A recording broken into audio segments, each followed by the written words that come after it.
Which U.S. capital is the only one with no McDonald's? 215-263-WMMR. We will go to Aaron. See if we can get the answer. Hey, Aaron.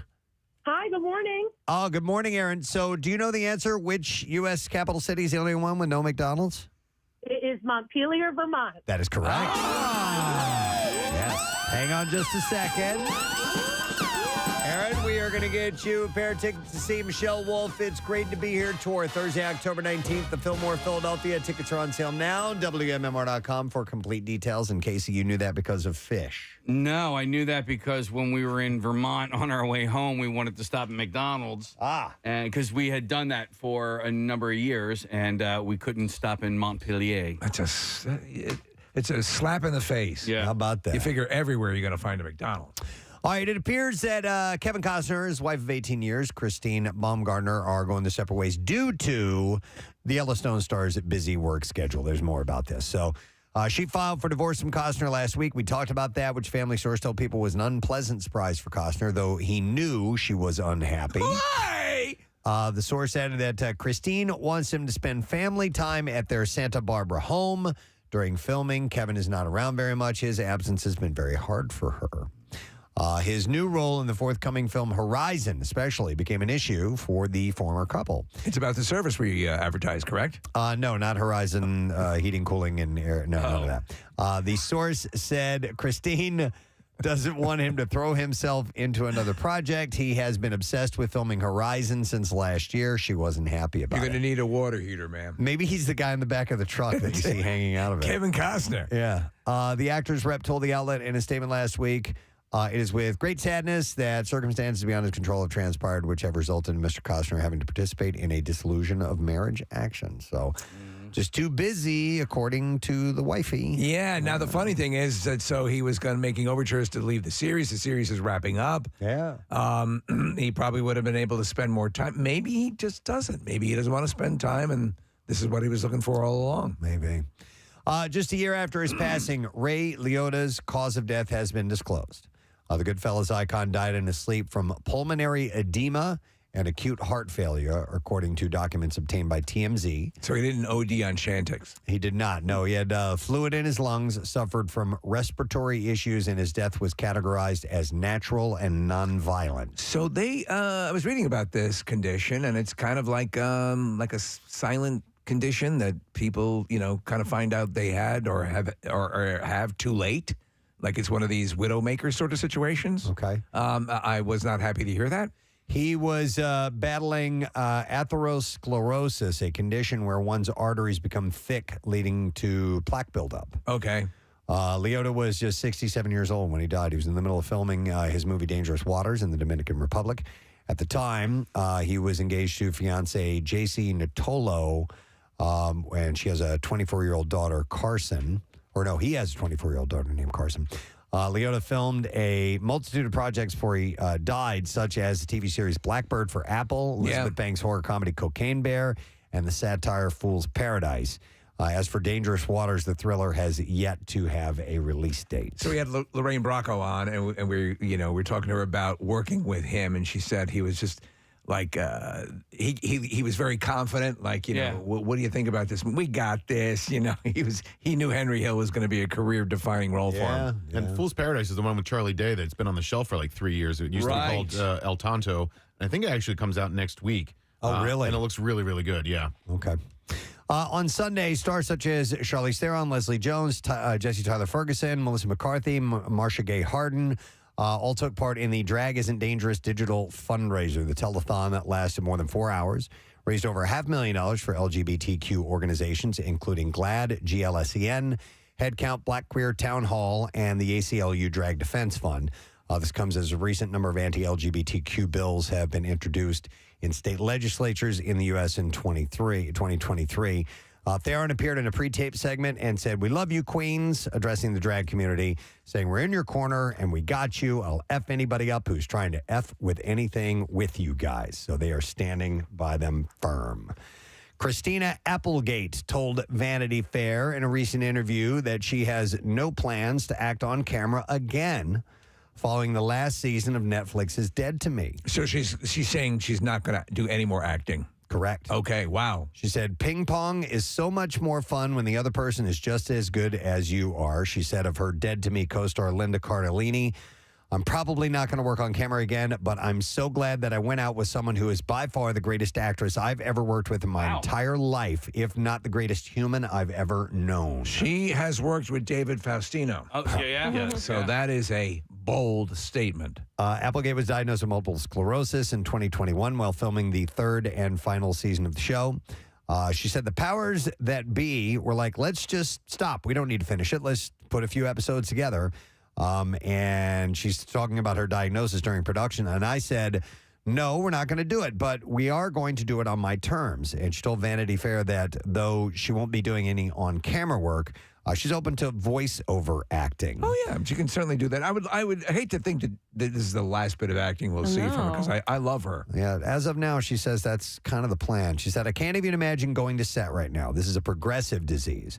I don't know how I'm going to get worse. I can do voiceover stuff because I have to support my family and keep my brain working, she said. So at least there is that if she wants to work in that capacity. I know, it's sad, right? Yeah, really sad. Yeah. A $30 million legal battle between Tiger Woods and his ex-girlfriend has escalated with Erica Herman accusing the golf superstar of beginning their sexual relationship when she was his employee. Herman! And threatening to fire her if she didn't sign a non-disclosure agreement she now wants voided. Well, that's a sticky wicket. Yeah. And Herman, in court documents filed late Friday, also accused Tiger of having his lawyer break up with her at an airport in October after falsely telling her that they were going on a weekend trip. He even had his lawyer have breakup sex with her. Yeah. Then Paging Mr. Herman. Mr. Herman, you have a telephone call at the front desk.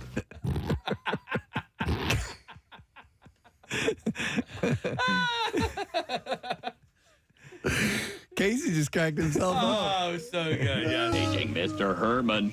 Mr. Herman, you have a telephone call at the front desk. I don't know. I'd like to find out who did that voiceover. Who did that? Because it's clearly not Paul Rubens. Right. It's great. Paging Mr. Herman. One more time. If you don't mind. Okay. Yeah. Paging Mr. Herman. Mr. Herman, you have a telephone call at the front desk. The lawyer then evicted her from Woods' $54 million mansion north of Palm Beach. When he breaks up with someone, he breaks up.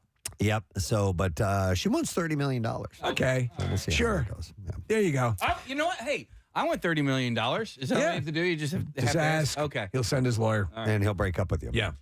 So, during a celebratory walkabout in Wales, Prince William revealed the monarch dealt with a painful issue the day after his coronation. William admitted that his father was uncomfortable wearing the St. Edward's crown. Reportedly, Charles was left with a sore neck and head from the weight of the royal topper. Speaking The to crotch down where your nuts hang is always a little too tight. But see if you can't leave me about an inch from where the zipper ends round under my back to my bunghole. That's our royalty. ran to the back to my bunghole. The crotch is a little too tight. If you could bring it back to low the taint so that it doesn't snuggle up into my bunghole. Thank you. Your Majesty, what can we do for you? These pantaloons are tugging tightly against my bunghole. And it hurts when I piss. And when I wipe, I get crap all over my hand. Aw. Yes, Your Majesty. When you wipe. Charles wore I the get terrible swamp ass. Charles wore the St. Edward's crown throughout his coronation. However, it was later swapped out for the lighter imperial state crown. What was the butter brand where you get the crown? Was it Imperial Butter? I believe so. Yeah. I think so, yeah. So that's directly barred from the monarchy. Who knew? For over 200 years, monarchs didn't wear the St. Edward's crown in coronation ceremonies because it was too heavy. The crown is solid gold. Everything is so heavy. It weighs 5 pounds. It is decorated with 444 precious and semi-precious stones. The Imperial State Crown, though, is designed to be lighter than its replaced crown made in 1937 for the coronation of the Queen's father, King George VI. A little more aerodynamic? It sat upon Queen Elizabeth's casket during her funeral. Now, that crown has nearly 3,000 stones, 2,868 diamonds, 273 pearls, 17 sapphires, 11 emeralds, and 5 rubies. And a bottle opener. 6 hamsters, 2 gerbils, a cat and a hamster, or whatever it is. The Imperial State Crown is half the weight of the St. Edward's 6 crown. gerbils, 2 cats, a hamster, and a rabbit. That is a lot of jewelry. Yes. I went and saw the crown jewels at the Tower of London.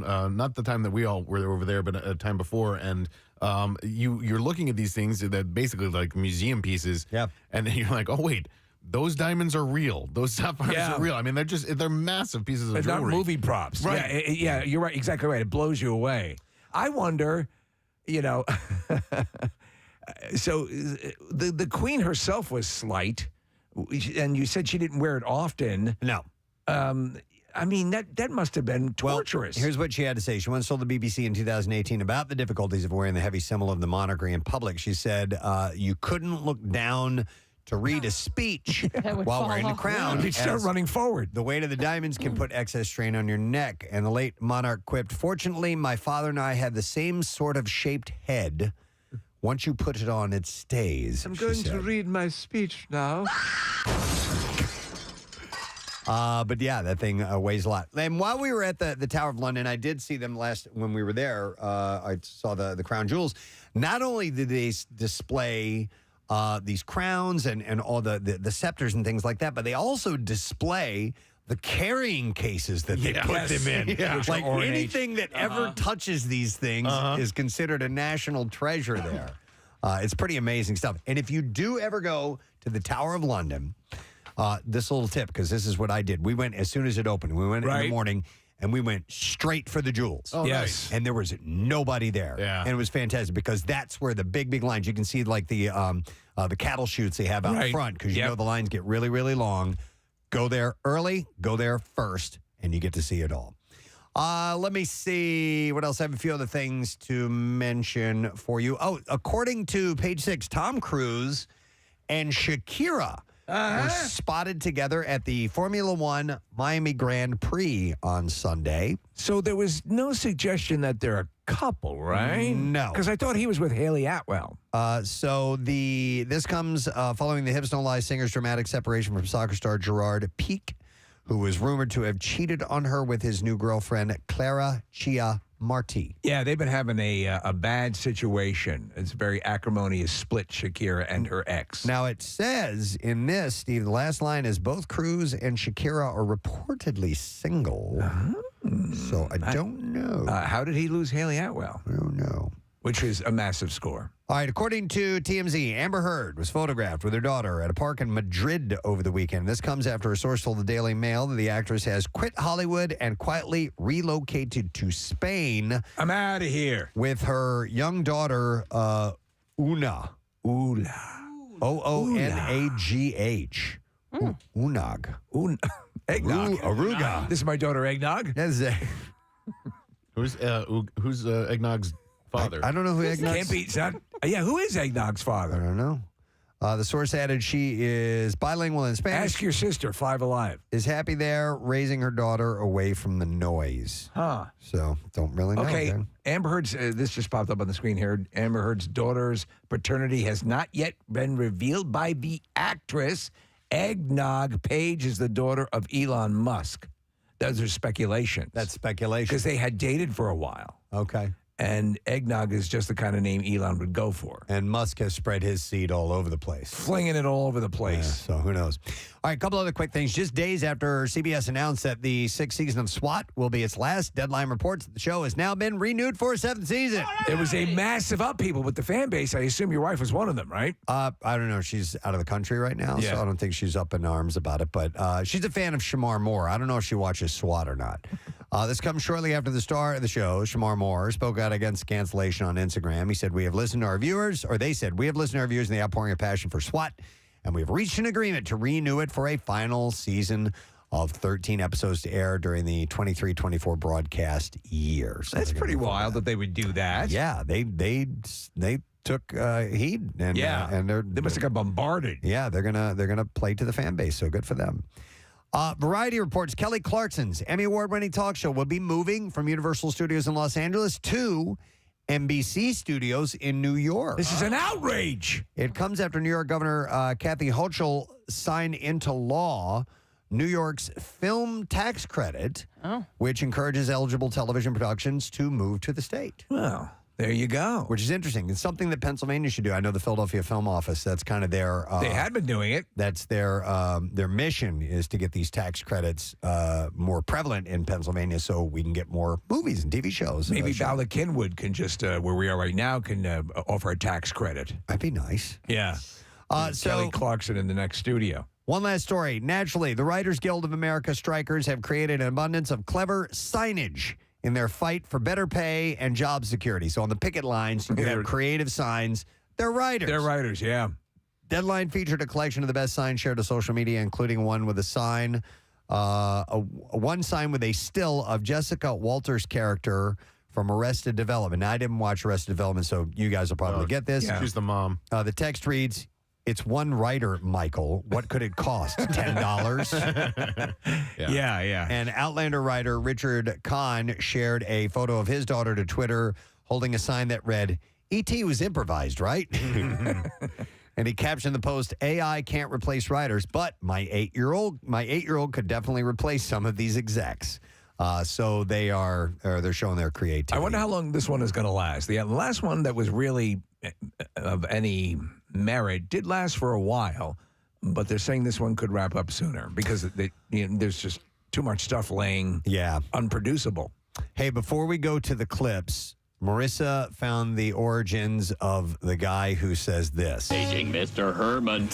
Mr. Herman, you have a telephone call at the front desk. Paul Rubens talked about the Paging Mr. Herman line during the 35th anniversary tour for Big Adventure. He said that there was a guy who worked a gate at the studio and would say, "Good morning, Mr. Herman," every morning in a weird monotone voice. Paul thought it was so interesting and unique, he worked it into the movie. He also said this was his favorite part of the movie because he got to look at the camera and act nervous. It's a great scene. You have Morgan Fairchild and James Brolin. Yeah. And he's standing between them looking at them. Now, what I don't know is if he got the actual guy. What? Yeah, I'm agreeing with you here. Yeah, it doesn't say if he got the actual guy to do that voice or if he had somebody impersonating him. Paging Mr. Herman. Mr. Herman, you have a telephone call at the front desk. Well, I hope it's that guy. All right. You love it. We're now ready for clips. The Great is returning for its third season, continuing the story of Catherine the Great's beautiful rise to power. And here, Elle Fanning discusses what she thinks makes a beautiful person. I think beauty always comes from within, and how kind you are to people and how respectful you are of others' time. Like, I find that beautiful, being on time, being prepared. It's really unbeautiful to see someone that just thinks they're too cool for school. I hate that. Oh, shut up, woman. The Great is available now on Hulu. Has anybody watched it? No. I do love her. I don't really care for these period pieces. Yep. I just, when I see those clothes, I'm like, yeah, I'm out. You're out. Even though I love cleavage. Yeah. And there's a lot of it in these things. And I'm like, nah, I'm out. This is true. All right, here's our next clip. Queer Eye is back to captivate audiences and teach the straight person how to properly take care of their hair. And in this clip, star Jonathan Van Ness talks about intertwining his professional life and his personal life. So it's nice just to be able to be like open and authentic about like the path that I've taken to be here. And that I definitely am the person that you know and love from Queer Eye, but I'm also someone who has like other things going on that I think are really important to talk about. It's nerve-wracking, you know, I wrote about that a lot about in the book of just wondering like, you know, I wonder if people would still love me as much if they knew like what my whole story was. There you go. Seventh season of Queer Eye is available now on Netflix.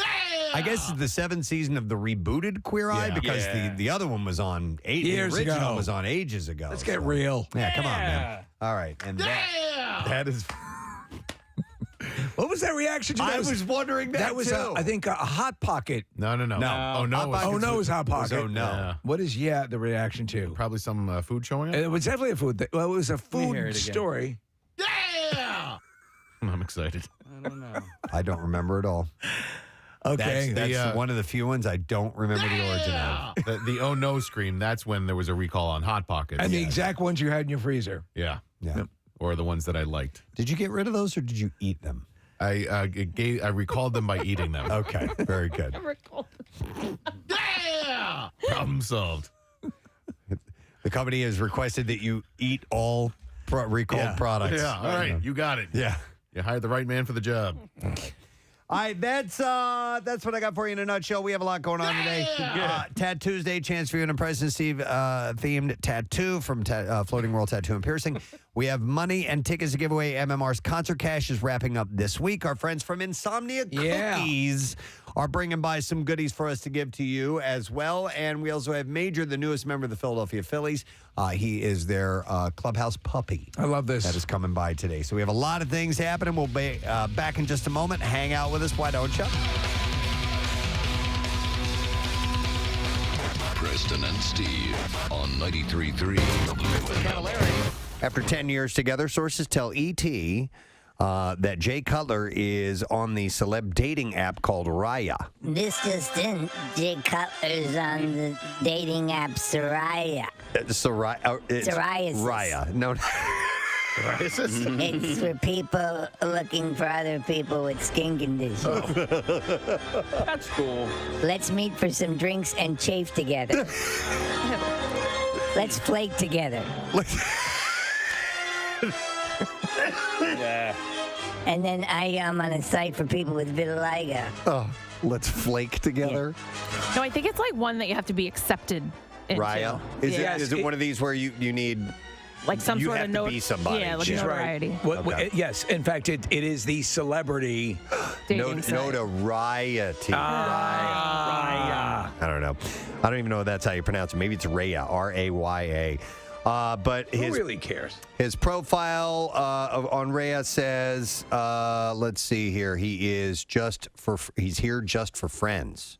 Yeah, right. Yeah, whatever, man. Friends will touch your genitals. You can diddle. Yeah. Who gets to decide whether or not you're a celebrity worthy enough to be on this website? I think they have actually a vetting committee. Yeah. Really? Yeah, I believe that's the way it goes. And they will determine.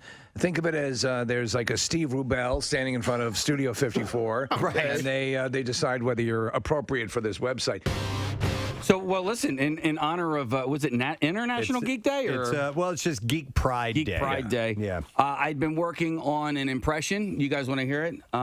So, Steve, you do your Batman impression, but you have that... processor. You have the processor. I don't have a processor. Are we supposed to guess what this impression No, it's Batman. It's Batman. Okay, go ahead. You ready? Okay, yeah.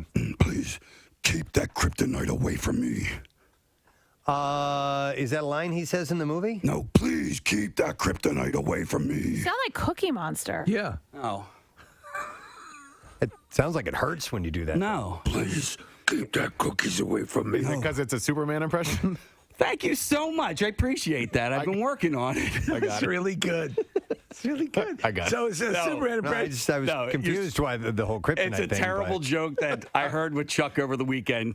You say this is Batman, but you obviously say Superman line, and then somebody says, that's Superman. And then you go, thank you so much. I appreciate that. Like, that's Superman. I told Chuck, I said, dude, I'm going to hang myself out to dry next week. Yeah. What you did, man? You took the bullet. Are we on air? Yeah, we are. I think we're still on air. In fact, Bill's coming down the hallway with an award for Casey. That was great. That was amazing. That's an immediate A+. That's like my joke. Good morning, Cincinnati. He knows funny. Yeah. Wow. Please keep that kryptonite. Just don't do one that sounds like Cookie Monster. Cookie Monster. Like the thanks man thing, I was like, I didn't even get that part of it. So, sorry, man. Nick got it. He was following. I know. I enjoyed every second of it. And Bill has that award in his hands. Yep. By the way, somebody said we should make Bad dad joke Cookie Monster, a character. So you have to do all the dad jokes. What was the last one I just did off air? The thing is that it was not attempting a Cookie Monster, it wasn't. but that became your default. Take kryptonite away from me. Tell me, do you like cookies? Me too. Me too. Tonight, when you go back home, turn off the cookie light. Tell me, do you like to eat cookies? Me too. Did you know that Mortal Kombat was from Finland? No. What was the joke? I forget. It's something like, my mother was born in Iceland and my father was born in Cuba. That makes me an ice cube. Mortal Kombat was based off of a Scandinavian song. It was a Finnish hymn. You get it? Finish him. All right, I like Bad Dad Joe Cookie Monster. Oh, man. It's a thing now, Kat. Yeah. Kathy!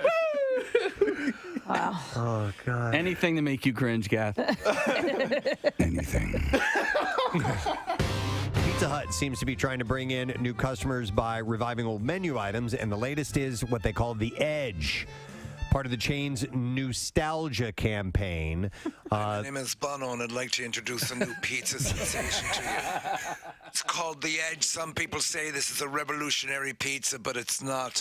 It's a pizza that's been here before, probably in your own big fat belly. You know what we say here, avoid the noid. That's Domino's. This is Pizza Hut. All right, so it's called The Edge, and It's called The Edge. Pizza Hut considers The Edge. It was first introduced in 1997, and they call The Edge a tavern-style pizza. Oh, yeah. It's cut into 16 squares and comes in a cracker-thin crust. I remember this. Geometrically perfect and a taste sensation that'll rock your world. And it will be available at participating Pizza Hut locations. Order now and receive a mid-sized Coke. Mid-size. It'll be available at participating locations nationwide for about $13. So I did Pizza Hut just not that actually that long ago. It was probably during Lent, and I did it because we had been talking about it. I'm like, I haven't. You're a man of faith. Well, I hadn't had a Pizza Hut pizza in a long time, so I ended up getting a regular pizza, and then I got the stuffed crust pizza. And I know that you guys are all out on stuffed crust. I thought the stuffed crust was. You're a filthy animal. I know, but I thought it was markedly better. I'm not out on stuffed crust, but I just don't order it. You know what I mean? Too much. I know, and Why don't they just take a fire hose and spray cheese on you as you come in? Right. So this pizza, looking at it, I'm glad thin crust has kind of made its way around the country because I grew up in St. Louis. This pizza called the Emo, as you guys know, I've talked about it for years. That's what it is. It's just thin crust pizza. Version of The Edge. It's cut in squares. That's the way they've always cut it, and it's been since I was a baby, essentially that I've had that. So Suckling at your mother's teeth. I prefer this type of pizza. I'm glad that it's made its way around. And so I don't actually ever remember this as a menu item. So I don't you remember guys, this from Pizza Hut either, Steve. I do. I remember Domino's. You do? I do remember this, yeah, and I remember it because of like the way that they were able to cram as much pizza on as thin a crust as possible and get it all the way to the edge. Hence the name. Well, this was kind of like you said, 97, right? Yeah. So like that was past at least my Pizza Hut days. I think the last time I had Pizza Hut, I was in like middle school. You were not in college or ordering pizza. Was the time at downtown Julie Brown. Wubba wubba wubba. No, Nick. Wubba wubba was the battle cry as they took to the pizzas. And the ovens flamed with the fires of edginess. Wubba wubba. So Nick, we had like the famous like pizza restaurant that we would go to in Westchester. What famous pizza restaurant was it? More's, I think it was called. That's a More's. It's love. We had Oips. College towns always have the the local pizza joints. Yeah, That's fantastic. The one at University of Missouri was Shakespeare's, and it was outstanding. Original Italian pizza, Oips. Everybody ordered. Oips? Yeah, original Italian pizza is what that stood for, and that was the college town pizza. Yeah, so but you wouldn't order from OIP. You'd from Oips. That's I like Oips. that. Yeah. All right, let me move on to something else. You had mentioned your mustard, Nick. Yes. You may want to try that on watermelon. It's the latest thing that people have been sampling. Lizzo kind of made a big deal about it on TikTok. So she had She made a video of her doing some, funny TikTok things where there's some edits and all of a sudden the watermelon appears and so on. So this to me, Preston, seems like the old thing of putting salt on watermelon. Yeah, I grew up putting salt on watermelon. I don't do it anymore. Yeah. But they had said it was to bring out the sweetness by adding the salt, and I heard that on cantaloupe. Honeydew. Yes, same thing. Same thing. Yep. Yeah, and I like them. Any melon will do. So here's the thing. Doesn't matter if it's a cantaloupe or a honeydew or a cassava. Any melon covered in salt will bring out the sweetness of the savory. Living together on one melon the way we should all live together. Now people are trying mustard. Now they're trying mustard just like Lizzo. Yeah, so, but the jury's out on whether she thought it was good or not. So she had called it, is it bussin' or disgusting? Is it bussin' or disgusting? But she never really... Is it bussin' or disgusting? In this video said whether it was bussin' or disgusting, so... No, she doesn't. And I think, so the common thing of like sea salt and caramel. Yes. So to me, that does work. And some things that I thought would never work do work. I don't know about the watermelon and the mustard. It just seems to be too combating. Yep. I'm tying it into the previous conversation. We used to do mustard on pizza. Okay. I can see that. Did I don't know. I'm not sure. Somebody. Ranch dressing, Kathy. Ew, no. That's just You for said, the, "Ooh, no," that's but for you the put- crust, right? Or the whole pizza. You could do the whole pizza. Oh. Yeah. Yeah, should- I know. we I should have said, gotten ew, no, watermelon. yet I put mustard on pizza. Sorry. We should have taste tested this. Casey, when's the last time you've had ranch dressing on pizza? It's been a while. been a while? At least like 2 or 3 days. Okay. Do we have something that could approximate a melon and put some mustard on it? Wait, I might. Let me see if I have. Do you keep a melon in your desk drawer? I might No, have Kathy watermelon. brings a ton of fruit every day, remember? Oh, She brings can we a try giant that? fruit salad. Yes. Go see if you have watermelon. Yummy, yummy. We'll try it. Let's get it. I'm sure Kathy rises to the challenge. there's got to be mustard in the fridge. Yes. Connor, can you go look in the fridge and see if there's any mustard? Let's try it. Or Marissa's already on her way.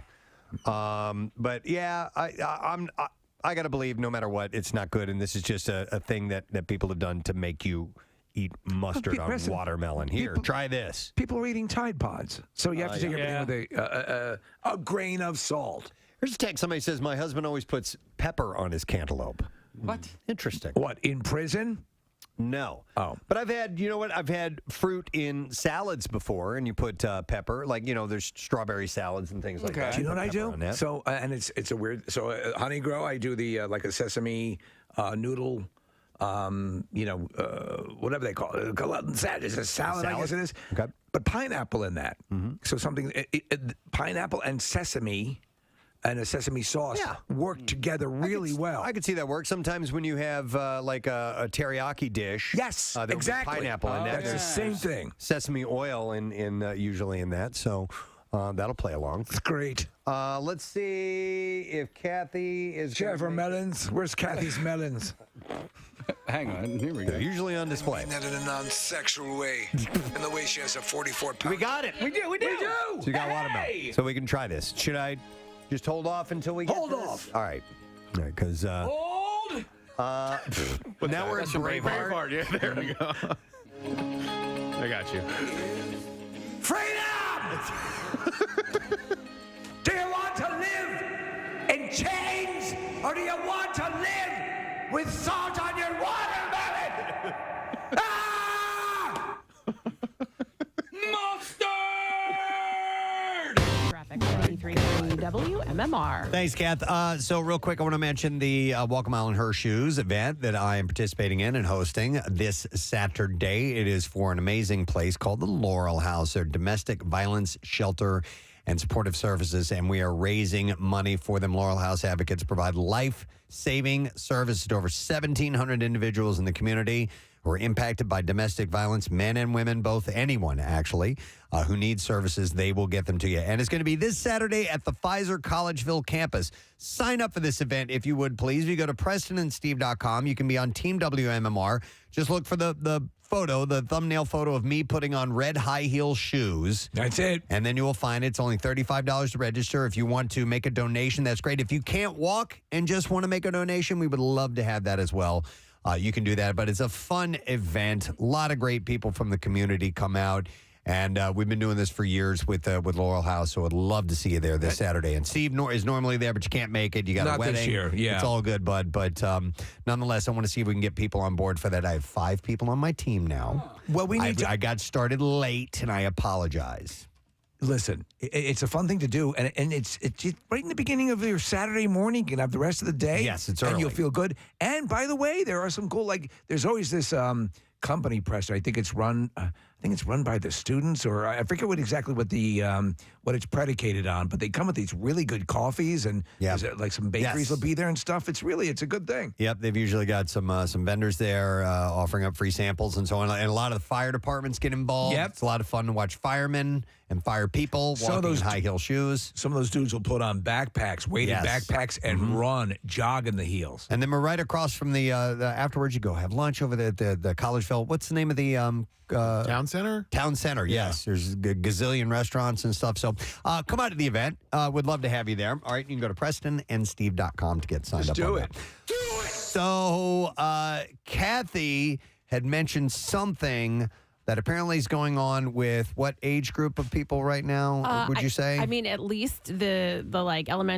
older elementary school kids, middle school. I'm assuming it's into high school, but I'm not really sure. I'm not, at that age group. So this is a product that is apparently taking off right now and has become all the rage. And every now and then things like this flare up in schools where all of a sudden you have to have this. Throughout history. Yes. And that's what it was. And I knew it was a big deal. And then I ended up having a conversation with another mom whose kid was taking money to school to buy this drink because she couldn't find it in the stores, and some of the other kids had it. But it's the Prime hydration drink, okay? And it's a YouTuber owns it, or it's a YouTuber's product, Logan Paul and KSI. Is that where it's from? Logan Paul? Okay. So is it this? Yes, Steve, that's exactly it. So it's this hydration drink. What I actually haven't tasted it. I was able to find some of it, and I did buy it for Jace. I wasn't able to taste it, but what I think it is similar to like a Gatorade. And so all the kids love it, but it was selling out. I mean, like you couldn't find it anywhere. And the prices then, if you did find it on Amazon, you'd have to buy a whole case, and the prices were like ridiculous. So like they're black marketing this at work? I mean, at school? So I was talking to one of the other moms, and her son, she goes, oh yeah, well what I found out was that my son spent $60 on 3 drinks. What? He was paying some other kid $20 for one bottle of Prime. And how old is this kid? He's in 5th grade. What? $60? She was like, yep. She goes, oh yeah, I had to put a stop to that. Kudos to the kids selling that. Oh my God. I told her, I go, I'm going to send Jason with the whole case. And tell him to start selling at school. They had to have been bidding on that for him to get to $20. I can't imagine a kid just going, you got to pay $20 for this. And listen, I found some of this, and we do have some, and we had another friend over, and when he saw it in our garage, his eyes lit up, and he was like, you guys have Prime? He's like, we haven't been able to find it. I was like, Jace, give him one. And Jace's like, well, I don't know. I was like, give the kid a Prime. Give him one! Really? So now, how many do you have at home now? So I found them. I originally bought them on Amazon, and I did pay like an increased price, not what it is now. Now you didn't it's buy like $20 a bottle? No, now it's like ridiculous. But I was able to find it at another store in the mall that was like a vitamin. I think it was like Vitamin Shop or like one of those stores. I was able to find it there. What do they go for a piece usually? I mean, I think they're like like $2 something or $1.99 or something like that. But I mean, they were up to what I paid. The most I paid was $5 a bottle. And I've not heard of this. No, is this an energy drink? It's like a Gatorade. It's like a hydration drink. Okay. So they do have an energy version of it, but that's not what the kids obviously are drinking. It's like a whiskey drink or a vodka drink. Or like a cider drink. Yeah. Well, I heard you talking about this, Kath, and that it was so hard to find. So when I was at the supermarket yesterday and I saw that they had a load of this stuff, I bought it. I was like, oh, I got to get this stuff. And so we talk about it. And then apparently I got the wrong stuff. I got the energy drink and not the hydration drink. Are they both Logan Paul? They're both his brand? Yeah, it's the same. It's the same logo. Same logo. The font looks the same. But what's crazy about it's the kids that are watching the YouTubers that want the hydration drink, Wow. Right. What's crazy about this energy drink, though, is because we've talked about like Red Bull and stuff like that before, and how Red Bull doesn't have as much caffeine as coffee, like per 8 ounces. But this has double the amount of caffeine that that Red Bull has. So and kids are slamming this? Well, the energy drink. They're drinking the hydration two drink. different This is the drinks. energy drink. I can't keep up with it. So per 8 ounces, I drink PewDiePie's drink. Per 8 ounces of coffee, there's 95 milligrams of caffeine. So this is a 12-ounce drink. It's got 200 milligrams of caffeine in it. I don't like. So you tasted it, right? And you say it's kind of like Gatorade. No, I actually haven't. I have not tasted it. But yes, my guess is that it's similar to a Gatorade. But wait, listen to this. It says that the two YouTubers released the drink brands, Prime Hydration, in January of 2022. Paul said that the drink generated $250 million in retail sales worldwide, with 45 million of it just in January of 2023 alone. I don't freaking believe it. Now, the hell are we doing wrong? Right? Here's the other thing about this Prime that I'm holding, the energy drink, because I do drink Red Bull. There's no sugar in this. I don't know what it tastes like. Maybe it tastes like ass, but like there's no sugar, no added sugar. Is that the selling point? You said what are we doing wrong? The trade-off is you would have to be Logan Paul. I know. Is that worth You'd it? have to live with or being Jake that Paul. guy. Yeah. Hang on. Let me go to, I got Tommy, a 13-year-old who's on the line. Yo, Tommy, good morning. Good morning. Hey, Tommy. All right, so what's the story? What do you want to tell us about Prime? Well, it's like all her age here, and at my school, like, I swear it's going to get, like, bad because so many kids are bringing it now. So many kids are bringing it to school. So all the kids have it at school, and do you like the taste of it, Tommy? Yes, I do. It's, like, very, like, interesting. Like, when I first heard of it, I thought, it's going to be, like, another energy drink. But then I tried it once, and, like, this is actually good. I'm going to have to try getting it a lot. Well, you know, my perception of, like, 13-year-olds and 12-year-olds is that they really don't need more energy, you know? It's not an energy drink. So why? It's not the energy drink. It's the hydration drink. How hydrated are you, Tommy? Tommy, let me ask you this: how much would you pay for? What would you top off at money-wise to pay for a bottle of one of these things? Like $5, not even. $5. $5 not even. That's smart. You would never pay $20 for it, right? Right. I would save up my money for something else. Good. All right. Wise. Good enough. But have you seen people paying a lot of money for them? Yes. All right. And are there people at school who come in with so other kids are selling it to other kids at school? Yes, there is. All right. Well, that's Oh my gosh. Where do you go to school, Tommy? I go to Law College Middle School in Warminster, PA. all right. Well, good for you. You're very I know you're eloquent. I know you're assistant superintendent. So don't mess up, Tommy. And by the way, Tommy, it says you get yours at Target, right?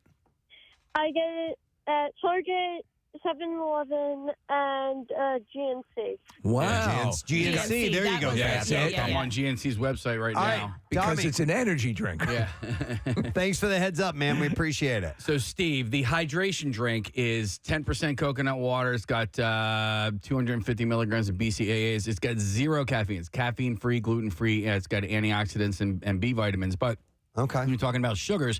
In the hydration drink, not the energy drink, it's got 2 grams of sugars and included 0 grams of added sugars. So, All right. there are Well, a lot that's of people. not bad, 2 grams of sugar. No, that's not bad at all. I mean, if you take a look at like Gatorade and what that has to offer. I don't like Gatorade. Every time I drink Gatorade, it makes me think of being sick. Because that's the only time I usually sick. Yeah. The only time I drink it. I would have to try this. Okay, that on from a nutrition standpoint, from the ingredients, it sounds like it's decent. It doesn't seem bad. Okay. So here's the deal. It's similar to, one can is similar to one rotisserie chicken. I would have to send this to my my younger brother, who is Steve. They call it a rotisserie chicken in a can. That's what it is. Is that what they call it? Yeah. But my younger brother, and actually I'd probably send it to Dennis, Kathy's husband, who is very health conscious, and I don't think either of them are going to say it's healthy. not healthy. But there's a difference. I'm between, leery of these drinks. You know? I'm leery of the artificial sweeteners. Well,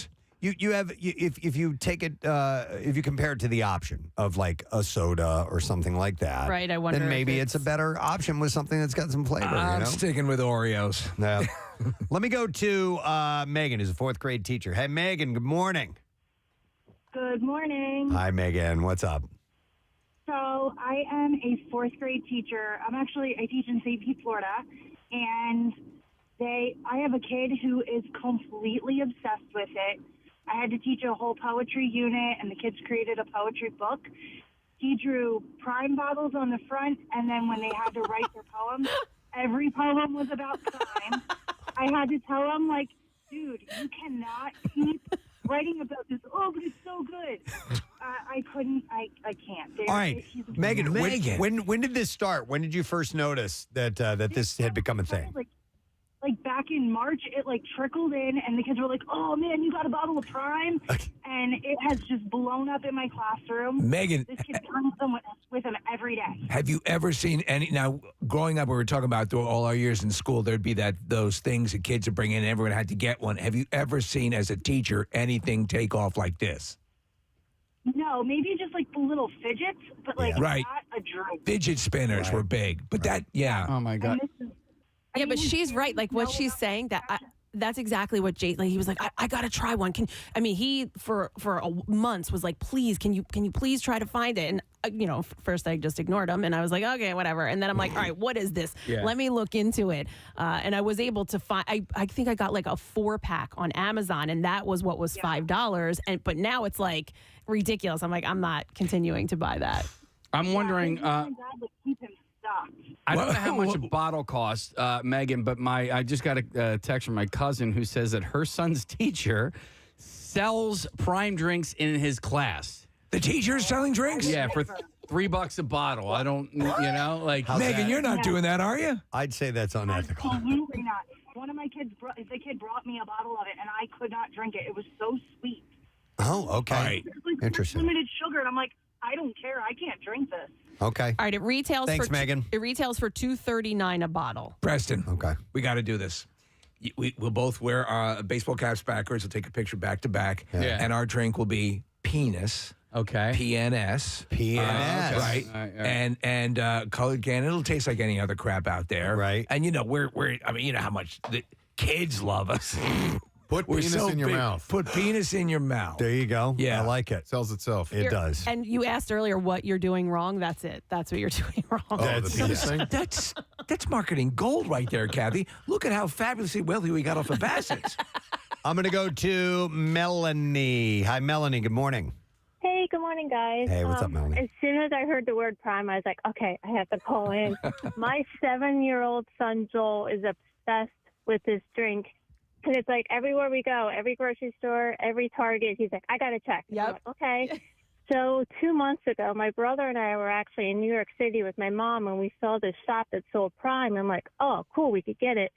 Well, little did I know, it was $7 a bottle. My brother ended up buying 3 bottles, and he brought it home to my son to surprise him, only to have my son get annoyed because the label was wrong. He's like, this isn't the real Prime. And I'm like, you got to be kidding me. So there are knockoff Primes? It looked like it. The label was wrong. Like, Yes, there is. Oh, my God. Jace told me all about it. You got to look for the ridges in the bottle. You got to make sure. Exactly, yes. And then to clarify, the orange Prime, from what I tasted, it tastes just like the orange Tic Tac. Oh, just like orange Tic Tacs. Yeah. That's a little too sweet for me. Yeah, It is. I prefer Gatorade. I know you guys don't, but I prefer. Oh, I like Gatorade. Oh, okay. It's me. I have the psychological issue with it. doesn't like I only it. drink it when I'm vomiting. Wow. Oh, God. Yeah. Interesting. All right. Thank you, Melanie. Appreciate it. Let me go to another one who has a kid in that age range. Hi, I have Rich. Hi, Rich. Good morning. Hey, good morning, everyone. How are you? Good. What's up, bud? So yeah, my 6-year-old, similar to Kathy, he spoke about it for a while. I kind of ignored him. I was like, I have no idea what you're talking about. Shut up. And exactly. And then I was at the Giant the one day, and they had Prime, fruit punch. I actually didn't grab it because I'm like, oh, they have it. That's interesting. I go home, I tell my son Maximus, I'm like, yo, they have Prime. And he said, why didn't you grab it? So we went back to get it, and they were gone. They were gone. They were gone. We went to every store in Delaware County that day, and we could not find a single bottle of Prime. So we went to the. You're suggesting that, and it seems like, if I'm correct here, Rich, there are parents going on these journeys in search of Prime all the time now. Oh, it was an absolute journey that day, and we ended up ordering it on Amazon because the disappointment in my 6-year-old's face when we couldn't find it. We had to spend the money. Rich, real quick, So your son's name is Maximus? Maximus, yeah. That's cool. That's an awesome name for a kid. Yeah. I have Maximus and I have a Santino. There you go. You got Sonny, you got and Max. Like yeah. well, listen, Thanks, Rich. just be careful when you're buying this. That as an adult, you don't know. You're just getting what your kids are asking you to get, because if you end up getting the energy drink, you are buying your kid essentially 2 full cups of black coffee. Quick question: do both of them have the telltale ridges in the bottle? Well, no, one's a can, one's a bottle. Yeah, the caffeine drink is a can. The bottle is the hydration drink that the kids are having. Don't get the can for the kids. And by the way, so it seems like, Kathy, that's the age range of Jace. How old is Jace? Like 8? No, he's 11 now. He's 11. All right, so but it's that elementary school, I guess. You had 7 and 6-year-old. I got 8-year-old. Parents of 8-year-olds on the line as well. So it seems like it's in that range, and they're the ones that are zooming in on this. Yeah. Listen, it really doesn't take much at that age. You just, you see the marketing, Logan Paul or KSI, whoever that clown is. But I remember Jolt Cola when that hit, man. Absolutely. Oh, man, yes. My brother got a case of that. Was it like this, do you think? No, well, I mean, because what you have is the assist of social media. Right. Yeah. And that is this is to hit a target audience that age. It's a social media thing. It's also like a schoolyard thing. Like when you see somebody in the school, so you saw somebody with Jolt Cola, you'd be like, okay. Did you guys have to deal with the fidget spinner stuff? Yeah. Absolutely. And you went on the proverbial journeys. Carter got on the fidget spinner thing way early before it really hit, and my mom and sister ordered this for him, and they were like, "We got this thing in the mail that we ordered for him. This can't be what he wants, right? It's just a stupid thing that spins in your hand." And I'm like, "No, that's what he wants." And it was before it took off, and I didn't know why he wanted it. And then, boom, everybody had them. Then they banned them from classes. I'm surprised they haven't banned this stuff. Yeah. It's just she said, like the teacher said, it was just in March. Yeah. This is just beginning. We're right now it's headed towards the peak. Why aren't we selling this at a school, Preston? I know. Yeah. We should sell it Aren't out you of guys on the radio? Yes, we are. You going to buy something or what? But I don't know how do you ban a drink that's perfectly healthy? Well, you can ban selling it. That's it. So there was when I was in junior high, there were these 2 guys, twin brothers, the Seidel brothers. They were the guys. They were, you know who they were? They were Red from Shawshank Redemption. Really? The guy who can get you things. Yeah. Damone. And Damone. Yeah. But they were selling usually, and what I usually bought from them was grape bubble gum. That's the best flavor. Bubble gum is huge. I agree. I would eat it like it was, like I would swallow it. It tastes so good. Yeah. And don't get started on swallowing them. Anyway, but they would jack the price way up and sell it, black market at the school, and they got in trouble for That's it. Red. Damone. Yeah. Let me go to Hank. Hi, Hank. Good morning. Stop plugging Rhythm Kism ever again. Well done. Well done. Love it, man. What's up, bud? Okay, so we have a Sam's Club down here in Reading, Pennsylvania, and supposedly they put out. I talked to a business owner of mine, and he said that they put out pallets of it on Monday and Tuesday morning, and they're gone within like the first 15 minutes or 20 minutes of them opening, and it's a limit of 5. Wow. It's I believe it's 15 bottles for $19.88 if you look it up on the Sam's Club app, but they're really hard to come by. They said that if they put it out on the weekends, it'd be gone within minutes, and then they wouldn't be able to serve their business customers. All right, it says, I didn't hear if you said it or not, but looking at this on our screen, it says you can get a max of 5 bottles at a time? No, I'm sorry, 5 cases at a time. 5 cases at a time, okay. Wow. All right. Wow. Yeah. Well, Okay. I'm looking at Amazon. Thanks, Hank. I'm looking at Amazon prices now. I have not seen it in any stores, and same thing like the other caller said. Like every store we're at, Jason's like, let's just check. I'm like, all right, we'll just check. But Amazon prices, they have a 12-pack for $60. Then there's another one that's only a 2-pack for $20. So that's what they're doing, Kat. They're buying these people because they're Amazon resellers. They're going to Costco, buying 5 cases at $19 a pop. And selling it on Amazon. And selling on Amazon. Yeah. Wow, Yeah. man. That's crazy. Crazy, right? Couple more quick calls here. Let me go to Sean Hagg. Sean, good morning. Hey, you guys rock. Thank you, buddy. What's up? Real quick, so my son Braxton plays flag football, and he's 8. And we had a practice at one time, and these kids all start talking about Prime. Next thing you know, I'm sitting there taking orders for 8-year-old kids of what Prime color they want, what flavor, all this stuff. So we're like, all right, we bring it to the game. Hey, did you bring the Prime? I go, no, I'm just joking around. We help coach them. Next thing you know, they get all sad. Oh, we're not going to play good. We must have the Prime. I swear to God, these kids drink. Just think it's like crack salt. So it's like a performance-enhancing drug. Yeah, to them it is mentally. But here's the worst part about it. So after we got them the Prime, I'm getting phone calls from the parents, texts about, oh my God, this isn't safe for them to drink. Blah blah blah blah. I go, listen, it's the one that's in a can that has 3 workout in it. Calm down, Karen. Everything's okay. It's healthy. It's a healthy drink. It's just basically it's going nuts. And there's a place that I live in Oak Valley that sells it, and they get it by the case. And I don't know where they're getting it from, but they're stocked up really well if anyone wants it. And what are you paying for it? How much? $2 a bottle. $2 a bottle. Okay. Yeah. This is wow. Thanks, Sean. Wow. I told him he has to get a job, man. He needs to start cutting lawns. Yeah. So expensive. So this will take care, man. This will be this flare up thing. How It'll long? happen? Take a guess on how long you think it'll go for. It'll be done by the end of the summer.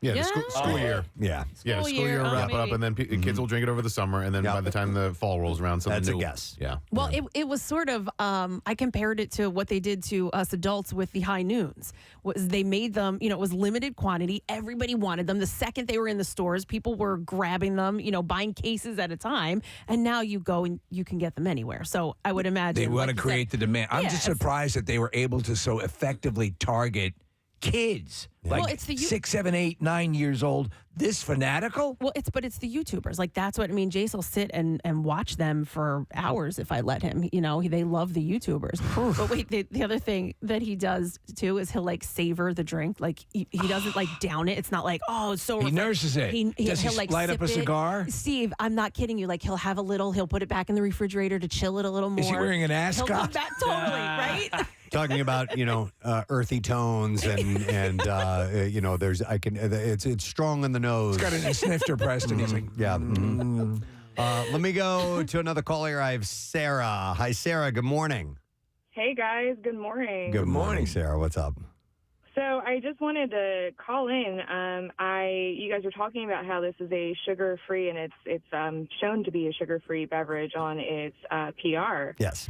But in the ingredients on this beverage, you'll actually see it has an additive called sucralose. Yeah, I see it. And sucralose is a synthetic sweetener, and it's often used like Splenda is kind of like the equal partner to that. Okay. So they're still looking into the long-term effects of sucralose. And especially like in moderation, it seems to be okay. But the amount of sucralose in a beverage like this for young children is definitely something that they're looking into the effects. Yeah, So the jury's still out on what the effects are of that. Okay. I was wondering that same thing, Sarah. And also, with drinks that have anything like that, those sweeteners taste so chemically wrong. Some of them do, like the package you had, but there are some drinks that are zero sugar that are already mixed, and you buy them that way. That I'm like, this tastes really good, but I don't know what it is. Well, that's the thing, though. A lot of people saying it's so sweet. Like it's sweet it says, zero sugar or whatever. Well, something's making it sweet. All right. Sucralose. And so anytime you see something advertised as zero sugar, look at the ingredients for anything ending in ALOSE. And that's normally some form of an artificial or added sweetener. Yeah, it's like when you buy a bag of salt and it says no sugar added. Yeah. All right. Thank you very much. Appreciate it, Sarah. Absolutely. Thanks for your time. Yeah. My phone is like blowing up. Everyone is texting. They know you have it.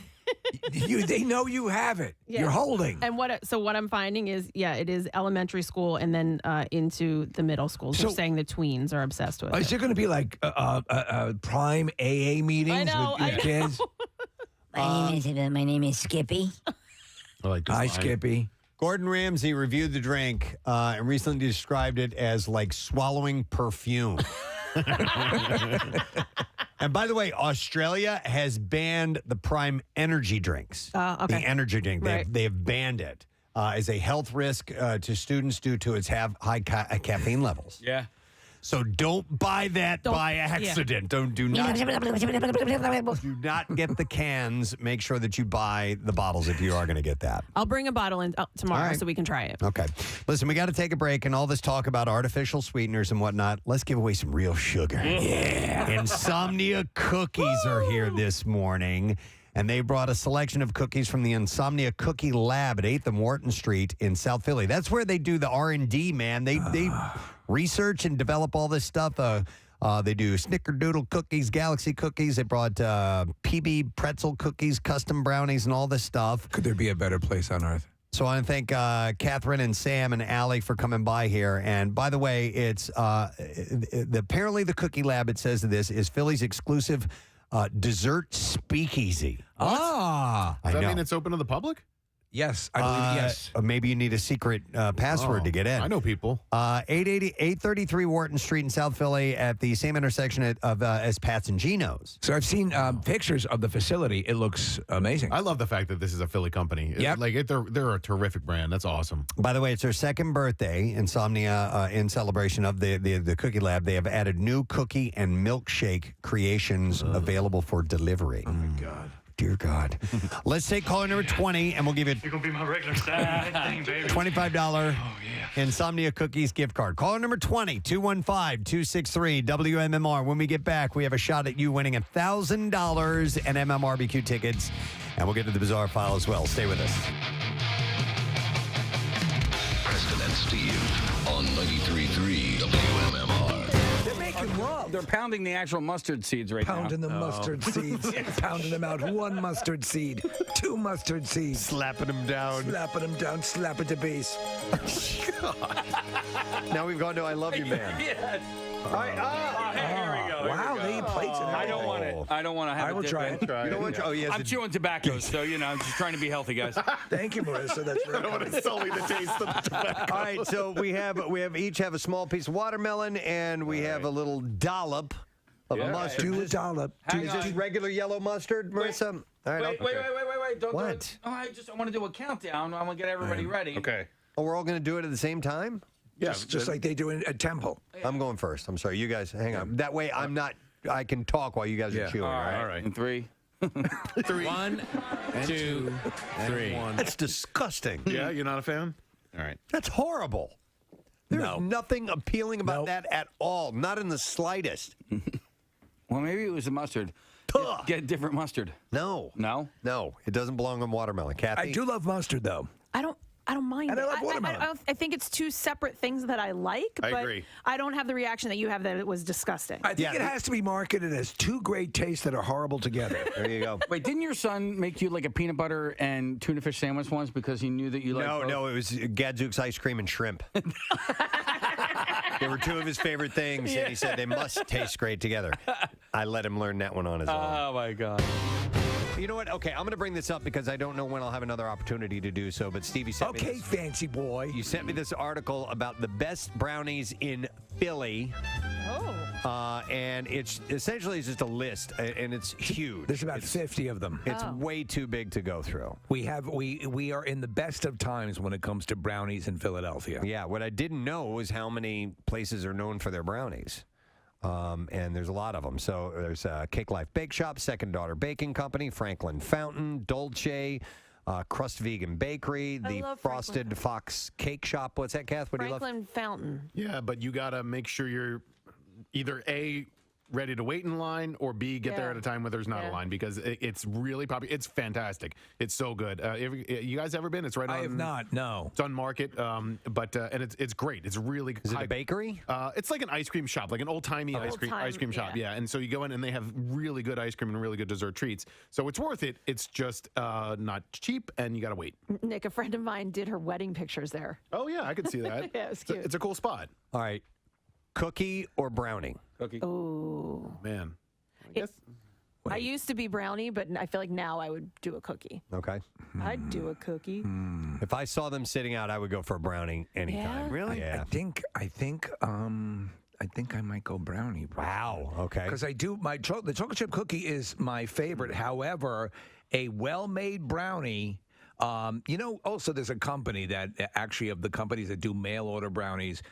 Fairy Tale Brownies is a great company. If you've ever used them, they have their top level brownies. But yeah, that's neck and neck. Brownies are sensational. Brownie or cupcake?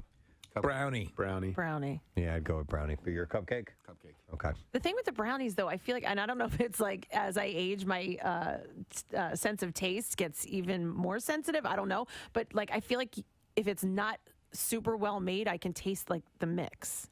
Really? Instead of, You see, after you get a hysterectomy, that goes away. Stop. I hate you. I remember seeing the history of brownies and why they were created. And it was, I forgot the name of the place, but it was so that people could, I think, take them to the beach or something like that. Seriously? And so the brownie has a thicker consistency than a piece of cake. Like the cake would be too crumbly and fall apart. It's more cohesive. And yeah, so there's a little more goo to it. In case if you want to have some fun with that. Goo. It's I need that sound clip from Billy Madison. Yeah, when he notices a kid peed his pants. The thing about a brownie for me is that the cookie is a little more pedestrian, right? Like a cookie is sort of an everyday dessert, whereas the brownie All is right, fancy boy. Right? Yeah, I feel like a little bit of a fancy boy. You're too good for Billy. A fancy Nancy, if you will. When a brownie shows up, I'm like, look at that little treat. Look at Nick with his little waistcoat. Thank you. No, I understand that. I think though that they're easy to make. Brownies, right? Brownies are easy to make. Brownies are super easy to make. They're just as easy as cookies. I'm standing firm on this. Cookies are far superior than brownies. Far superior. Oh, and there's a reason why there's more of them, and it's more because they're better. They're just better. And it's not to say that brownies aren't good. They're good. They're just not as good as cookies. I think they need more of them to make up for the fact that they're not as good as brownies. They say, hey, we have diluted the market with this product, and we're going to try to catch up to the brownie people. I think the tough part about, and the reason there are more cookies is because, and if you're talking like when you go to the grocery store, cookies are more rigid. They're easier to package. You can put more of them together. Yes. Brownies can kind of, there's a shelf life on them. Some cookies can last for a while. Brownies don't Chips have Ahoy. that luxury. No. And even if you do the brownie bites, which I think are sensational, brownie bites do have that preservative taste to them. Let me ask you a question. Why do brownies have to be as thick as they are? You can kind of cut them in half first, right? Before you cut them into their little squares and stuff like that. You could essentially cut the tops and the bottoms like a piece of brownie cake. Yeah. You can do whatever you want with your damn brownie. Yeah. I don't know. Make thinner brownies. Yeah. At your home when you make them. Yeah, our brownies are usually pretty thin anyway. Yeah, okay. You okay? You all right? I'm fine. Everything good? You guys, Steve. What? You cut me deep here, man. How did I cut you deep? Because you went with brownies over cookies, and I thought I knew He you. feels betrayed. I thought I knew. I love chocolate chip cookies, but if I have if there is listen, they're right neck and neck, but I do love a damn good brownie. But chocolate chip, they're it's like Godfather 1 or 2, Steve. Yeah, it changes from time. Goes from time to time. Absolutely. You lean one way or the other. All right. Goo! All right. There it is. Now he's got it. I got it. There's more goo in a brownie. All right. By the way, Steve, this list of brownie places, what's the I was source? in the Inquirer. The Inquirer. Yeah. Okay. So the you can Inky. You can go on and find a list of great brownies, if you will, if you check the Inquirer's website. All right. What? What? Okay. Oh, let me go to Mario. I was going to wrap up there. Hey, Mario. Good morning. Oh, he put on his glasses. He can't see without. Exactly. What's up, dude? Casey wanted me to talk to you. Hey, I really appreciate it. Hey, cookies are way far superior than brownies. You can eat so many more of them. There's different kinds of textures. There's only so many things you can put in a brownie. You don't need to. It's perfect. I'll tell you what the deal is, Mario. It's when you see a plate of freshly made brownies and freshly made cookies, you know you're more likely to encounter freshly made chocolate chip cookies. At least I am. But a brownie is like, oh, We don't get brownies a lot. I'm going to go for that first. Look what showed up. Right. Yeah. I would There we agree go. with that. I would agree that it will be like a special little treat, but I will also say that if there's a freshly made plate of cookies or brownies in front of me, I'm going for them cookies first. You So know, I'm going for the brownies because I don't know when I'll get another shot at those brownies. That's right. That makes sense. Carpe diem, man. Carpe diem. I appreciate you coming to the phone call. I just want to say I'm a cookie lover. All right, Mario. I mean, you can enhance a You're not brownie alone. by putting a cookie in it. You can enhance a cookie by putting a brownie in it. No, you absolutely can. No. I've had brownie cookies. Yeah. I don't even no, know you've what had that cookie means. brownies. Putting a brownie in a cookie? Yeah, you don't do that. But I've never heard of putting a cookie in a brownie. You've never heard of a blondie, bro? No. Well, you know what? I have heard of a blondie. I just didn't know what that was. It's cookie brownie. Okay. It's cookie brownie. A man who purchased Gwyneth Paltrow's viral "This Smells Like My Vagina" candle from Goop says it exploded and he's filing a class action lawsuit. Candles do sometimes explode. You've had stories about that, right? Have you ever had one explode, Kathy? Or at least I had one like pop and melt immediately. Oh, okay. So no, like I've seen you. No, I don't burn candles in my house. But I've seen it burn all the way to the bottom, and like there's just a little bit. It's just liquid at that point, and then it shatters the glass. Okay. Well, this splattered vagina all over the walls. Vagina quite to the morning mass. This vagina falling, crashing, vagina falling to the ground. Oh, they had a reporter on the scene. Vagina catastrophes I've ever seen. I'm sorry, ladies and gentlemen, I can't compose myself. There's vagina everywhere. People trapped into huge labia. It's disgusting and a mess. It looks like deli meat strewn across the field here in Vegas, New Jersey. Hair all over the place, and Oh, there we go. My effects. There we go, sir. I can't even. My effects. I'm so distraught. You've been pulled into a time continuum. I don't know what's. Oh my God. Wouldn't it be great if field reporters did have a battery of effects? Yeah. We should encourage that. Sad time here out on the street. Yeah. So according to legal documents obtained by the site, And the vagina's not quite to the morning mast. Oh my God, it exploded. It's burning. It's crashing, falling to the ground, falling. People jumping out. They're actually climbing down pubic hair to get down to the ground. How big is this? this is the largest one in the world at that time. Yeah. And the majestic vagina coming over the New York skyline. Uh-oh. Oh, my God! It's burst into flames. Oh my God, it burst into flames. Huge vagina on fire, magnifiously falling, crawling, crashing to the ground. People jumping out, hanging off the pubic hair. Somebody is jumping. Oh, fortunately, a piece of the labia is falling down and slipping as a mat as people jump down. They're falling onto the mat.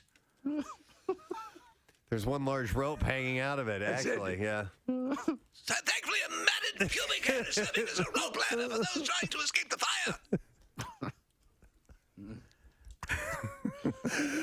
Oh, my God. All right. So Colby Watson says that he purchased the 10.5 ounce vagina candle online in January. He claims he lit the candle for the first. Is it possible that he lit the wrong side? That he lit the butt side? I don't know. The first time, turn it around. Oh, yeah. It's a little joke, right? Yeah, well, the methane is back there. He claims he lit the candle for the first time the next month. All right, so I've seen a new ad on social media for this erectile dysfunction. The one that delivers to your home? It's like it's you put it on your unit. No. Have you seen this thing? No. What are you taping a pencil to your dong? No, dude, not a pencil. It looks like almost like this horseshoe-shaped thing that comes almost to a close at the end. I have not really watched the commercial, but it appears to be like a C-ring that you put on. When you said that, that's what I was thinking. Right? Yeah. So that the way strippers at like Chippendales will puff themselves up with and then tie it off essentially. Yeah. So I think that's what this is. If I'm Wilford Brimley for the Wilford Brimley C-ring. No matter what side of the good Lord. COIN. You have until 15 minutes after the hour to enter it, and you can do it a variety of ways. You can enter it on the contest page at WMMR.com. You can enter it via the MMR app, or you can text it to the special contest short code number, which is 45911. One random entry wins $1,000 in the company-wide contest, and all MMR winners get 2 tickets to the MM Barbecue Saturday, September 16th. Tickets for that are on sale now And winners will get a call from Beasley, so make sure that you answer your phone. Contest rules at WMMR.com. For MMRBQ details, text the word finally, 39333. You get a link to the info. It is sponsored by Meineke. So let me give you that word again. It is coin, C-O-I-N. Enter it now. Let's take a look at traffic. See what's going on. Kathy, what do you have for us? We've got jam traffic on the Schuylkill 202 into Belmont, and then from the Boulevard to the Vine westbound. Excuse me, Vera Avenue through to Girard, and then the Boulevard out to Belmont. 95 southbound is jammed from Academy through to Bridge Street. And then from Girard to the Vine, the Blue Route to the Commodore Barry Bridge. The Pennsylvania Turnpike westbound slowing Willow Grove to Fort Washington. 422 eastbound backing up from Oaks to First Avenue. And then in New Jersey, 55 northbound heavy Deptford to the 42 freeway.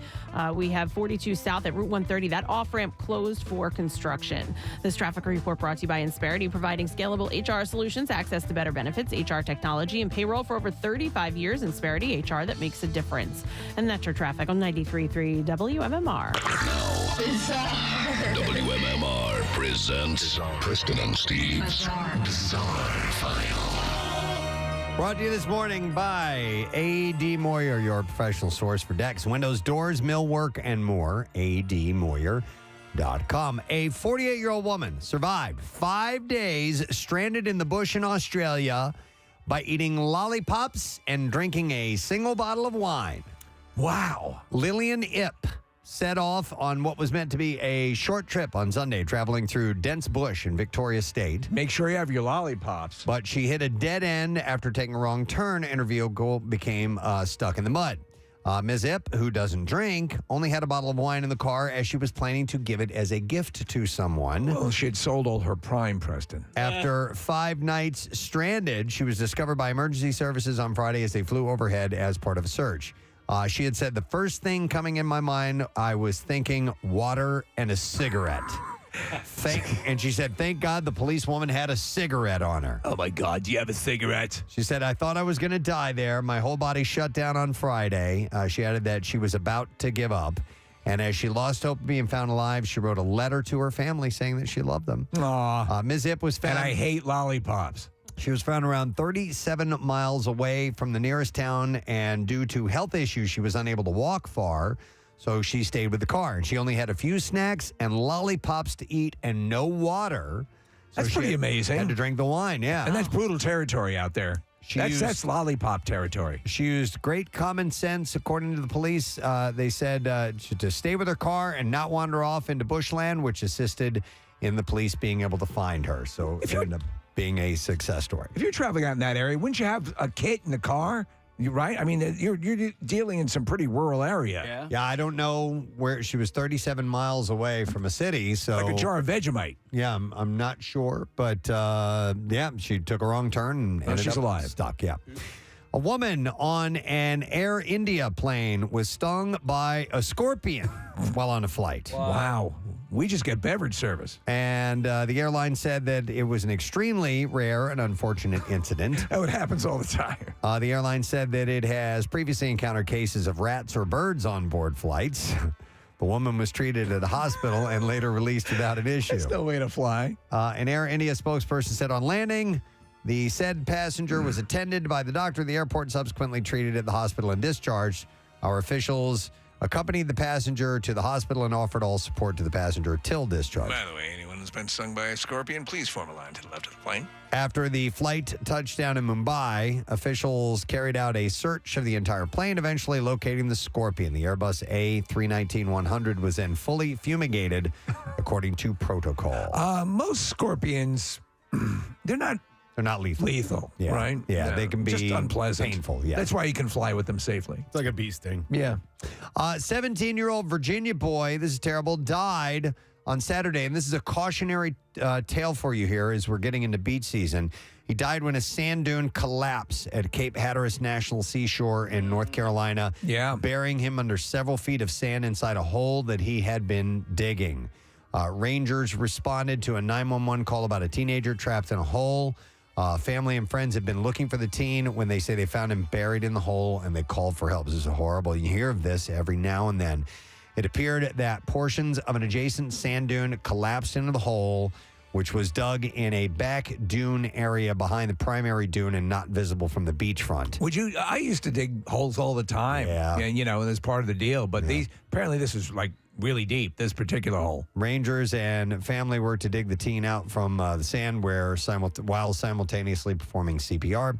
First responders were unable to resuscitate the teen, and the incident remains under investigation. Authorities advised visitors of the dangers of digging holes on the beach following the teen's death. Yes.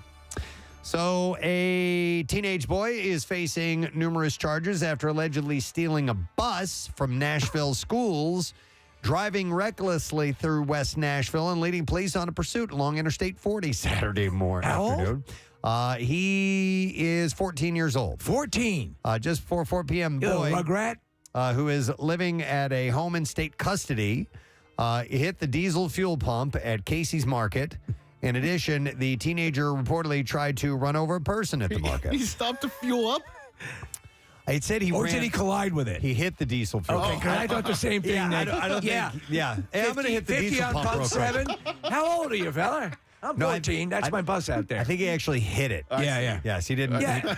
He didn't hit it. And as a in carton of Marlboro. Slang for stop by. Totally misunderstood. Yeah, and I got a couple hookers, too. After that, authorities said the 14-year-old drove onto I-40 West, hitting a car in the process. I'm going to have to get some gas. According to police, they followed the bus onto the interstate where it traveled at speeds about 65 miles an hour. Officers deployed a spike strip, but the teen driver allegedly saw the spike strip, so he slowed the bus and attempted to turn around in the middle of the interstate. He's going to hang a U-turn in a bus. At that point, authorities said they ran up to the bus, broke the glass on the door, and used a taser on the boy because he was still trying to operate the bus. Wow. And arrested him without further incident. Am I correct in assuming that most buses now have automatic transmissions? Yes. All right. The 14-year-old was booked into juvenile court for vehicle theft, aggravated assault, evading arrest, reckless driving, driving without a license, leaving the scene of a crash, and failure to report a crash. All right, and then we'll wrap with one of my favorite stories of the day. This is out of Cambria County, Pennsylvania. A pest control worker has been charged after police say he was caught on camera urinating inside a family's living room. Authorities have filed charges against the owner of Young's Pest Control, 67-year-old Roger Young, after he allegedly admitted to the incident, which police say they caught on the family's home surveillance camera. I took care of your earwig problem and I pissed on your couch. Police say Young was reportedly contacted to spray pesticides inside the residence. And police say that the apartment complex manager told investigators they use Young's Pest Control for all pest control jobs. Police say the tenants were not at home at the time of the incident, but the family said that the only tenant had left the apartment on the day of the incident and that others were home and were reportedly upstairs sleeping. Investigators say a few days later, the tenants reportedly reviewed their home surveillance camera, which allegedly showed Young urinating on their couch and other belongings. Other belongings. Oh, we're watching the video right now. Upon further investigation, police say they reviewed the video as well, which reportedly showed Young enter the apartment and proceed to torment the tenant's cat. Yeah, we see the cat. Police say the video then shows Young set down his pesticide container, look around, and walk towards the couch, at which time he begins to pee on it. Is that part of their promise? If they can't get rid of your pest problem, they'll go to the bathroom in your living room? Authorities say the video shows Young continue to urinate on the tenant's carpet and other belongings before looking up and spotting the camera. Hell, even the cats go in a box. Police say Young was questioned about the incident earlier this week, at which time he reportedly admitted to urinating inside the apartment. Young reportedly told police that he, quote, messed up and was having a bad day. You need to understand. Yeah. By the way, don't open your desk drawer. On Friday, police filed charges of criminal mischief and disorderly contact against Young. The carpet, couch, and other belongings had to be replaced and cost the victims over $4,000, by the way. Do you have any cameras inside your house? Do not. Security cameras? Nope. We have so many because of our cats that we would have caught this guy on 4 separate cameras. All right. He's busted, so it's good to go. All right. You have about 2.5 minutes or so, maybe 3 minutes left to enter the word coin for MMR's Concert Cash. So you need to do that now. The word is coin, C-O-I-N. Enter that now because we want you to win. This is the last week of MMR's Concert Cash, brought to you by Meineke, so don't miss each and every single opportunity. We're going to take a break, and in a little bit, if you're good, cookies for you. Oh! Insomnia cookies, they're here. We'll do some giveaways in just a little bit. Stay with us. We'll be right back. Preston and Steve on 93.3 Bamboo steamer. If anyone has seen this and has watched the ad and wants to comment or bring me up to speed on that, please give us a call, 215-263-WMMR, because... Did you hear that Jerry died? I'm so sorry. What happened? He was trying some sort of new C-ring and he hemorrhaged. Nick is pulling Is this it? No, that's not it. No. That looks like one of those things you throw against a wall and crawls down. What do they call those things? The creepy crawlies? Wall crawl? It's got little Wally crawlies? It's Steve. It looks like it's got Is that a C-ring for French that? ticklers on it. In case you're banging against the wall? No, it was really weird. I don't doubt it. And I've then seen I'm a lot like, of. why are you targeting me with this? Why is this advertising heading to me? What's that all about? Well, it's like when your mail from the local funeral parlors and cemeteries is addressed to you by name. Here it is, Nick. Eddie? Eddie. ED has become Eddie. I get it. Meet Eddie, the wearable device aiming to optimize, your situation. So see what I mean? That it's shaped kind of like a horseshoe? Yeah. And I guess I'd like to play horseshoes with that. I guess you're supposed to get yourself excited and then strap that thing on. I have no idea. So you're tying off so that you're. That's what it seems like to me, Steve. That's what a C-ring's purpose is. Does it? It's not to get engaged. Here you go. I'll read the information. Eddie is the first of its kind wearable FDA Class II erectile dysfunction device. Manufacturer Giddy maintains that its unique ergonomic design improves upon current devices by working with the natural physiology of a unit where it's so funny. You have to paraphrase. It's so funny I can't say erection. Yeah. Where rings and constriction devices can actually work against it. I swear by it, says B. Arthur. It says here, Chloe Kent takes a closer look at how Eddie works and asks if it's truly an improvement upon the market's current state of affairs. Preston, $298 for a 2-pack on Amazon. What? Seriously? No. Look, $298 for a 2-pack. 2-pack. Medicals. Maybe they should get into it. How do they charge you so much? Eddie by Giddy. Yeah. Device for dysfunction proven effective. No pills, comfortable design, medical grade construction. Well, you need that. All right. Is it? All right, hang on. You have to nail it on. Well, no. Is it a one-time use only, or? That's what I don't know. No. If it's $298, there's no way, dude. Does it say washable anywhere? That has to be if you've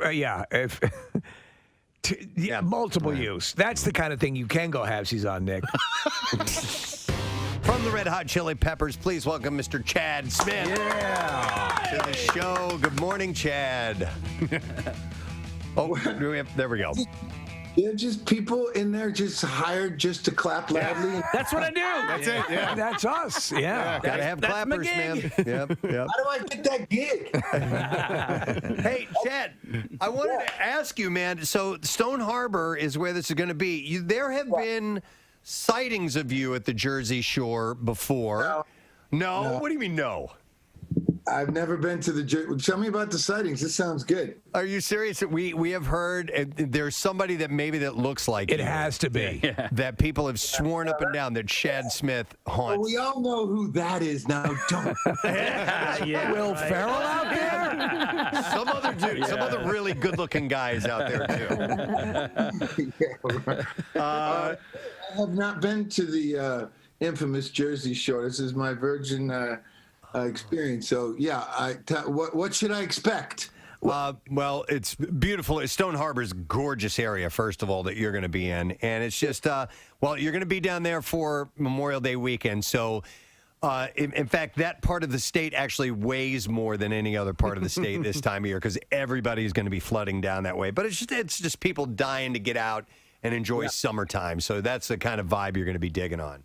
Beginning of summer. And what a summer to start beginning, right? Yeah. Well, you're also dealing with the fact that restrictions are getting relaxed, and people are, as the vaccinations are going out and things are becoming more normal. I think you're going to get a very exuberant response from your art collection. And how is this? How long has this been a thing for you? Because obviously you have the artistic outlet of the music, but a lot of times, people like to dabble in other stuff. How long has this part of your life existed? Well, I would say I've been doing this particular thing about 5 years now. And this company called Scene 4 in Los Angeles approached me, and it was really their kind of idea saying, look, here's how they presented it to me.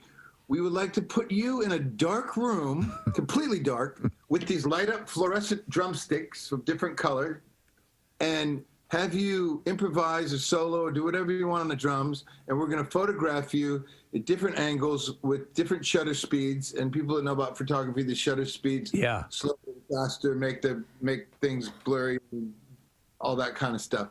And then after that, you can change the color and you can manipulate it on different canvases and do all kinds of modern post-production stuff.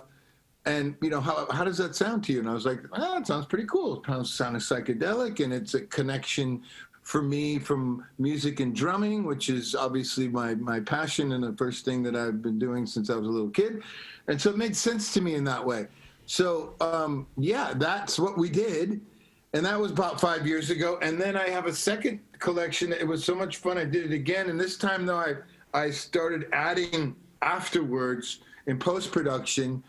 I really wanted the power and the energy and explosiveness of how I was trying to portray the drumming to pop out on a flat surface, which is really the challenge, because music and drumming is so physical and obviously it's a audio experience, but to try to get that translate that onto a flat surface is something I was interested in. So I've been adding things to it to embellish it, to bring out those feelings that I want to convey on the canvas, and it's been a lot of fun, and I'm just going for it. There's no art police that's going to come and say, hey, you can't do that. That's against the rules. You're supposed to do, whatever. And so I'm not really concerned with that. I just, if it touches people emotionally or whatever sort of, reaction you can get from art, any kind of art, right? I'm down. So it's really, I'm using my drumsticks as brushes. And actually, there are brushes that people use on the drums, and the drums are my canvas, and I can express myself any way I want. That's wild. We've had a few other rock stars by here that have taken to artistic and oil paints and various mediums, and a couple of them actually have been drummers. We have Mickey Hart of the Dead, Rick Allen of Def Leppard as well. Do you guys? Is this a community, drummers who go into art? Like a drum circle, we'll get a hate circle or an art circle or whatever. Stuart Copeland does it. Bill Ward from Black Sabbath. There's a drummer from Journey. A lot of people. I don't know. Maybe it's a drumming thing. I know. I asked Mickey about it actually because I saw that he did it, and I asked, and he's with the same company that I did. And obviously, our thing is always very different, but. Just to get a feel for it and how the people were to work with and all that, and he was very positive about it. So, I guess it's a thing. Who knows? You know what's interesting though is because you talk about that there's no art police, and I think as a musician, and this is your livelihood and so on and so forth, and albums and songs get critical reviews and so on and so forth. It's sort of liberating in a way to tie into an aspect of what you do and have that. And I don't give a rat's ass aspect to it, to just be purely something you feel at the moment. And no, I don't care how it's judged. This is what I want. If you make art and you're worried about what other people think and you're making it for someone else than yourself, I mean, it sounds selfish, but you really, you have to be okay. You have to love it. And you don't always love everything you do, but you have to do it for yourself and come from the heart, and that's authentic. Yeah. And if you making it for other people or what other people think, music, film, photography, whatever it is, art, then you're already out in a different place. And that's not where I'm coming from. So no, I mean, do I want people to like it? Sure. Do I want some people to hate it? Yes. I want action. I don't want, All right. Okay. You don't want that as an artist. You want people to love it, or they at least for me, I want a reaction. So I think that's good, and you take a risk and you grow and change as an artist. That's really important, and I'm just doing that. And people don't like it, fuck them. I have to dump out on the F-bomb. But listen, Chad, I have a question about that and the difference between creating music and creating this as tangible art that you can hold and touch and really take in. Now, if you create something, a piece of music, it goes out into the world, people purchase it, that's great. But you still have that. When you have a piece of art, if you create something that you really love, do you want someone to buy that and have them appreciate it, or is that something you want to keep for yourself? Is it hard to let go of something that you've created that you really, really like? Yeah, that's a good point. And also I can use the music analogy. It's like you make your songs in your garage or wherever you're at, and you write these songs, and with our situation, there's 4 people in a room, and you come up with something, and if it's really great, it touches people and people connect to it. And then it's theirs. You know what I mean? It's really no longer yours. Once you put it out into the world, it's for everybody. And I mean, if it's something that I made, I guess this is the one thing that would be different. It's a tangible one thing. If I really liked it, I would keep it. Okay. Yeah. That makes sense, right? If I was like, I want to have it. I want it. But for most things, it's like, you know, I'm doing it to express myself and share it with other people. So, yeah, Chad, my girlfriend's a painter, and occasionally she'll paint something and keep it for herself. Who are you? I'm on the show as well. My name's Nick. Nice to meet you. And listen, like the GIMP, did they keep you in the club? That's right. Well, today they let me take the leather mask off, but normally I'm in the closet. But she's an artist, and she's a painter, and she loves to occasionally keep a painting for herself. But listen, the reason I wanted to bring a chat just for a second is I don't want to alarm you, but we're zooming with you. There's a window behind you, and I just saw somebody wandering behind you. I don't know if you know who that is, or if there's just there. See him? Yeah. There's somebody out your window. Yeah. There's somebody right outside your window right now. That's my son Dashiell. He's like loves horror movies and creepy dolls. He's on his bike right now. Okay. You guys are talking about you. Oh, that's funny. Yeah, if he's a horror guy, we can have a conversation.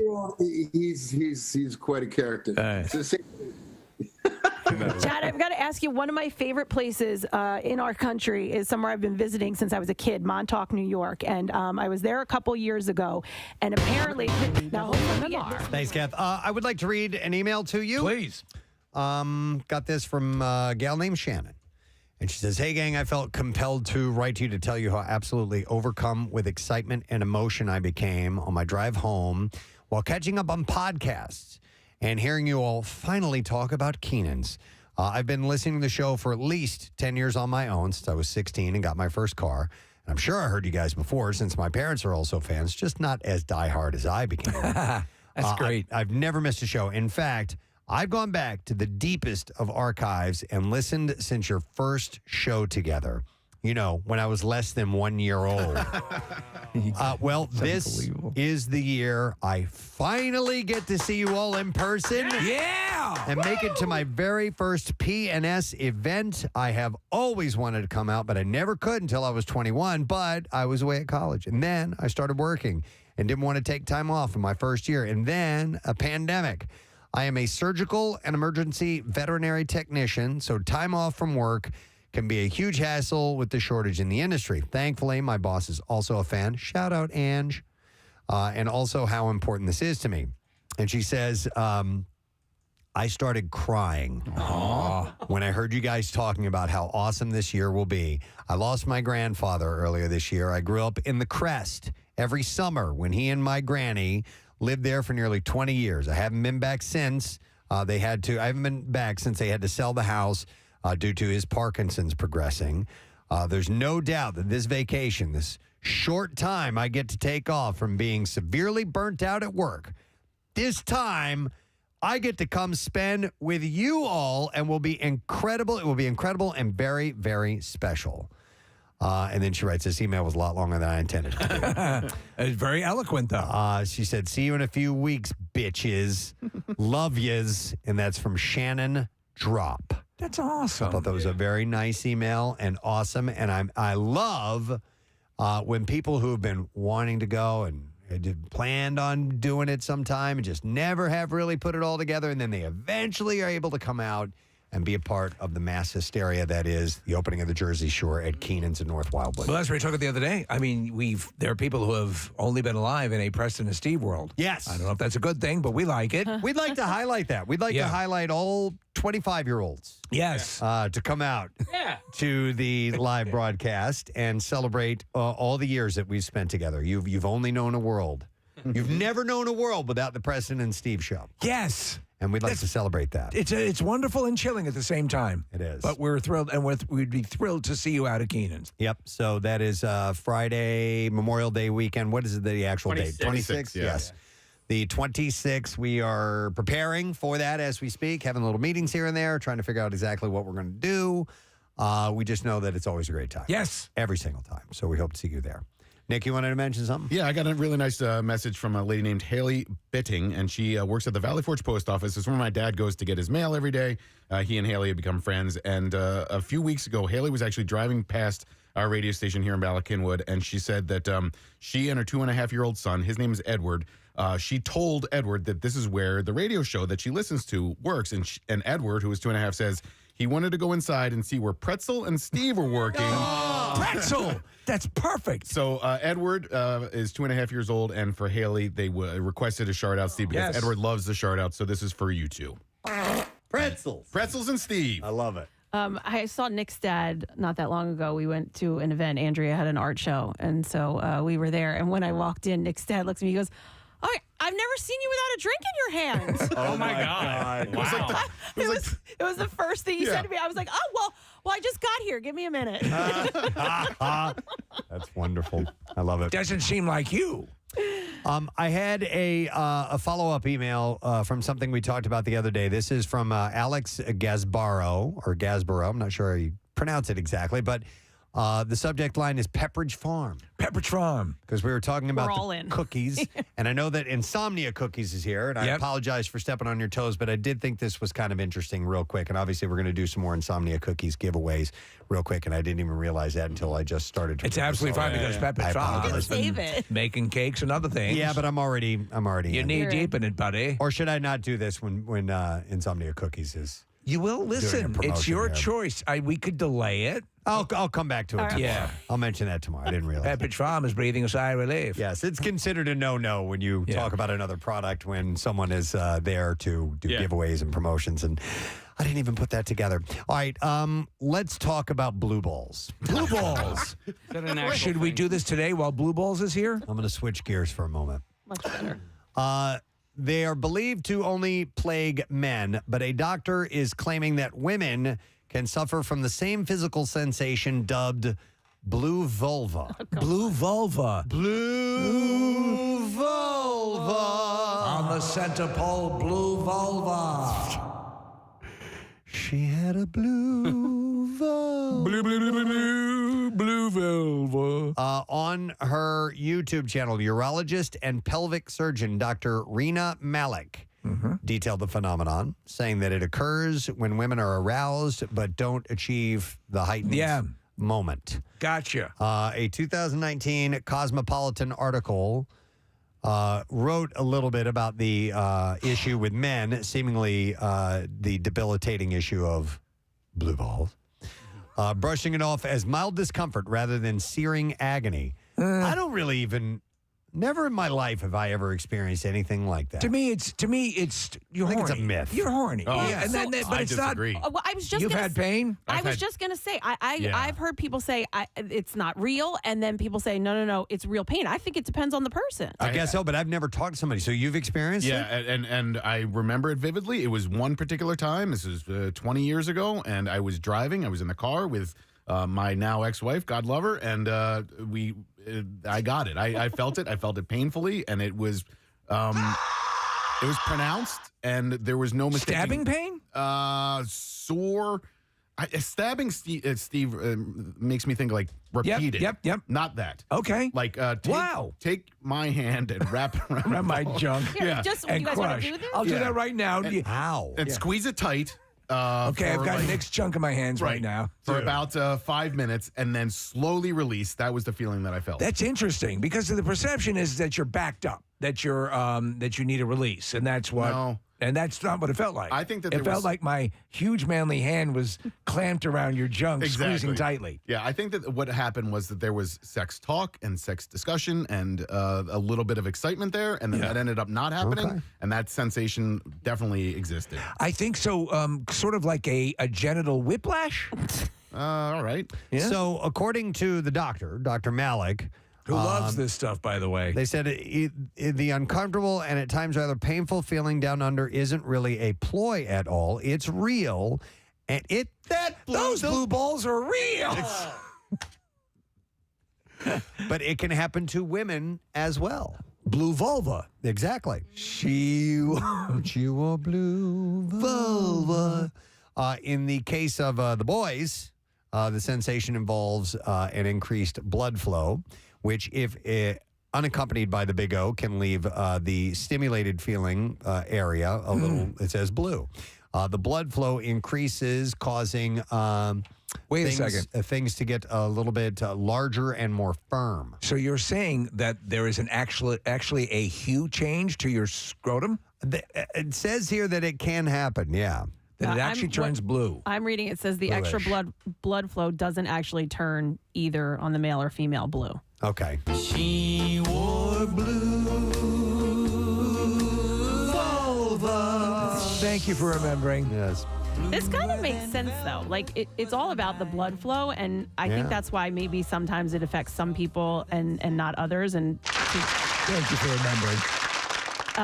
To the point that you get and where the blood is and it not releasing. So it happens to females, too, so it makes sense. Yeah, it says if you're having prolonged arousal and it's not getting released, the blood does leave the area, but it can leave an uncomfortable since I've been to Target. heaviness feeling. And it says the name isn't just referring to how sad and the sexually frustrated person is. In fact, the temporary, non-life-threatening condition, it says here, Kathy, can even make it turn a bluish color. Oh, all right, okay. So I don't know. I maybe that's rare. I'm not really sure. So there's no possible way, if there's no possible way to relieve yourself, Malik recommends lying down on one's back, using a chilled compress, or even indulging in a shiver-inducing spray. A cold shower will constrict the blood vessels. That's been the solution since time began. Yes. Right? Take the blood away from the area, it says. Ice your balls. Yeah. Kind of, yeah. That's essentially what should I do, Doc? Wait, would that actually help? Yes. That's what it says. I've taken cold. If there have been times in my life where I was extra, I would say, horny or, in that state, a cold shower can certainly mend that. I just feel like it's a ploy to get the person to sell more Prime. No, to finish it for you. Well, that's what I just said. Some people don't get it. They're not getting to that point. Oh, the big game's Friday. Yeah. Well, whatever I went through was not a ploy. I mean, it was a physical sensation. The doctor's saying it's legit. Yeah, and Steve, somebody texted in, what would it be like if you had 3 testicles? Oh, my God. Zach, oh, my God. The agony. On healthymail.org, it says it's not dangerous. I had 3 testicles. And it's not a reason to pressure a partner into sexual activity. Right. Yeah. Right. No, yes, that you can't do. You should. That's what you pay people in alleyways for. Right. Take or care of it like yourself. Nick, when Nick has it, I'll just come over and squeeze his junk, and he feels better. We have an understanding. It's a professional. It's a radio thing. You may not understand. All right. By the way, we're going to go all over the place. So I think we're the stream. All over the place, her? Yeah, we're the all over her face of her. Wanderer. The Wanderer. We did that. We had it. Yeah. Did we? Yeah. We used to be the Wanderer. And then it became the Stream of Consciousness. I have lost track. Because we use that piece of music. Yeah, you're right. Yeah. So, all right, here we go. I wander around your vulva all the time. All right, the rise of weight loss drugs like Ozempic could change the dieting industry as we know it. Jenny Craig announced last Tuesday that it is shutting down. Weight Watchers International, previously known, WW International, previously known as Weight Watchers, had shares fall about 30%. How's it affecting the WWE? Since drug Wegovy was approved to treat obesity. So there might be a bunch of places going out of business. Yes. When you first reported about the Jenny Craig thing, Preston, I was like, wow. Yeah. Now a lot of them are handling programs based around trying to adapt based around the use of the drug. But that's the thing, The though. drug. That's why I don't like this drug, is because people are taking it and thinking, okay, this is great. This is all I need to do. It's not. You have to change the way you eat. You have to change your lifestyle still.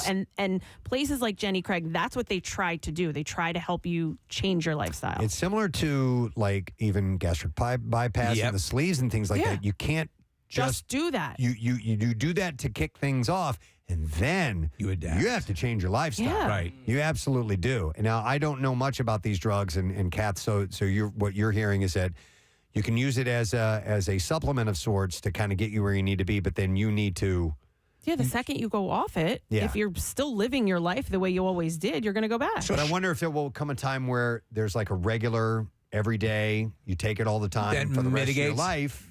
I don't know. So right now there's a couple of there's the nausea or nauseousness that people are experiencing with Ozempic. Blue vulva is another side effect. That makes me sick. Yeah, absolutely. But I'll tell you this: like Sharon Osbourne I was just reading, she lost 32 pounds, and she said she had that upset stomach thing periodically, but. She's saying, okay, that was, as you said, Preston, the kickstart. Now I'm going to make sure I stay with a better eating pattern, and so on and so forth. You're right. It's like there's so many people I know who have gotten the sleeve or the gastric bypass, and then just think it's a panacea. It's going to fix everything. A few years they're in a good place, and then slowly it comes back around. Yep. It can, And then Brendan Fraser's starring in a movie about you. You don't want that. But you have to. You've got to make a concerted effort to change your lifestyle, and the thing about it is when I am in a healthy regimen, I do feel better. You do. I feel Oh, yeah. Definitely just all around not as tired and better. You said you had like something you wanted to share, though. Can you do that here? With your weight loss? And you were like, I should write a book on how I do this. I was going to share the way. Here's kind of my secret, okay? And all I do is I eat healthy and healthier and smaller portions. But I think that most people fail on the onset, and I have found that 2 weeks is my magic number. If I give myself 2 weeks, those hunger pangs that I have.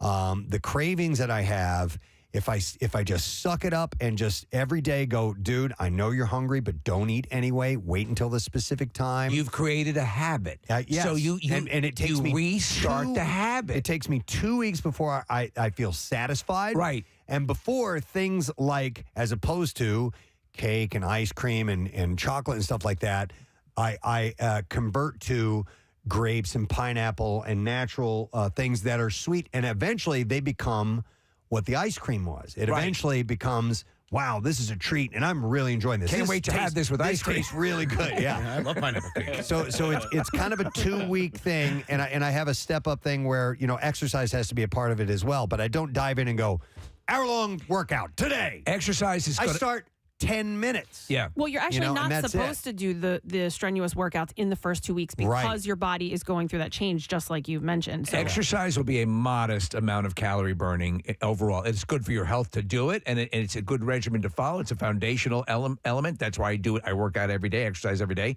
But, the thing about setting up your habit of 2 weeks, getting up and running and saying, okay, I'm doing this consistently. I've gotten over that little hub.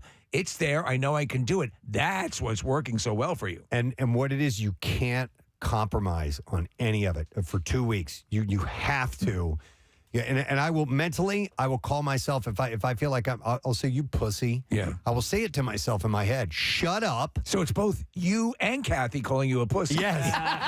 Shut up and do what you're supposed to do. This little bit of hunger you're feeling right now, you can stick that out. Come on. Let me you know ask- what I mean? These are the Such a type pussy. these are the I can't conversations stand you. that I will have in my head. So I don't think any of these drugs that we're describing are for me, right? I'm not really that interested in taking an Ozempic. But Preston, let me ask you this: if an Ozempic type of drug helped you get through that 2 weeks to stick to that discipline, do you think that that's a good approach? To create the habit, this drug helps you create that habit. Maybe. And I don't know. I have no idea what the answer to this question is. I know what you're saying, though, and I think it makes sense that this may be where this gets integrated, Nick, is that it's a chemical enhancement to that hub, getting over that hub. Yeah, and So some people can't do shake it. bad habits. And so maybe this is a way to shake a bad habit and get you more disciplined into sort of the lifestyle that you're describing. And it's such a demean, and so for so many people who deal with these issues, and they get tired of other people saying, "Why don't you just?" Yeah, I mean that's why weight loss is like a multi-billion-dollar industry. Right. You know, I understand that it's difficult for a lot of people. I would never look down at someone for using this as an assistance. Definitely not. But I just hope that they know you're going to have to change the way you do things. Yes. You're going to have to in order to remain on this path. You said you were And it's looking hard. at the man in the mirror. Yes. And, you know. You were asking. And it's asking you to change your way. Thank you. I couldn't think of the next line. If you want to make yourself a better, what is it? How's it go? Better place. Take a look at yourself and make that change. You know. Do. But it's hard, man. It's hard to change one's habits for the better part. And we're trying to help out, you know, like my dad have a better eating. How's that going? It's going well. It's going very well, you know. Goes out to Preston. You be drinking, but I know you drink.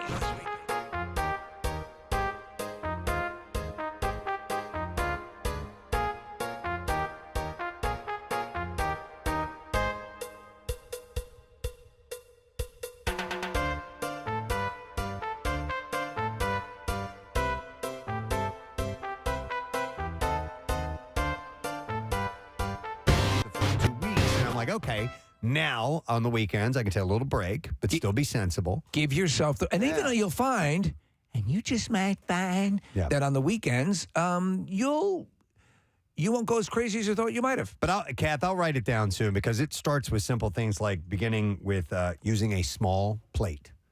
Using a salad plate The food falls off the side. instead of a dinner plate. No, yeah. And only have one plate. Portion is a lot of it. I mean, you can eat things that are kind of, you know, decadent, but if you don't eat a lot of it, you're still in the zone. you use crazy your- our portions. Your little salad container. Yeah, I have the bento box. Yeah. Yeah. I've noticed that. And it's it's called the Bent Go. Yeah. And it's this little sealed container. It's like Tupperware? With these small, it's kind of like Tupperware, but it's sectioned, and I have my salad and fruit and cottage cheese every day, and it works. Okay, so you have that for lunch. He doesn't eat the container, the food in it. Do you not eat again until dinner? Correct. And then what do you have for dinner? Like what is your dinner? Because I feel like that's Pint of Haagen-Dazs. That's a small lunch. It is, yeah, but I've gotten used to it. Okay. It satisfies me, and I'll have a cup of coffee at some point later in the afternoon. If I don't do that, maybe I'll have a banana. If I do. But Kathy, I'll either do chicken or salmon as a main, and then some kind of fresh vegetable that's roasted, or I change it up a little bit. But And that works. You trained yourself to do that. I have one meal a day. I have my I have dinner. Dinner's my meal, and I'll have like a protein, like a smoothie, or I'll have a protein bar or something mid-afternoon. On the weekends, from about 9 o'clock till 7, I'll eat a pint of ice cream an hour. No. So I've lost 25 pounds in about 3 months and a handful of days. And that was my Which goal. is I wrote it down. I also wrote down my goals. I have my little goal, medium goal, big goal, and then ultimate goal. And Blue Vulva goal. And as I go along, I mark those off, and that gives me motivation to keep going because There you I'm go. seeing progress. So, but it's my own little system, and that's all going away Look at because you now now. you just take a pill and you're good to go. You feel good? Your arm's hurting? But it's changing the diet industry, quite possibly. But we'll see if it's for good or not. But Kathy said, like, maybe they're going to more focus on, okay, here's how you maintain. That's the way to go after you go through this. And besides, a lot of them had changed or some of them were changing, Preston, because of the remote thing. There used to be, like, some of the models were like almost like an AA meeting where you go and you talk about your deal. That went away quickly. And then it's sort of like a version of telemarketing where you're meeting with your counselor. But it's and I don't want to say it's just because it can be very difficult for people. It's adapting habits. I started watching a documentary on Netflix, and I need to go back to it, of the woman that was trying to marry religion and weight loss. Did you ever see this? I've only heard of it. I didn't watch it. She just like became this fanatical, or somehow or another she tied Blue waffle? No, it wasn't blue waffle. She tied in weight loss with Christianity, and it went kind of cuckoo and all over the place. Oh, sometimes it can. But Jesus had abs. I need to get back to that. Jesus was Yeah, he did. Yeah, that guy was cut. Yeah. If you see, who literally. Yeah, oh my God, twice. That Shroud of Turin though, that's a perfect physique. If you take a look at it. Is it called To the Bone, Preston? This Netflix one? No, because it was an actual documentary. This looks like a. Who's he? What's it? No, that's Bone Bros. Reenactment or something. All right, anyway, I'm going to wander. We're in the Wanderer. Sorry to go off on this. All right, this is a pretty wild story. Steve sent this to me. A father whose family adopted a Ukrainian dwarf who they claim is an adult sociopath masquerading as a child, sobs and punches the floor in a new documentary trailer while screaming that they are all abused. Do you remember this story? I was just going to say, we reported on this story a while ago. In fact, we had I forget who the producer was for another documentary series. And at that time, she said, as we were chatting after the interview, that they were going to focus in on this story. So I think it's them. But so the obvious comparison is to the movie Orphan and the sequel, because it's that same sort of deal. So Michael Barrett, who was recently acquitted of neglect charges, is emotional in the trailer. It's called The Curious Case of Natalia Grace, and it will be released in 3 parts on Investigation Discovery, ID, May 29th. So the adoptive daughter was Natalia Grace Barnett. Michael and his wife, Christine, adopted Natalia in 2010, believing they were taking home a 6-year-old child. So did you see Orphan? Yeah. And then the second one takes it and has a lot of fun with that concept, and it's really good. But you're sitting there watching the movie, and then when this story came out, I'm like, oh my God, did someone take inspiration from the movie, or did the movie take inspiration from the story? So they believe she was 6 years old. They said she became violent, and they suspected she was an adult posing as a child. They petitioned a probate court to change her birth year back 14 years, which was granted in 2012, legally changing the Ukrainian-born dwarf's age from 9 to 23. Yeah. The family claimed Natalia was told her new birth date at the orphanage in Ukraine before moving to the U.S. and threatened to stab their children while living with them in Lafayette, Indiana. According to Michael, he said, she tried to poison and kill my wife. Wow. And one night I opened my eyes and Natalia is standing at the foot of the bed with a knife in her hand. My God. He said, I definitely didn't feel safe around her. That's according to Jake, their son. I mean, I like children, but I'll tap out. Michael warned viewers in the trailer that they would be getting the truth, but they might not like the truth. After the couple was granted their petition, they took off to Canada with their 3 biological sons, where their eldest, Jake, was meant to start college. They left Natalia in Indiana after getting her an apartment, and they were later charged with neglect for abandoning a child. But the Barnett family claimed that they were victims of fraud. This is all over the place. Right. And you remember we were reporting on it. We said, well, how could they have abandoned a child when there's proof that she was older? Yeah, Natalia was left to fend for herself for 3 years despite having a rare form of dwarfism. That means she is 3 feet tall and has problems walking. In a 2019 episode of Dr. Phil, Dr. Phil got involved in this. So they went there. Natalia denied being an adult, and her new parents defended her, stating that she was a genuine loving girl and not an adult sociopath masquerading as a child. I am a sexy, sassy bitch. Despite her despite her age being legally changed, the couple was still charged. because authorities said that she was dependent on the Barnetts because of her dwarfism. They originally also faced charges of neglecting a child, but those were dropped due to the legal change of age. So basically, because of her disability, she's abandoning. Yeah, thing, they still abandoned her. Yep. So Barnett said that she and her family were the true victims and that they were terrorized for years by the mysterious imposter who threatened to stab them in their sleep. She apparently pushed one of them towards an electric fence and poured bleach in her coffee. What the hell? Otherwise, just totally adorable. So, according to Barnett, Natalia was a woman. She had periods. She had adult teeth. She never grew a single inch, which would happen even with a child with dwarfism. I'm a bitch and proud of it. The doctors all confirmed that she was suffering a severe psychological illness, only diagnosed in adults. She was jumping out of moving cars. She was smearing blood on mirrors. She was doing things that you could never imagine a little child doing. However, their son Jake said in the trailer that his mother wasn't fully innocent. Okay. He said, my mom isn't 100% innocent. In the past, Michael accuses his now ex-wife of beating Natalia. Oh, geez. In October, Michael At Connect 4 was acquitted of his charges. Nearly 6 months later, Christine's case would be dismissed 3 weeks before trial. There's a lot of crazy stuff going on. This was one that, and every time, and so every couple of days, more information would come out, and there was this massive morass of conflicting information. One thing that we know is, yes, she's an adult. She's not a kid. And, this was kind of her MO, which is the movie. Have you ever seen Orphan? Probably not. No. It's our movie. Yeah, it's pretty chilling. But, that she can convince these people that she's a little kid. Do the people in the documentary, or the people involved in this case, are they in the documentary? Yes. Are they speaking? Yes. Oh, all right. Very okay. much so. Yes. The people who adopted her are the parents. ones that are speaking on this. This And what whole about thing. the girl?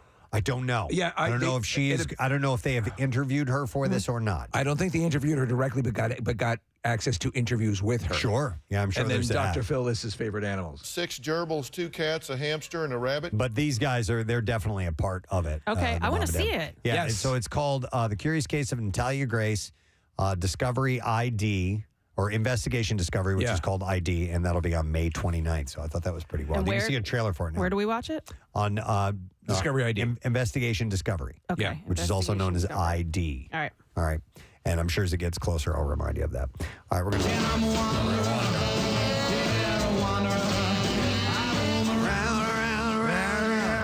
By the way, real quick, Preston, the documentary that you were referring to earlier is called The Way In. The religious Yes. one? Yeah, okay. Yes. A few people texted in to, that's the one about religion and weight loss? Yes. Okay. I do need to see that one. I started watching some of it, but I want to watch more of it. So in Washington, the Biden administration is working on new regulations that would require airlines to compensate passengers and cover their meals and hotel rooms if they are stranded for reasons within the airline's control. So this seems like a very good idea. Yeah. Some airlines will step up and cover hotel and meals, like a per diem or something like that. Right. But this would require that. Yeah. So the aim would be for the first time to require airlines to pay compensation beyond a ticket refund and to cover expenses that consumers incur, including rebooking on another flight. If the airline causes a cancellation or significant delay. What I'm curious about is overbooking. Right. Because, and we were at the airport not that long it ago. happens often. And it was happening, and we're still kind of, my wife and I are sitting there, and so were other people, because they were also, we got pulled aside, and this little group of people were all kind of looking at each other going, who gets to go on the plane? Yeah. And everybody's wondering out loud, how did they let this happen? He's got a bomb! How did they? Yeah, I know, I saw him with a gun. He's got a gun! I think it happens every flight. You know what? So I did while I was standing there, I did a quick search. Why do airlines overbook flights? And the bottom line is they just expect some cancellations. Right. And they want to make as much money as they possibly can on each and every flight. And they'll take the hit of the negative aspects of somebody not being able to make a flight. That seems asinine to me, because think of the important reasons. Yeah. Sometimes when I look up and I see a plane going by, a passenger plane, I will just wonder, why are people in that plane? What are they doing? Passenger on the left side of the plane. If you look out, you'll see Preston looking up. Some people are going on vacation, right? They're going to somewhere. Some people are going to a funeral. Some people are going for a very important medical condition. Some people are going for a graduation. Important moments in their life that they really can't miss out on. Some people are waiting to adopt their Ukrainian daughter only to learn that she's an adult woman who's going to kill them in their sleep. So it's just, it's ridiculous. It's ridiculous. I don't know why they do that. Well, yes, but it's the way of it. It's a game of numbers. I guess so. And so I have no idea if that would fall under this umbrella. Probably not. I think, listen, as things get a little bit more back to normal and airlines are forced to become more competitive, at least hopefully that's the case. They're going to have to be more enticing with things like this. If they mandate it, I don't know what that does, but you think airlines would want to encourage respecting the passengers a bit more, because that can only come back to benefit them. Reading this a little bit further, it seems that this is just for cancellations. Just for cancellations. Like a whole flight is canceled. Yeah, so. I had that happen last year. It was frustrating. There's not a whole lot you can do about it, but something like this would make me feel a little bit better. I recently flew from the islands back to Philly, and we had to stop in Miami. When we got off in Miami, we were immediately offered the option of being paid to stay in Miami. That was a late flight, and I had to work the next day. It was a Sunday, so I declined it. But they were offering $800 per person right off the bat. So $800 with a ticket? With a ticket back, yeah. So I would have flown home from Miami to Philly the next day. And that's not bad. And that was just me, Steve. So if Andrea had taken it, it would have been $1,600 or whatever. And that's when you become De Niro. I might do it. I might do it. But I think also if you hold out, sometimes you that number goes up pretty quickly. Yeah. Who told us that they were in the multi-thousands? $10,000. Was it one time? Look, she's actually crying right now. I had read a story about that they were they kept upping the number because nobody was taking them up on it. Yeah. And at that point, and I've considered it, but I've always been in a position where I'm like, no, I got to be at work tomorrow. I can't I can't take this. So if it was a Saturday and you didn't have to be at work next day, and maybe I think I would. I would do it. I would totally do it. Yeah. I mean, you would. Hopefully, they would pick up a hotel for you. That's the other thing you'd have to pay for. I think I think they do. Like, and that's even part of what you can ask for or wait for. You can sleep in the Cinnabon. Yeah.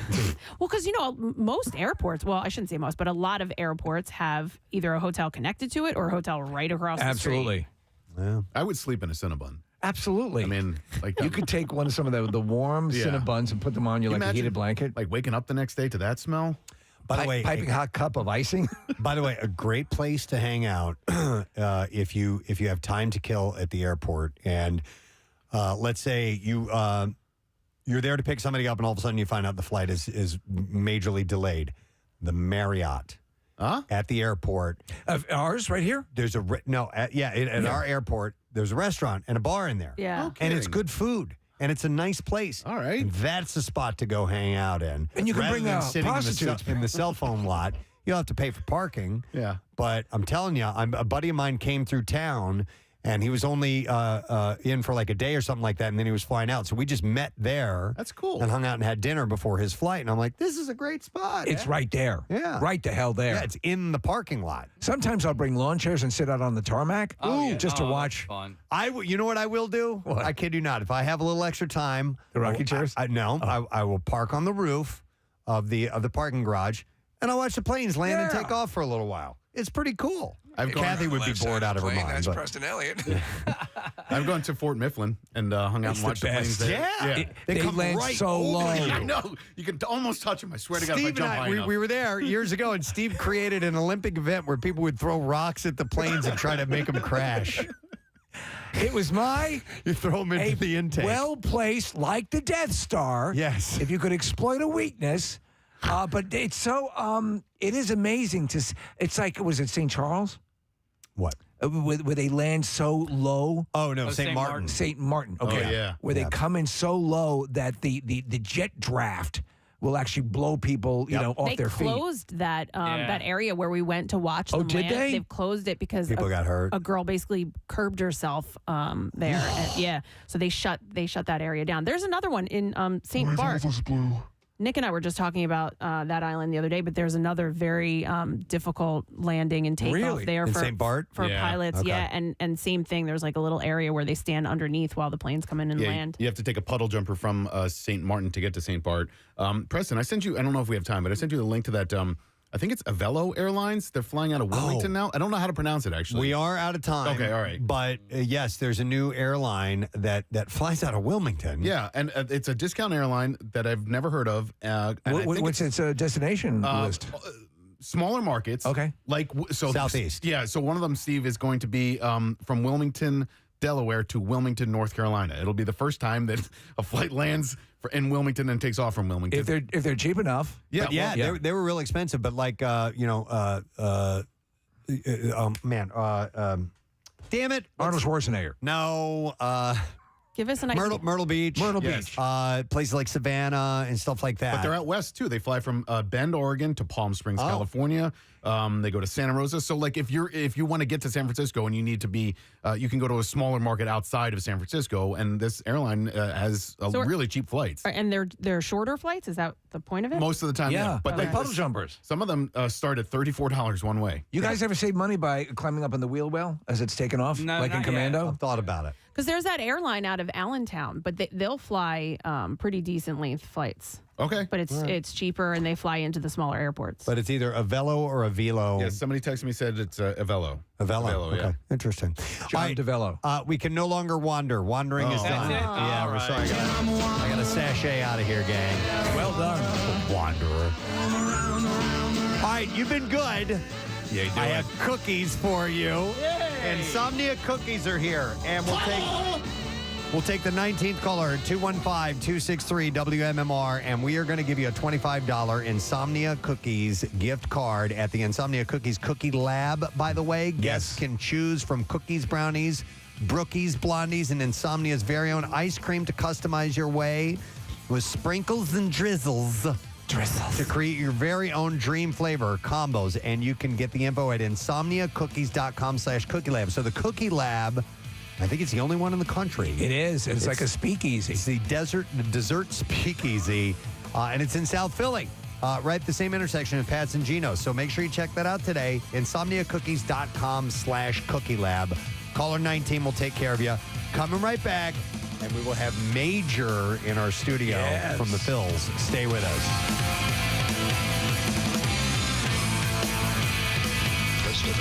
Preston and Steve. To play with the band that was there. Probably, yeah. That sounds about right. I've been coming. I'm in Montauk right now. Oh, you are? Yeah. Oh, Yeah. I love it there. Yeah, it's great. Dashiell, they're just talking about how creepy you are behind me. He's going to put his son on with us. Lord St. Lucida Dashiell. Hey! What's up, dude?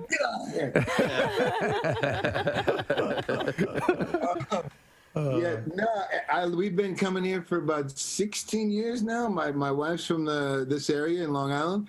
A little bit, not quite as far, but we're here, and we come in the summer whenever we can, and when I'm not working, and I'm sure I've been Talk House, Surf Lodge, you name it. If there's a drum set, I'm showing up. I'm getting up. I love it. That's cool.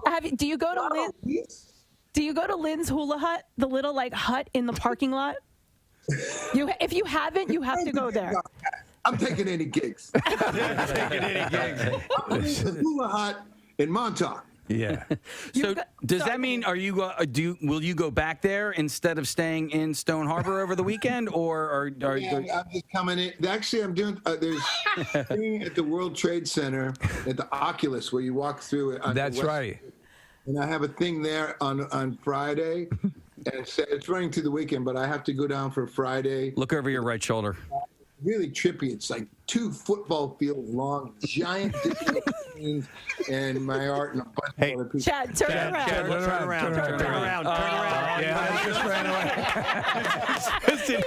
He was up on the windowsill. Don't encourage them. Oh my God, that was so funny. It's a rascal. This one. I mean, I'm getting payback big time. Hey, does he play? Does he play drums?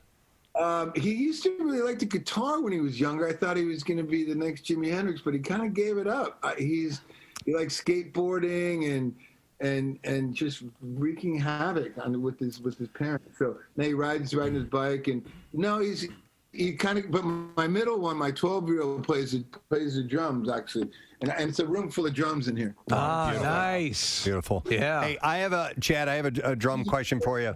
Bed and 3 drum sets. I have a drum question for you. I'm a lifelong drummer. I'm 53 years old. I quit for a long stretch. I have some hearing issues. I have tinnitus. I played in a band. I did the damage. It's over. But I've been getting back into it the last few years. Bought a great Roland electronic kit. And I've decided to crack down and work on the fundamentals, things that I should have done that I really wasn't paying attention to when I was in marching band and so on. And so I'm really working hard, and I'm doing it just for me. I'm not going to play in a band or anything like that. I just want to be a great drummer just to entertain myself and to satisfy myself.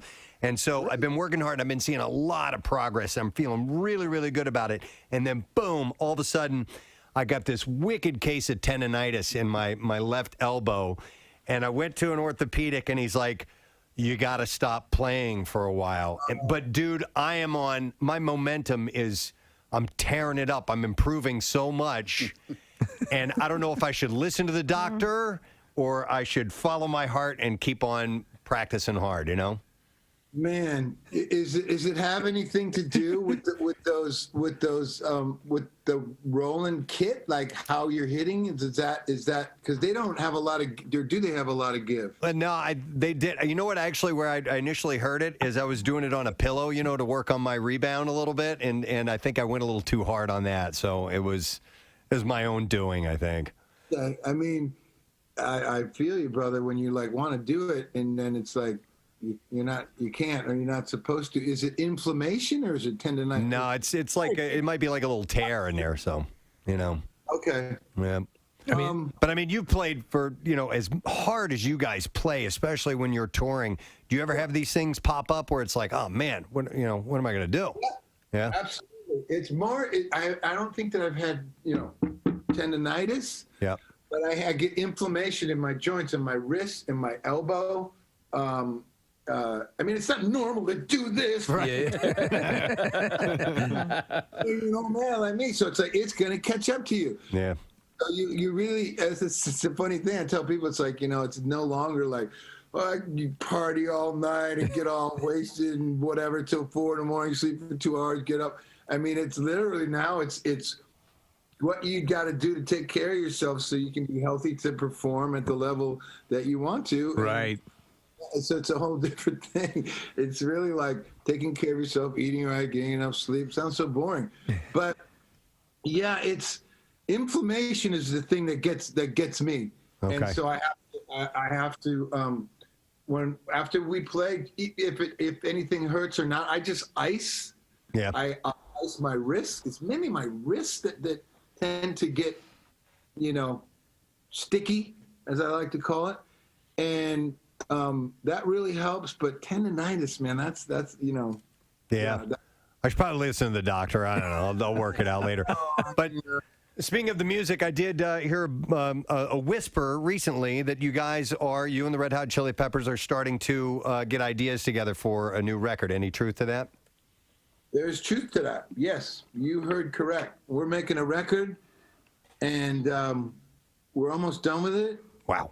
And then when it's the pandemic thing is no concerts, so we just wrote music and recorded a bunch of songs, and we're gonna put a record out when it's done and baked like a nice cake. Yeah. And we'll go play some shows. We're gonna play next year though.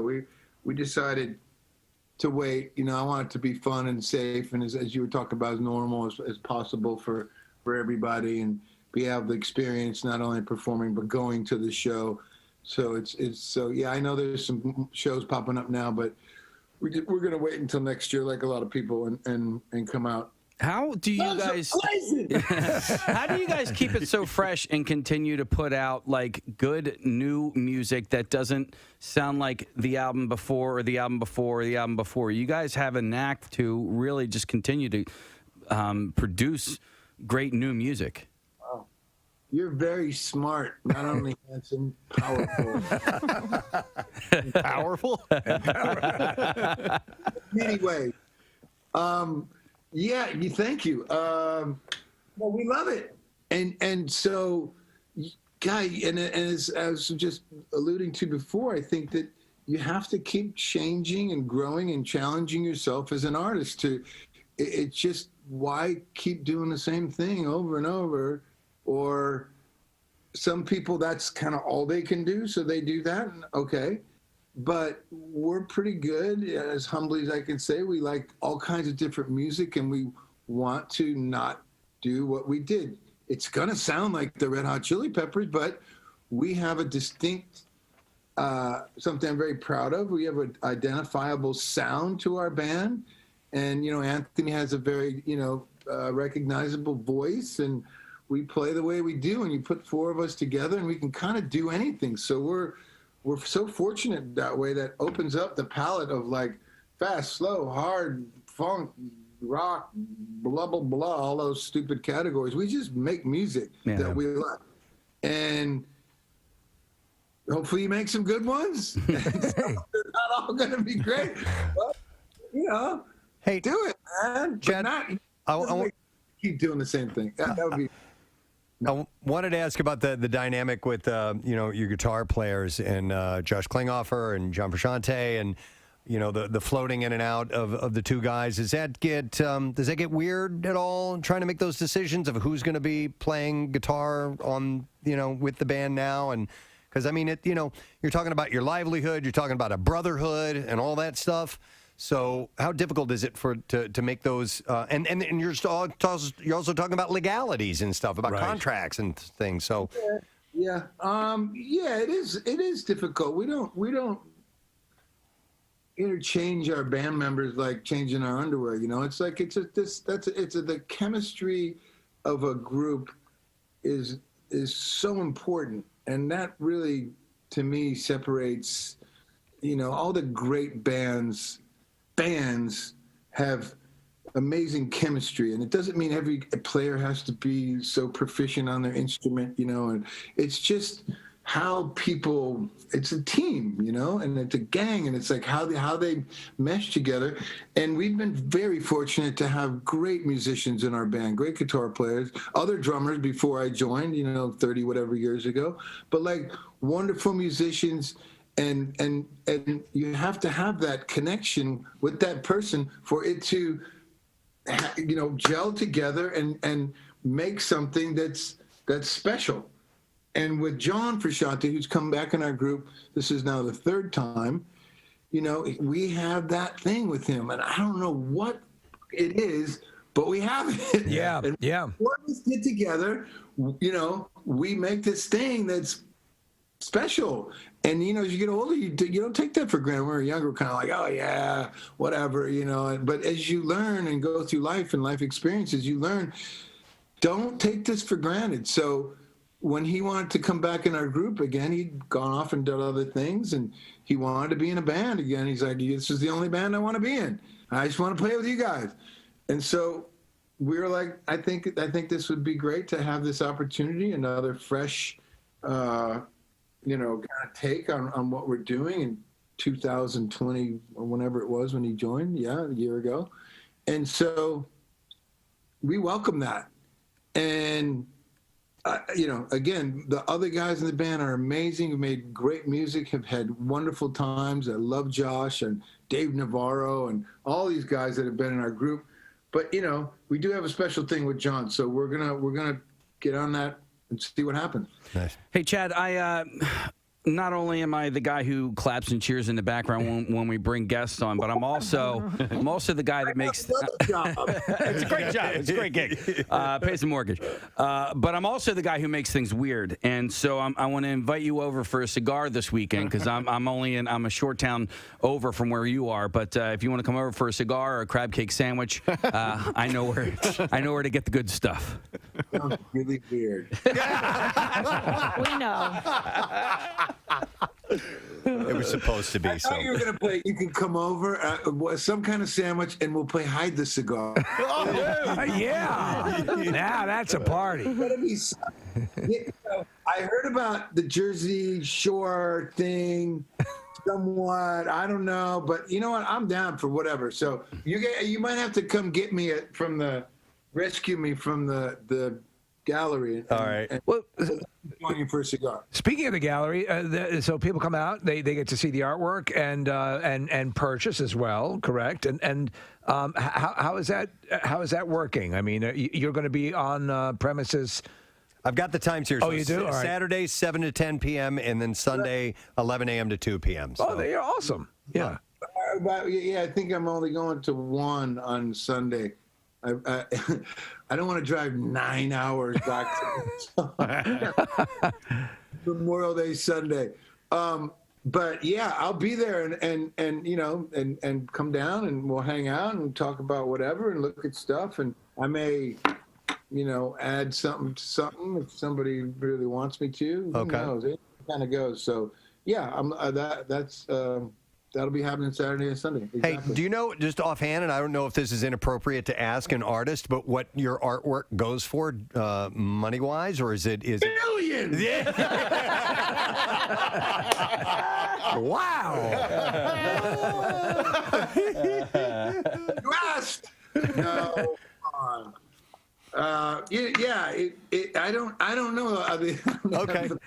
Price points in front of you. There's little ones. There's a lot of different ones. Okay. So, but it's it's affordable. Let's just say art to suit every budget. I love it. Nice. Yeah, I think that. Yeah. All right. Well, Chad will be, just to reiterate, at the Stillwater shirt. He's wearing a Stillwater shirt. Yeah. Wow! I just picked this up. In fact, there was they're reissuing the soundtrack from Almost Famous. If you didn't hear what Chad said, he was asking if I'm wearing a Stillwater shirt. Right. And they're reissuing the soundtrack in like a 5-disc set or something like that. And they're going to have 5 full-length songs from Stillwater. Whoever the group was, wearing. You said Mike McCready? Mike McCready, Nancy Wilson wrote a lot of the songs. I think Cameron Crowe contributed as well, too. But, full-fledged great musicians. But there was a band, and the story, I mean, we can talk about this at another time, but the story behind the band Stillwater, there was a fictional band created by Cameron Crowe for the movie, is really impressive. Yeah. Kind of like, what's his name, Willie Nelson's son. Lucas. Band. Yeah, Lucas, thank you. Yeah. Like, that was the band for that movie, for the Stars Born movie. With Bradley Cooper. Yeah, I didn't know that. They became buddies, and Bradley Cooper became a better musician because he worked with Lucas on that record. Yeah. Hey, just a quick question, because we have you talk about Almost Famous. What movie do you think most captures? Since you're an actual rock star, what movie do you think resonates and captures the spirit of being a rock star? On 93.3 WMMR. All right, thank you, Kathy. Casey, hit the music if you would, please, because normally when you hear this music, we are welcoming somebody from the Phillies organization who happens to be a human being. Yes. And today, a little bit different, although we do have a human represented. We do. We are welcoming to our studio the latest member of the Phillies off-field roster, Major the Puppy. Yeah. And Major's trainer, Nick Learman, who is here with us this morning. Hi, Nick. How you doing? I'm well. How are you? Wonderful. Nick, you are the founder and executive director of Team Foster, correct? That is correct. Yes, sir. Okay. And what exactly, for those who don't know, is Team Foster? So Team Foster is founded in honor of my buddy, Captain Eric Foster, after he was killed in action. We raise money to provide service dogs for injured and disabled vets. And today we brought along one of those dogs that we got. That's Major, and our training partners at Warrior Canine Connection. Awesome. So how did this connection with the Phils happen? Sure, it's a great. So the Phillies, I don't think it's a surprise to anybody, are super involved in our community, are humongous supporters of our veteran community. Yes. And Team Foster has had the opportunity to work with the Phillies a number of times over the years. And 4 or 5 years ago, Michelle DeVacaris and I, the leader of the Phillies charities, started talking about having a service dog in training be a part of the Phillies organization. Well, lo and behold, COVID hit, put everything on pause. No pun intended. No pun intended. Pause. There we go. And then here we are on the other side of it, and we're finally able to make it happen. So they were able to secure a grant, wrote Team Foster a significant size check, and now we've got Major to be a part of the Phillies community. These are wonderful animals. We work, I do some work with there's a ABC, which is a Alpha Bravo Canine. They do similar work.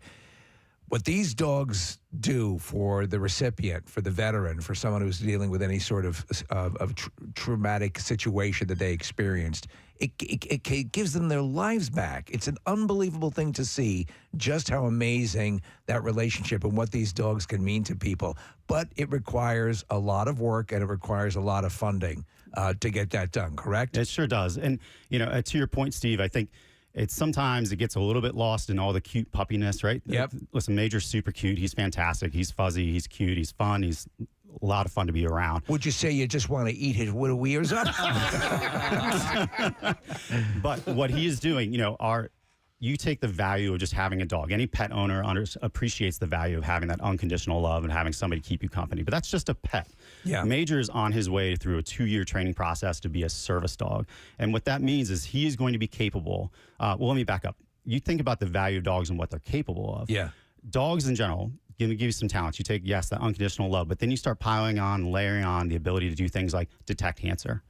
The ability to detect drops in blood insulin level for somebody who's diabetic. Right. The ability to detect panic attacks before they happen, right? And you take those capabilities and you spend 2 years refining and defining those capabilities to help a veteran, whether they have a physical disability or an invisible disability, whether it's post-traumatic stress, traumatic brain injuries. It's just massively important to address those issues. The issue is too, because you can, I was saying before we came on, is that you can go through a tremendous amount of the training, invest the time, and then you realize that it's not quite working. The dog is more going to be a pet than a service dog. And so you then, all that time and money, and obviously it wins. The animal will go into a home and everything, but you've lost that ability with that animal. So it's not a guarantee that every time you start up with the dog that the dog is going to make it all the way through. Yep, 100%. And that is part of why it costs on average $25,000 to partner one service dog with one veteran. Right. One of the things that we do with our partners at Warrior Canine, though, that's really, I think, impactful is that we offer a mission-based trauma recovery program, which actually invites veterans and their families to be part of the training process. So rather than being a one-to-one, 25K, we're able to impact and bring together these veterans, dozens and dozens per puppy, per dog that's training. Great. Nick, you and I have known each other for a while, and we were chatting maybe a month or two ago about, having Major come in and be on the show. The timing didn't work out, and then Major was at the ballpark. And the reaction on social media to this adorable puppy, who, by the way, you can see him on the YouTube channel now if you're watching on Preston and Steve's channel. It was so cool to see Bryce Harper embrace him. And like all the players that came through, it was a genuine, human, adorable reaction. And it's just, you must have gotten a lot of positive feedback from the Phils once Major was signed by the team. Oh, listen, the impact and the feedback we've gotten from the community is absolutely mind-boggling. We did a media roll-up recently, and just hundreds of millions of people are seeing and learning about Major. So now, when I said this to the Phillies just recently, now our job is to get out there and let's take that next step. Yes, Major's cute. Yes, he's fun to be around. But he has a job and he has a mission, and I think it's super important to educate everyone about the value of these dogs and what he's setting out to do. Love it. Great work with these. So is the idea that Major is going to go through Major's arc, and then another dog will be brought in? From your lips to the Phillies' ears. Okay. So listen. Yeah. So one of the things that we offer through Team Foster is the ability for, and I'd love to talk about how we came up with the name Major. The Phillies came up with the name Major. But we offer essentially title sponsorships for these dogs. So with the right amount of funding, any corporation, any entity get an opportunity to name the dog and be a part of this process. So in this particular case, we ask those names to be involve a veteran in some way, shape, or form. In this particular case, the Phillies selected a gentleman by the name of Mage McDonald, Robert Mage McDonald. Okay. For those of you who don't know, Mage McDonald was in the Phillies organization, around the Phillies organization for years as a scout, and then as a coach, and then as an ambassador.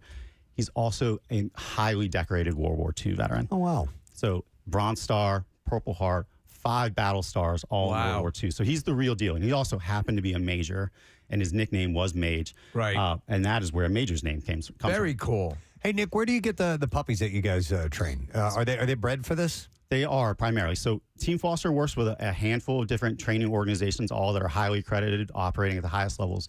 But essentially, most of them operate through a national breeding program where those dogs are bred specifically to be service dogs, but then crossbred across the country to avoid all that sort of genetic issues that can happen. Well, yeah, and so obviously we're involved with a ton of animal charities, and you always want to have adoption take place, but there are specific breeds that are suited to this. And that it makes sense to breed, to keep that line going because they just take to it better. So when sometimes people ask, well, why don't you go? You can't just take, any dog. You have to have a dog that's predisposed to being able to do the complex things you were talking about, which really matter. Yeah, and I think that's part of the education, the distinction. This isn't just a highly trained pet. Yeah. This is a service dog. It is a working animal by the time he's done with his training. What are some of the best breeds for training, this type of training? Quite frankly, most of the partners we work with use labs. They are their dispositions, their temperament seem to be the best. Though we also have one of our partners that uses German Shepherds as their primary animals. But labs, golden retrievers are probably what you see most often. Why did the crocodile program never pan out? It's very disappointing. All right, now I'm a little dog guy. I like little dogs. We have Yorkies, and I just love them to death. Well, I'm not judging you. I promise. Do they train small service dogs as well? So here's what I'll tell you. Is it possible? Yes. But it really depends on what the need is. So this Major is a good example, is not being trained sort of like, it's not an assembly line. You just can't train him for 2 years and then hand him off to a vet. He'll do sort of what we call the base level training for about the first 18 months. And then he'll start going into advanced training. And that's when we start not only assessing where he's at and what he can do, but who's the next veteran in the pipeline? What do they need? Right. And does that need match up with Major's skill set? So for instance, right, if you have a vet who has a traumatic brain injury, they may have vestibular issues, meaning they have balance challenges. You can't hand him off to Major if Major weighs 35 pounds. Right. You need a dog that's a little bit bulkier, a little bit sturdier, something that we're going to attach a harness to help that dog stand. Or if you have someone who is a little bit more low-key and doesn't move around a lot, you need a dog whose disposition and temperament matches that, right? They need to have maybe a lower energy animal. So, Preston, you said that occasionally you'll ride your dogs around the yard. Sure, why not? They're very strong. They're small but strong. It's good training. Are emotional support animals, they're a different That's a different distinction, level. right? Yeah, so emotional support, here's the interesting thing. Service dogs are service animals are the only animals that are provided legal protections, right? Once you have an actual service animal, they can, for all intents and purposes, go wherever you want. Right. They can go with you. Legally, you can take them anywhere you require, where you are allowed to go. Right, with very few exceptions. Yes. Anything less than that, there are no legal protections. There are no definitive guidelines behind what is an emotional support animal versus what's a good canine. There's training standards to be a good canine citizens, but there's no legal protections that come along with that or legal status. Okay. I saw it not long ago. I was at our local Costco, and there was a guy who had a seeing eye dog that he was currently training. Yeah. So he wasn't blind, but was using the dog to clip coupons. To clip coupons. But he needed to get out and take him into the general public. Yes. In order to train him. Yeah.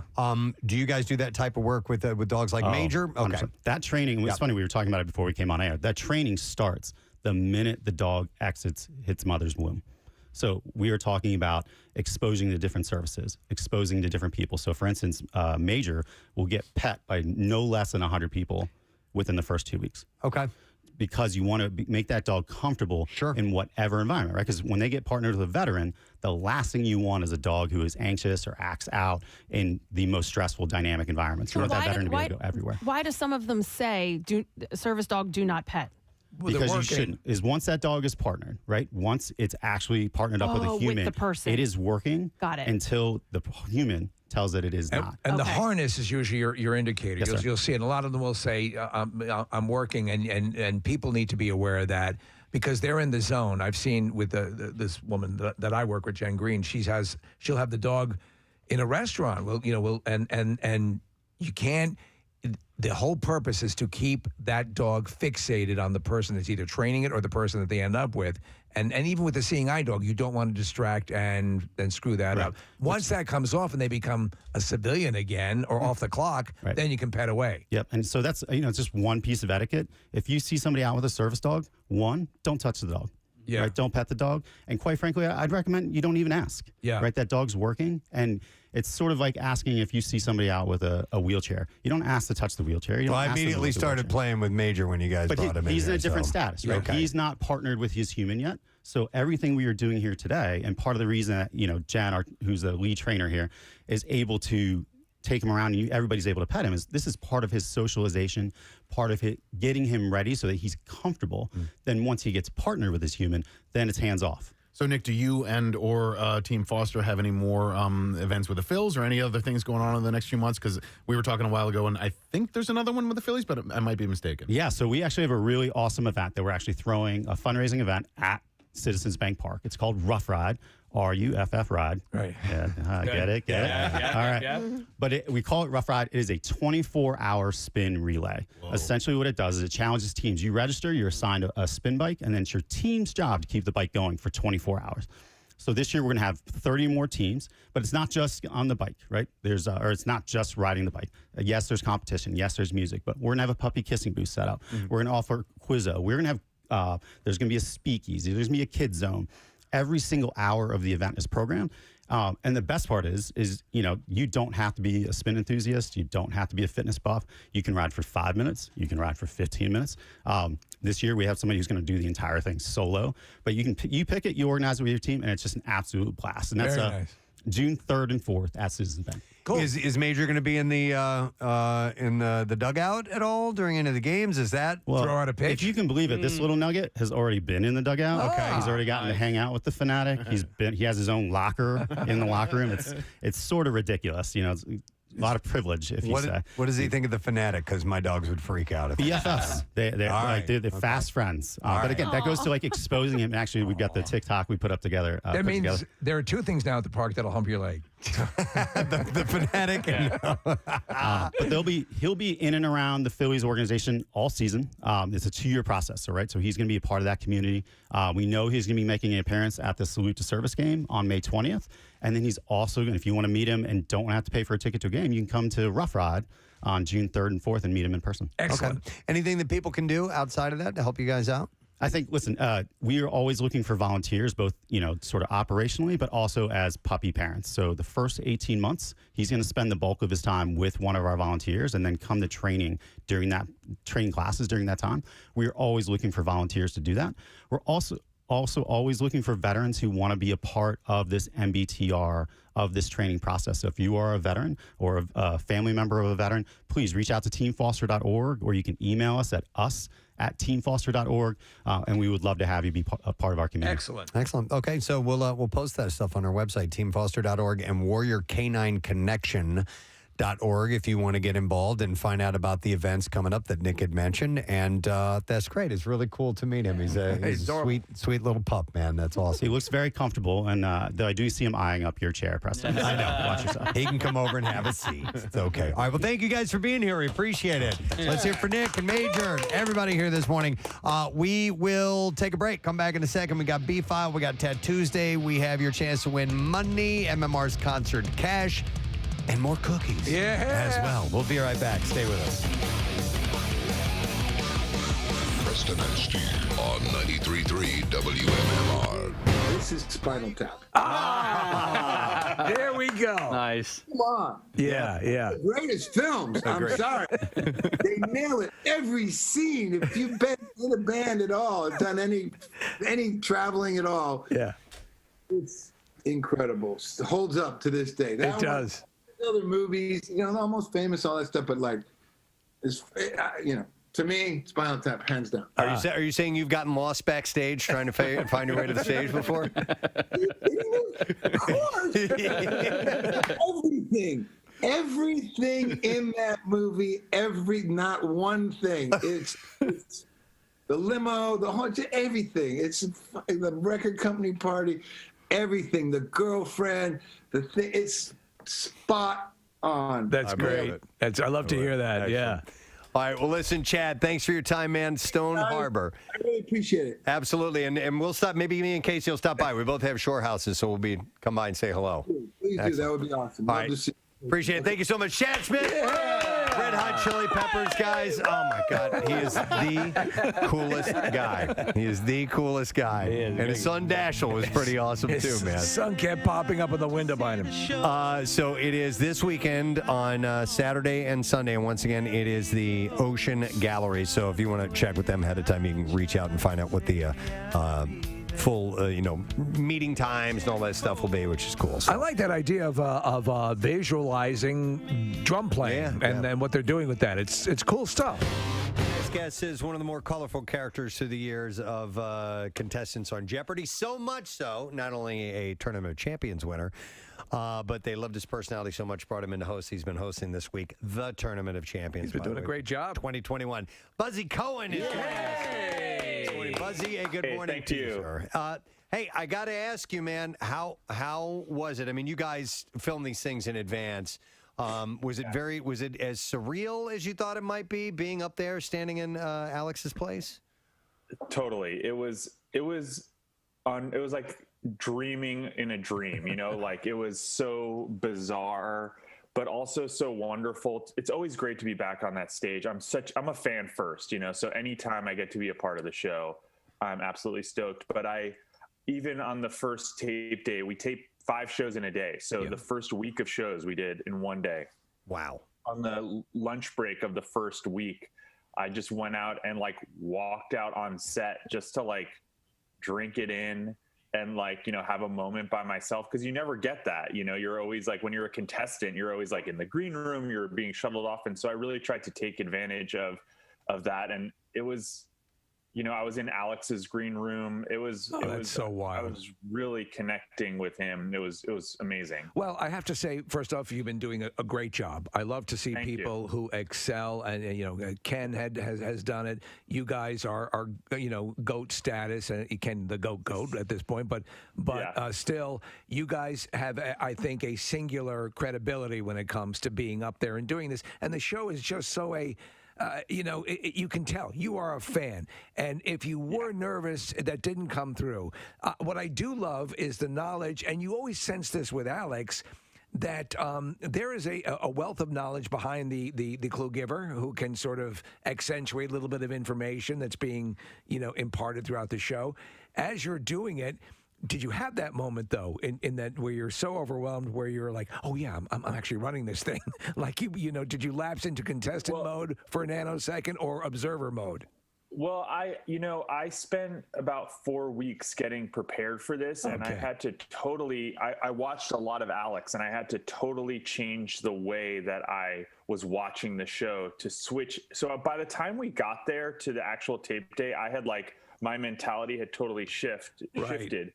But one thing that I think it really helped me with is that being a contestant, I kind of understand the way you listen to the clues and hear the clues. Yes. And so it helped me kind of understand where to kind of put a little more emphasis because, like Alex, I want the contestants to get the questions. I'm not here trying to trick them.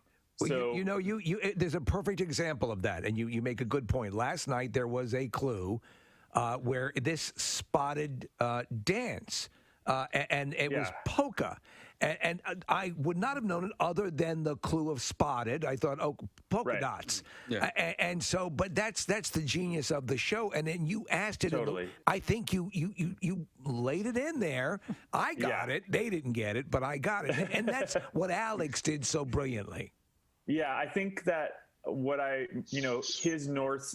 was my North Star, and what he always did was he was on the side of the contestants and the show, the integrity of the show. And so that's whenever I had a question about how to approach something, it was how do I keep the integrity of the show as strong as possible, and also make this enjoyable for the contestants. My Tournament of Champions was so fun, and I just wanted to make sure that they were having a good time. For me, that was making sure that the taping and everything went as smoothly as possible. And so I really just wanted to do a great job, not just for myself, but also for them and also for the fans. I wanted them to have a great Tournament of Champions. This is a highlight of the year. Buzzy, was there anything that you discovered that you didn't realize it was one of Alex's responsibilities as host? Maybe that's kind of not even seen. It's just you have to be in that place to go, oh, yeah, he does this as well. Well, the thing that you realize when you start, because when you're getting ready as a contestant, you're sort of ignoring his reads in a way. You're reading the clues faster than him to try to figure out if you know it, and then just listening for him to finish.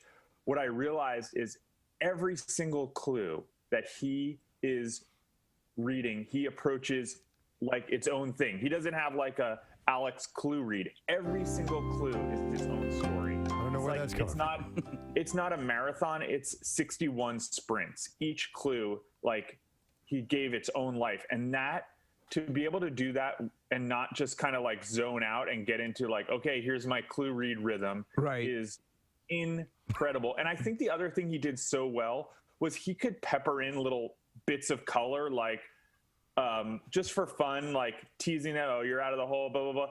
Doing that when you're in the moment and trying to track what clues happening, all that is not easy. And, you know, I think what was amazing is how effortless he made the entire thing. Preston and I, and we've all discussed those little things, like when like encouraging somebody. That's right. Totally. Those little things which seem like, oh, what? He's just simply conversing. That everyone can do that. No. To sort of finesse it in there and keep momentum. Because think about it. Without that, you'd have these glacial pauses that that would really resonate. But that forward momentum, and you're doing it well. You're doing a good job. Thank you. And so yeah, I mean, but that's why the show is the creme de la creme of game shows. I agree. And the other, like, little things like that I had to learn at the beginning, which was like saying yes, correct, right, good, not always just saying yes, yes. Right. By the way, when the first time I did it, I just, like, you know, when I did a practice game on my own, it was yes, because we don't think about changing it up, but as a viewer, it gets so boring when you hear. So little things like that he just, because he'd been doing it for almost 40 years, it was just so second nature. Yeah. As a radio show host, that's one of the things that I do. So I'm glad other people are finally picking up on that. So yeah. Buzzy, this is Nick. I'm a huge fan, and thanks for responding to me over Instagram and agreeing to come over the show. It was really cool. And I've been watching, like Steve and everybody here, every bit of the tournament over the last couple of weeks. I wanted to ask you about polarizing contestants, because Ryan was on last night, and there was a lot of response to him that was negative. And he made it to the Tournament of Champions. He's a really good contestant. He's really smart. Yeah. But he was kind of off-putting, and so I saw on social media, and I contributed to it. That there was some pushback against the guy. But you, as a host, obviously you have to remain neutral. Is it hard for you to incorporate that into your job while you're actively hosting it? I mean, Ryan was, if you hadn't seen it last, he basically was a bad sport. He was kind of, you know, he read as a bad sport. Yeah. I'm going to come to Ryan's defense here. I've been through this, and I know people who have, like, everyone has a different approach to this. And I think Ryan, he was a great competitor. First of all, he's a great player. Yeah. You know, if you look at, if you take out those daily doubles, he outplayed Veronica last night, right? If just straight clue play. And I think that it's hard to be on. How many of us have to be on camera for like a devastating moment like that? You know what I mean? Yeah. We're not, like, I think, if to compare Jeopardy contestants to professional athletes is not quite fair, because if you're a professional athlete, you've been through like the high school and college, and you've been through this, like, this is the second time he's lost a game of Jeopardy ever. Okay. He played his heart out, and it just wasn't enough. It's hard to have 4 cameras on you in that moment. And he and the other contestants have a great camaraderie. I don't think it had anything to do with Veronica. I think it's hard to be processing that on camera. I think that different people have different, like, I had a very, like, happy-go-lucky, win-lose, whatever attitude. Not everybody's like that, and I don't think we need to expect that from. The dude made it to the Tournament of Champions semifinals, and I'm sitting there on my couch, and so it's I have no place to judge. I'm a viewer. I'm not a contestant, so I don't want to be harsh on the guy, but it's just got to be. You see people rooting for or against particular contestants, and it makes it difficult for somebody like that, I'm sure, to have to go through. Yeah, and for me, I was like, to be honest, when I saw I think the feeling in the studio was I think a little different than what it came across at home when he missed that daily double and then was like trying so hard to come back. I think everybody suddenly was like, oh man, you got to feel for this guy. Well, like, and that to me even at that point, that read is passion. I got it. I'm like, damn it, I'm off my game. Or like, I just happened to a couple of days ago we were at a golf charity and I'm seeing people respond who are hitting bad shots. Like you see that same frustration. I got that. Yeah. At the end, you would like to think though. And again, you're right. It's a unique circumstance. Everything's on the line, and I get it because I think he's normally a likable guy. Thanks, Kath. Just a reminder. Let me see. We got to. I want to make sure we get to the concert cash in this particular segment. So I don't want to start the bizarre file just yet. We'll get to it in a second or two. But so in the meantime, I did see the story. I thought was kind of. Interesting. Have you guys been having allergy problems at all? Major. Okay. I'm sorry. Allergy. Okay. Yeah. Algae. No, not algae. Yeah. Sorry, I may have said algae. I have a little bit of a plankton thing. No, it's been bad this season. Oddly enough, I perceived it as not being, and my main level of judging is the film that you'll see on your car. Well, but it might not be that, and it might not be what you're allergic to. But for a lot of people, this allergy season has been bad. Really? Yeah, it's been. Do you suffer, Preston? You know what? I didn't notice that I have an issue with certain types of pollen until I realized. Oh Jesus! I didn't notice. The noticer notices he's got allergies. On the next installment of A Powerful Noticer. The last several times that I've gone to visit my mom and sister in Florida, like the second I'm on my way to their house and then get outside, I start sneezing for no particular reason. And they've had, nasty pollen in that area where they are regular. And I'm like, son of a bitch, it's an allergy thing. See, it's whatever that pollen is bothering you, and it's probably Florida a different pollen. one for me. Yeah. Damn Florida pollen. I'll tell you this: I never used to have issues, and then a couple of years ago, every other year, I'll develop. What I get is the sort of the pressure, in the sinuses. Yeah, like my wife gets full blown migraines, which are much worse. It's more of just annoying, but some people just get completely laid out. So warmer global temperatures have caused longer pollen seasons and more potent allergens across North America in recent decades. And so the symptoms are getting worse every year. And this article says it's not just you, and this is why. So what are the symptoms? Those worsening effects have been more apparent in places like Iowa, where weeds, trees, and crops are abundant. So it's, sneezing and headaches and blue vulva, sinus pressure and blue vulva and stuff like that. No.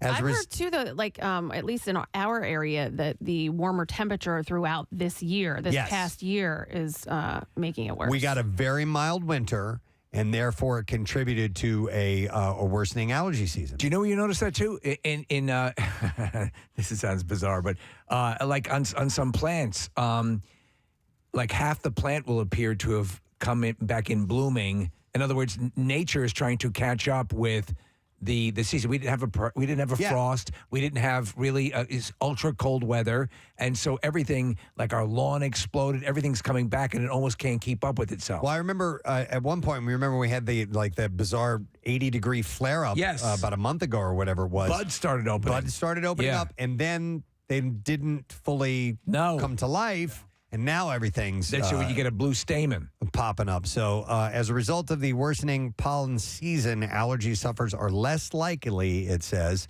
to find relief from over-the-counter medications and may need to turn to a doctor for a prescription med to help Kathy, out. do you get your ass kicked with this stuff? Oh my God. Yeah. I mean, I've gotten like full on sick where I feel like I have the flu. And I guess it's just stems from like a sinus infection that, didn't get treated or whatever. But I tried to treat it all along the season because I get it. I get it in the spring. There's a point in the spring, there's a point in the summer, and there's a point in the fall where I will get allergies. Do you take over-the-counter stuff for it? I don't, because a lot of it makes me drowsy and makes me very tired. So I try not to. Oh, really? You don't respond well to over-the-counter stuff? I mean, a lot of it literally will make me fall asleep. Oh, wow. What are the standard over-the-counter allergy? Well, there's like the Zyrtec or Claritin or Sudafed. Yeah, because we've had some Zyrtec in the house, but I never really have issues with it, so I never find myself taking it. But when I've gone down to Florida a couple times, I catch myself, and you're right, it must be some kind of regional pollen that... When you travel down there, pop some whippets in your bag. It affects me. What will that do? Just make you happy. Just make it a fun trip. Nick, do you get it? Yeah. And Casey? Yeah, but not pollen. I guess I've never really been diagnosed. It's only self-diagnosis, but which is just as accurate. Which is just as accurate. But I'd always assumed or thought that my allergy was more due to mold spores.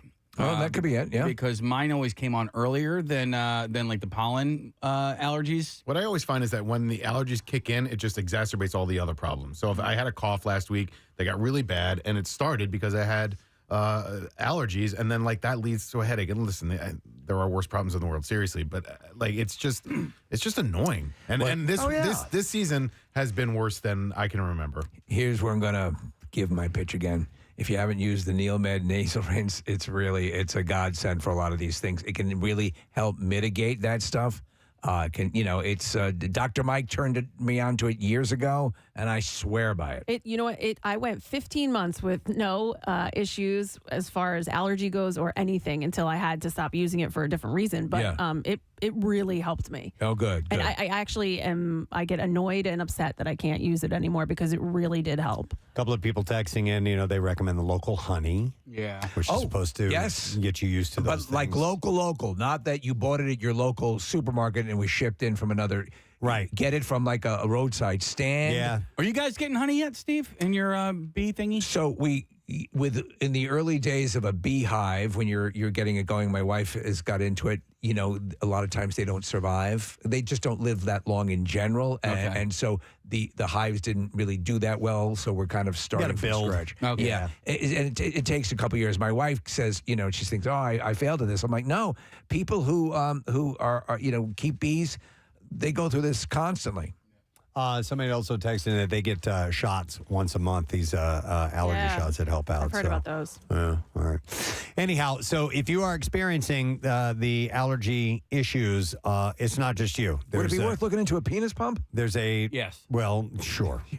I don't know what that'll do for you, but you can. I don't think there's a downside. It will distract you. Right. I mean, it probably helps something. Yeah.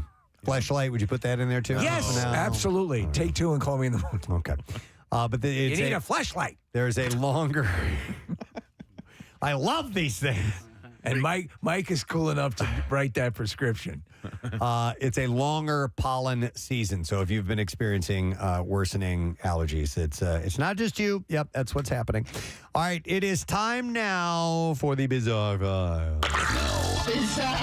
WMMR presents Preston and Steve's Bizarre File.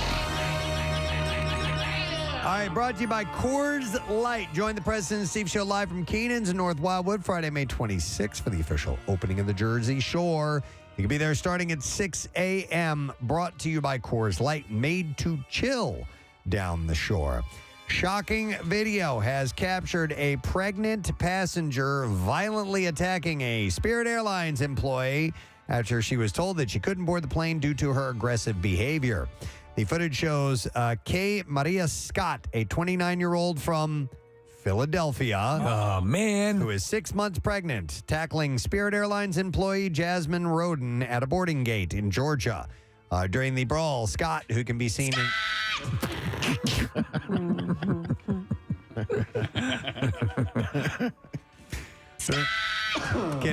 in the footage wearing a gray sweatshirt, appears to slam Roden into a barrier. The two fall to the ground and begin to tussle. Stunned passengers look on as others frantically yell at the women to stop. Eventually, 4 onlookers were able to pull away Scott, who had climbed on top of the employee. The fierce exchange transpired after Scott went up to the gate to ask for what was going on with her upcoming flight. Scott allegedly then began to threaten one of the gate agents, who promptly called 911. I'm going to kill you. Roden stated that the passenger made a statement to other passengers around that she would beat a bitch up if she does not get on the plane.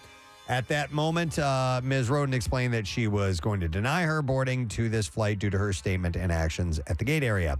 As the gate agent closed the gate, Scott began swinging her arms and hitting Ms. Roden on the left side of the face. Scott then began to pull Roden's hair, pushing her into the barrier, causing her to fall to the ground. Roden later told police that she clearly smelled alcohol on Scott, who also claimed to be pregnant during both the attack and the police after her arrest. Was she in fact pregnant? Do we know? I don't know, but she was surrounded by officers yelling, I'm pregnant, before Is it possible that the baby had been drinking? Placed in a handcuff. Scott then said, I didn't do nothing to nobody. You really just got me booked. It's cool. I'm going to remember your face in my head forever. Well, that's sweet. She was booked into the Clayton County Jail on a $1,500 bond. I'm going to remember. I'll never forget you. And I'll always remember I'll always you. remember trying to throttle you. I'll come back one day. Don't marry anyone else. All right, in Hawaii. Way to go, Paula. Here's your annual PSA reminding you that you can't always trust your GPS. 2 tourists trying to find a manta ray tour on the Big Island Saturday followed their GPS straight into the water. They had to be rescued after their Dodge Caravan went down the boat ramp into the Hanakauahu small boat harbor. Did this happen during the daytime or was it at night? It was at night. Okay. A witness said, I think they must have just taken their eyes off the road for a second, and I think everyone is a bit shocked because we saw this car go straight into the harbor. Both women, who were reportedly sisters, were wearing their seatbelts, and water was coming into the car via the open windows. The passenger managed to get out of one of the windows, and a Good Samaritan jumped into the water, helped the driver get out, and then carried her up the boat ramp. Both were uninjured.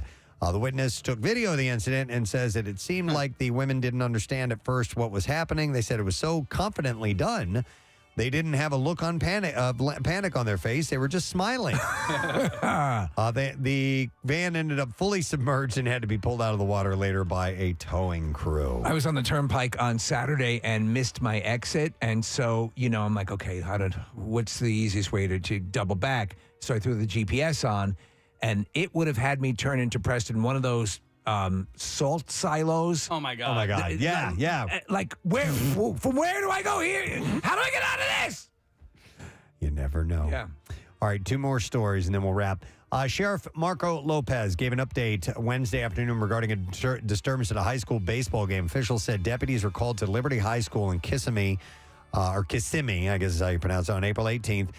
Investigators determined an upset parent, Jorge Aponte Gonzalez, punched a 63-year-old umpire in the back of the head. It happened as the umpire exited the field gates between innings. Lopez showed a video of who he says is Gonzalez walking up to the umpire and knocking him out. Did he say he was going to beat a bitch's ass too? No, the sheriff says that the umpire is a disabled vet and officiates baseball games because he loves it and the kids in the community. Oh, man. Well, we just talked about overly aggressive parents. Players and parents can be seen rushing to the umpire's aid, and Lopez noted people appeared visibly upset by the attack. As the sheriff arrested Gonzalez and walked him to a cruiser, he could be seen grinning widely in a video shared by the sheriff's office. I'm glad I did that. Lopez said the parent claimed to have been simply defending his child. Lopez said the umpire addressed Gonzalez's child, a player on one of the teams, for disruptive behavior, and Gonzalez didn't like that. So he faces battery charges. At least he didn't let it escalate. All right, we have a fun, fluffy story to end on. I like fluffing. A camera originally set up to establish what was causing numerous crashes at a Fresno intersection has instead captured something very different. The camera was placed at an intersection on Freight Road and Shepherd Avenue to establish the root causes of a series of accidents there. The footage shows a motorcyclist witnessing a family of ducks attempting to cross the road. Aww. The motorcyclist realizes that cars driving through the intersection will make that journey particularly precarious and decides to jump into action to make sure the ducks aren't hurt. The motorcyclists jumped to their feet, escorted the ducks across the road, ensuring that passing cars are made aware of the situation, eventually getting the family of ducks to the safety of Woodward Park. It's adorable. Where they were eventually eaten by an alligator. The motorcyclist seen rescuing the ducks was later identified as Brent Buckenberger. Name's Brent Buckenberger. Or Bucky. Bucky Burger. As he is known to his colleagues at Fresno Heart and Surgical Hospital. In a statement, the hospital's director described him as a type of person who really exemplifies what it means to be a caring and compassionate nurse. He's always wonderful with ducks. Yeah, Buckenberger. All right, and that is what I have in the bizarre file. That sounds like that should be an actual hamburger. The Buckenberger. Buckenberger. Yeah, and it's made with duck meat. Or a restaurant. I'd eat that. I like duck. The new Duck Buckenberger. Yeah, the new Duck Buckenberger. No, you don't understand. No. I wanted to save the ducks. Yeah, but You want a burger or not? it sounds good. That's all we got. Welcome to Buckenburgers. Would you like a duck burger at Buckenburgers? All right. You mean you have a duck Buckenburger at Buckenburgers? They do. Yeah. All right. Duck! It's 10 o'clock. Here we go. MMR's Concert Cash. Now, here's your Concert Cash keyword. All right, it is IDEA. IDEA. And you have until 15 minutes after the hour to enter it, either on the contest page at WMMR.com, via the MMR app, or text it to the special contest short code number, which is 45911. And one random entry wins $1,000 in our company-wide contest. And all MMR winners get 2 tickets to MMRBQ Saturday, September 16th. Tickets are on sale now, by the way. Winners will get a call from Beasley, so make sure that you answer your phone. Contest rules at WMMR.com. For MMRBQ details, text the word finally to 39333 for a link to the info. It's sponsored by Meineke, and the word again is IDEA. IDEA. Let's get you on it. We're going to take a break. We'll be back in just a second. Stay with us.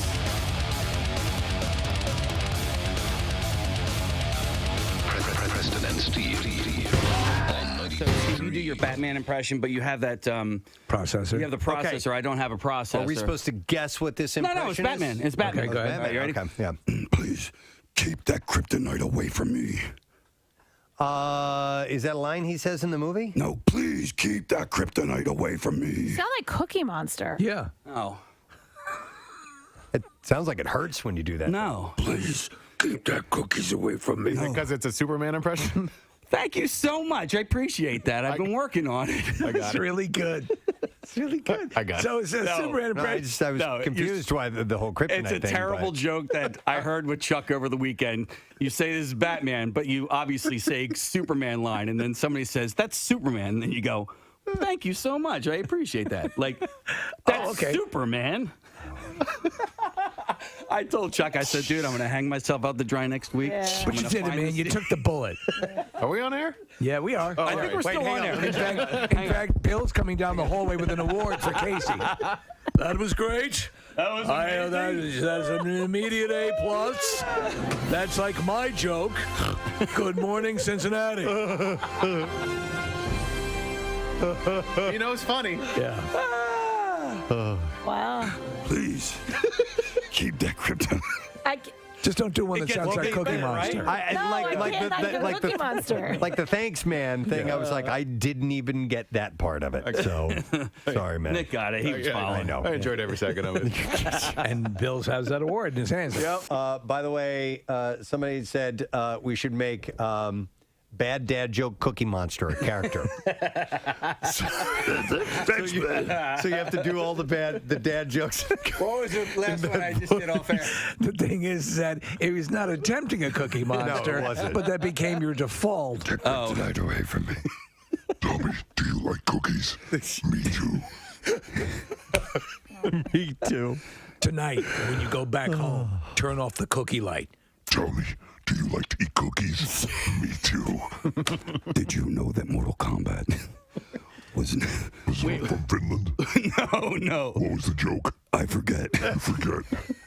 It's something like, my mother was born in Iceland and my father was born in Cuba. That makes me an ice cube. Mortal Kombat was based off of a Scandinavian song. It was a Finnish hymn. You get it? Finish him. All right, I like Bad Dad Joke Cookie Monster. Oh, man. It's a thing now, Kat. Yeah.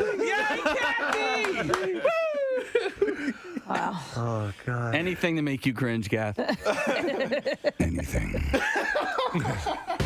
Pizza Hut seems to be trying to bring in new customers by reviving old menu items, and the latest is what they call the Edge. Part of the chain's nostalgia campaign. My name is Bono, and I'd like to introduce a new pizza sensation to you. It's called The Edge. Some people say this is a revolutionary pizza, but it's not. It's a pizza that's been here before, probably in your own big fat belly. Remember what we say here, avoid the noid. That's Domino's. This is Pizza Hut. All right, so it's called The Edge, and It's called The Edge. Pizza Hut considers The Edge. It was first introduced in 1997, and they call The Edge a tavern-style pizza. Oh yeah. It's cut into 16 squares and comes in a cracker-thin crust. I remember this. Geometrically perfect and a taste sensation that'll rock your world. And it will be available at participating Pizza Hut locations. Order now and receive a mid-sized Coke. Mid-size. It'll be available at participating locations nationwide for about $13. So I did Pizza Hut just not that actually that long ago. It was probably during Lent, and I did it because we had been talking about it. I'm like, I You're a haven't. man of faith. Well, I hadn't had a Pizza Hut pizza in a long time, so I ended up getting a regular pizza, and then I got the stuffed crust pizza. And I know that you guys are all out on stuffed crust. I thought the stuffed crust was. You're a filthy animal. I know, but I thought it was markedly better. I'm not out on stuffed crust, but I just don't order it. You know what I mean? Too much. I know, and Why don't they just take a fire hose and spray cheese on you as you come in? Right. So this pizza, looking at it, I'm glad thin crust has kind of made its way around the country because I grew up in St. Louis. This pizza called the Emos. You guys know I've talked about it for years. That's what it is. It's just thin crust pizza. Version of The Edge. It's cut in squares. That's the way they've always cut it, and it's been since I was a baby, essentially that I've had that. So Suckling at your mother's teeth. I prefer this type pizza. I'm glad that it's made its way around. And so I don't actually ever remember this as a menu item. So I don't you remember guys, this from Pizza Hut either. No, Steve. I do. I remember Domino's. You do? I do remember this, yeah, and I remember it because of like the way that they were able to cram as much pizza on as thin a crust as possible and get it all the way to the edge. Hence the name. Well, this was kind of like you said, 97, right? Yeah. So like that was past at least my Pizza Hut days. I think the last time I had Pizza Hut, I was in like middle school. You were not in college or ordering pizza. Was the time at downtown Julie Brown. Wubba wubba wubba. No, Nick. Wubba wubba was the battle cry as they took to the pizzas. And the ovens flamed with the fires of edginess. Wubba wubba. So Nick, we had like the famous like pizza restaurant that we would go to in Westchester. What famous pizza restaurant was it? More's, I think it was called. That's a More's. It's love. We had Oips. College towns always have the the local pizza joints. Yeah, It's fantastic. The one at University of Missouri was Shakespeare's, and it was outstanding. Original Italian pizza, Oips. Everybody ordered. Oips? Yeah, original Italian pizza is what that stood for, and that was the college town pizza. Yeah, so but you wouldn't order from OIP. You'd from Oips. That's I like Oips. that. Yeah. All right, let me move on to something else. You had mentioned your mustard, Nick. Yes. You may want to try that on watermelon. It's the latest thing that people have been sampling. Lizzo kind of made a big deal about it on TikTok. So she had she made a video of her doing some funny TikTok things where there's some edits and all of a sudden the watermelon appears and so on. So this to me, Preston, seems like the old thing of putting salt on watermelon. Yeah, I grew up putting salt on watermelon. I don't do it anymore. Yeah. But they had said it was to bring out the sweetness by adding the salt. And I heard that on cantaloupe. Yes. Oh, yeah. Same thing. Yep. Yeah, and I like them. Any melon will do. So here's the thing. Doesn't matter if it's a cantaloupe or a honeydew or a cassava. Any melon covered in salt will bring out the sweetness of the savory. Living together on one melon the way we should all live together.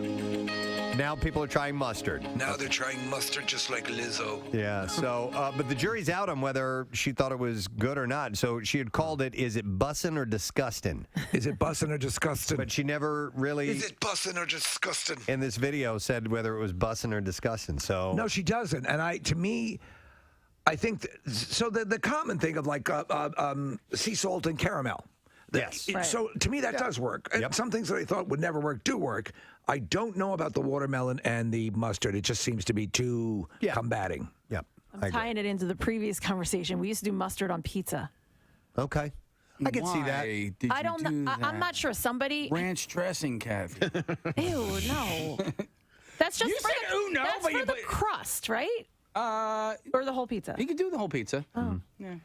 Yeah, should- I know. we I should have said, gotten ew, no, watermelon. yet I put mustard on pizza. Sorry. We should have taste tested this. Casey, when's the last time you've had ranch dressing on pizza? It's been a while. Been a while? At least like 2 or 3 days. Okay. Do we have something that could approximate a melon and put some mustard on it? Wait, I might. Let me see if I have. Do you keep a melon in your desk drawer? I might have Kathy watermelon. brings a ton of fruit every day, remember? Oh, She brings can we a try giant that? fruit salad. Yes. Go see if you have watermelon. Yummy. We'll try it. Let's get it. I'm sure Kathy rises to the challenge. there's got to be mustard in the fridge. Yes. Connor, can you go look in the fridge and see if there's any mustard? Let's try it. Or Marissa's already on her way. But yeah, I got to believe no matter what, it's not good. And this is just a thing that people have done to make you eat mustard on Preston, watermelon. Here, try this. People are eating Tide Pods, so you have to take everything with a grain of salt. Here's a text. Somebody says, my husband always puts pepper on his cantaloupe. What? Interesting. What, in prison? No. Oh. But I've had fruit in salads before, and you put pepper. Like, there's strawberry salads and things like that. Do you know what I Pepper do? on that. So, and it's a weird. So, Honey Grow, I do the like a sesame noodle. Whatever they call it. It's a salad, I guess it is. Okay. But pineapple in that. So something, pineapple and sesame and a sesame sauce work together really well. I could see that work. Sometimes when you have like a teriyaki dish. Yes, there'll be exactly. pineapple in that. That's the same thing. Sesame oil in usually in that. So that'll play along. It's great. Let's see if Kathy is. Chef for melons. Where's Kathy's melons? Hang on. Here we go. They're usually on display. Not in a non-sexual way. In the way she has a 44-pound. We got it. We do. So you got watermelon. So we can try this. Should I just hold off until we get Hold to this? off. All right. Because Hold. now we're in Braveheart. Yeah, there we go. I got you. Freedom!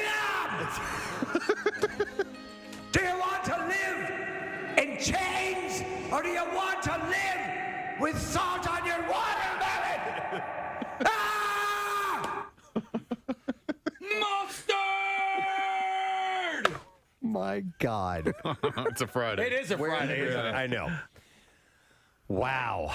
Well, now I want to go watch Braveheart. I think they actually They're making love. They're pounding the actual mustard seeds right Pounding now. the mustard seeds. Pounding them out. 1 mustard seed.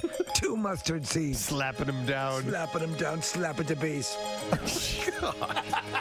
Now we've gone to I Love You Man. Yes. All right. Here we go. Wow, they eat plates and I don't want it. I don't want to have I will try it. You don't want to? Oh, yes. I'm chewing tobacco, so I'm just trying to be healthy, guys. Thank you, Marissa. That's I don't want to sully the taste of the tobacco. All right, so we each have a small piece of watermelon, and we have a little dollop of a mustard. Do a dollop. Is this regular yellow mustard, Marissa? All right. Wait.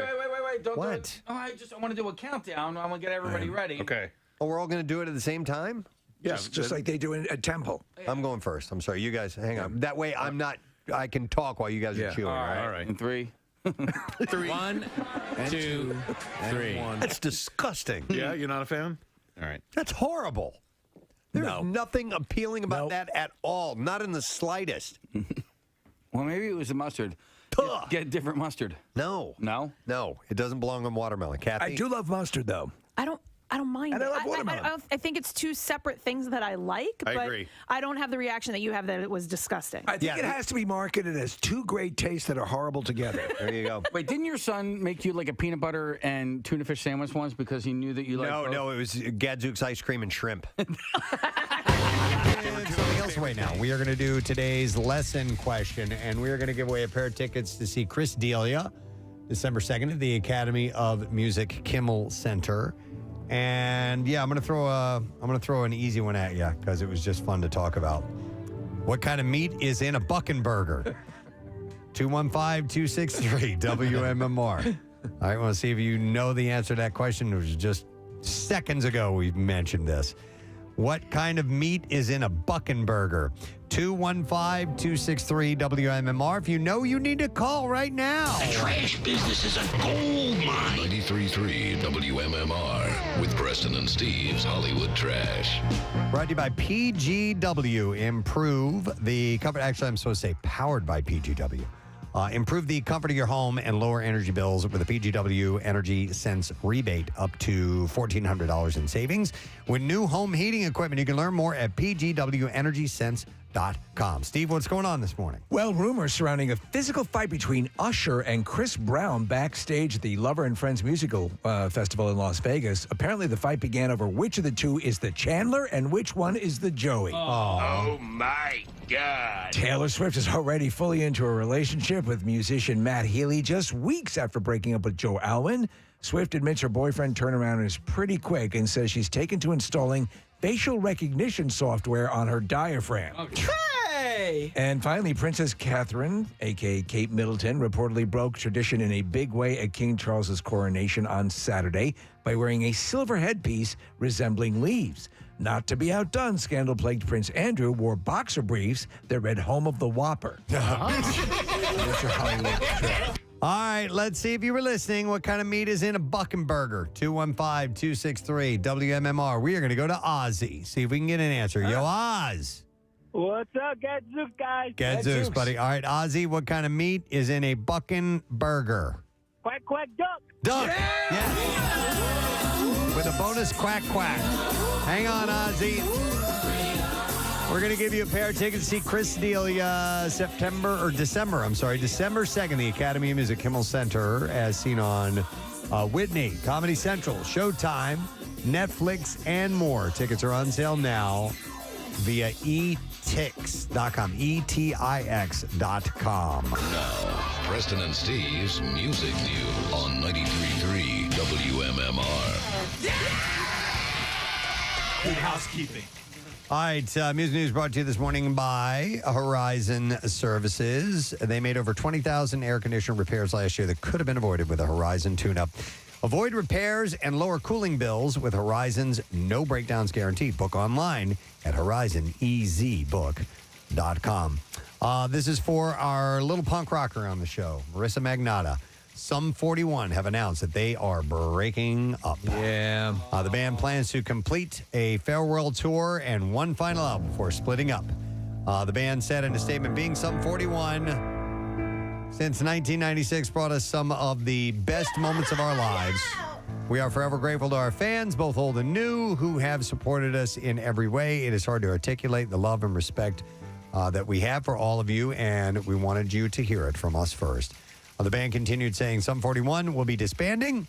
We will still be finishing off our current upcoming tour dates this year, and we're looking forward to releasing our final album, Heaven X Hell, along with or is that part of the album? Oregon.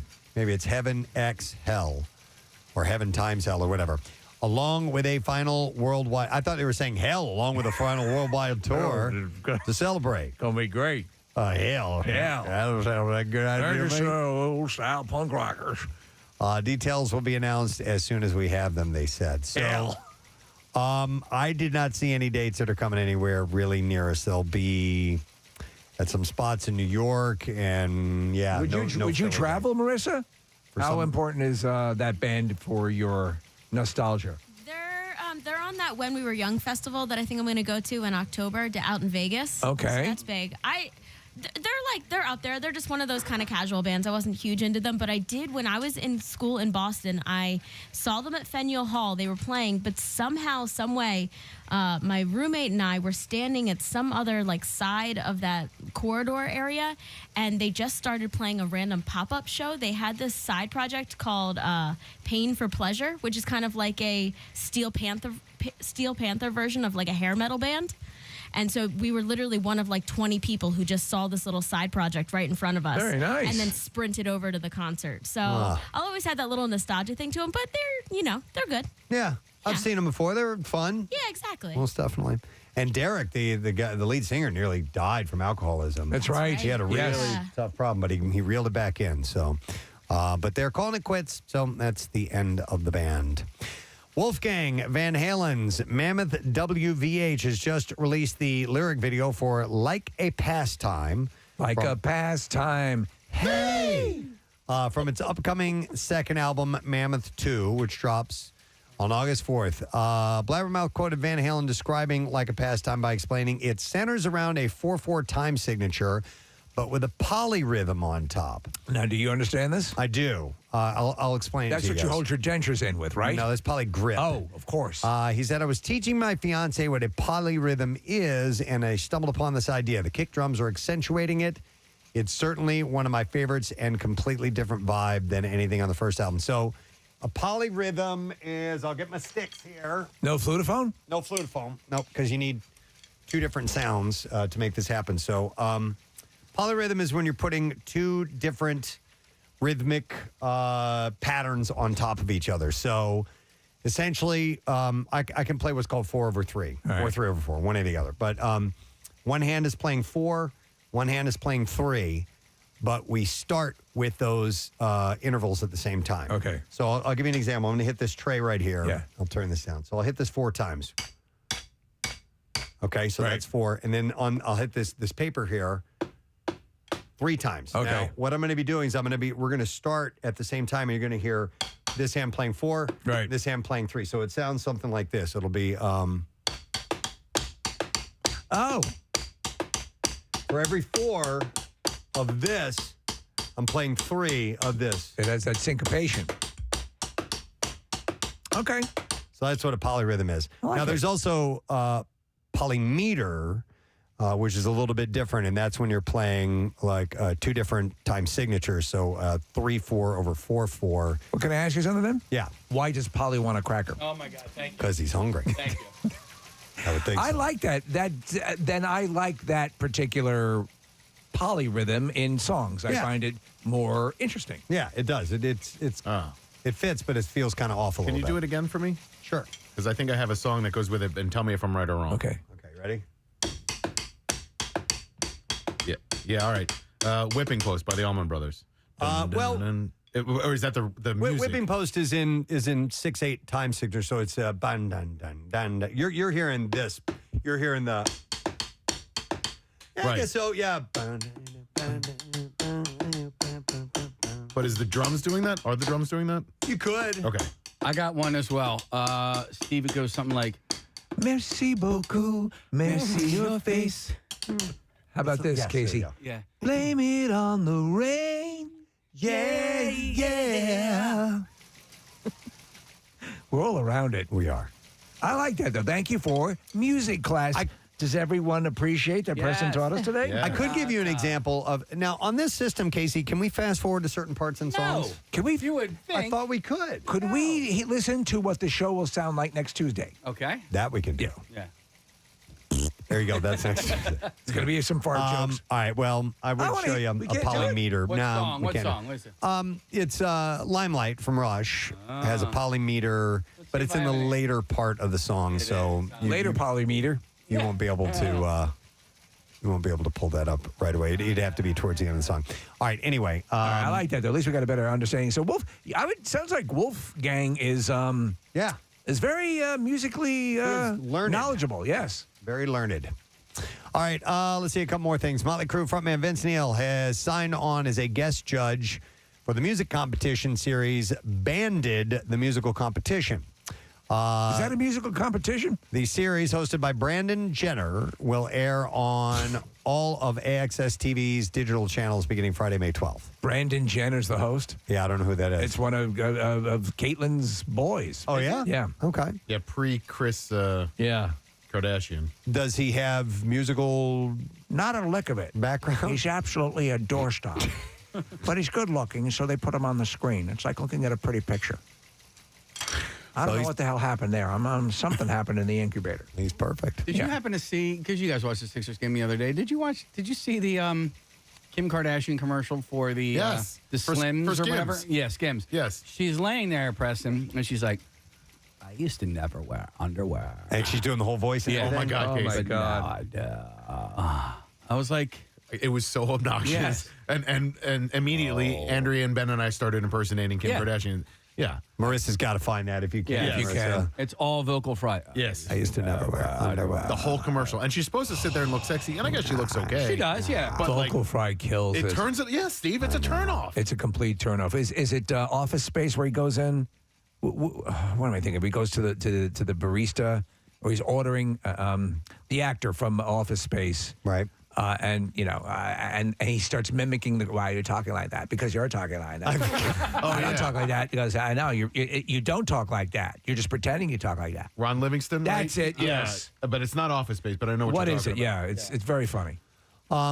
So the new Bandit episodes, like I said, will be premiering weekly on AXS TV starting Saturday, May 13th. So this Saturday at 9 p.m. According to the announcement, Bandit is an innovative series that redefines a traditional build-a-band concept and showcases exceptional up-and-coming artists who can play, write, and sing. There's some curses in it, so we're looking at the subtitles, but the clip is playing in the studio here at this exchange. Of the Office Space. And we also, Press, we do have Limelight if you want to play with that a little bit. All right, hang on a second here. Right. I got We're all over the place. What the hell do you guys want me to do? The hell do you want from me? Santa's got to go. Well, real quick. Santa's got to go. The Ron Livingston thing is a TV show called Louder Milk, and it's season 2, episode 1. Excellent. Louder Milk. Yes. Excellent. All right, the shows will see 25 contenders placed in bands with songwriters and producers coaching them, by the way. Okay, now. Yes, where are we now? All right, now we're going to Limelight. Why am I talking like you? So polymeters. And I went in about 2 minutes. Should I go in? I don't know. more or Hang less? on. Let's Okay. see.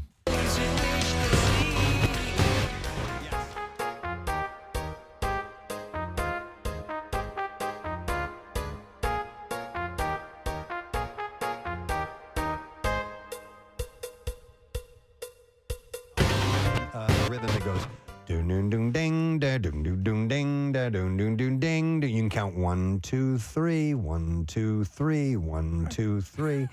The drums are going 1, 2, 3, 4, 1, 2, 3, 4. So it creates this little loop. As she's singing "Living in the Limelight." Yes.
More interesting when they take the time to be a little bit more complex. I would agree. Thank you, sir. All right.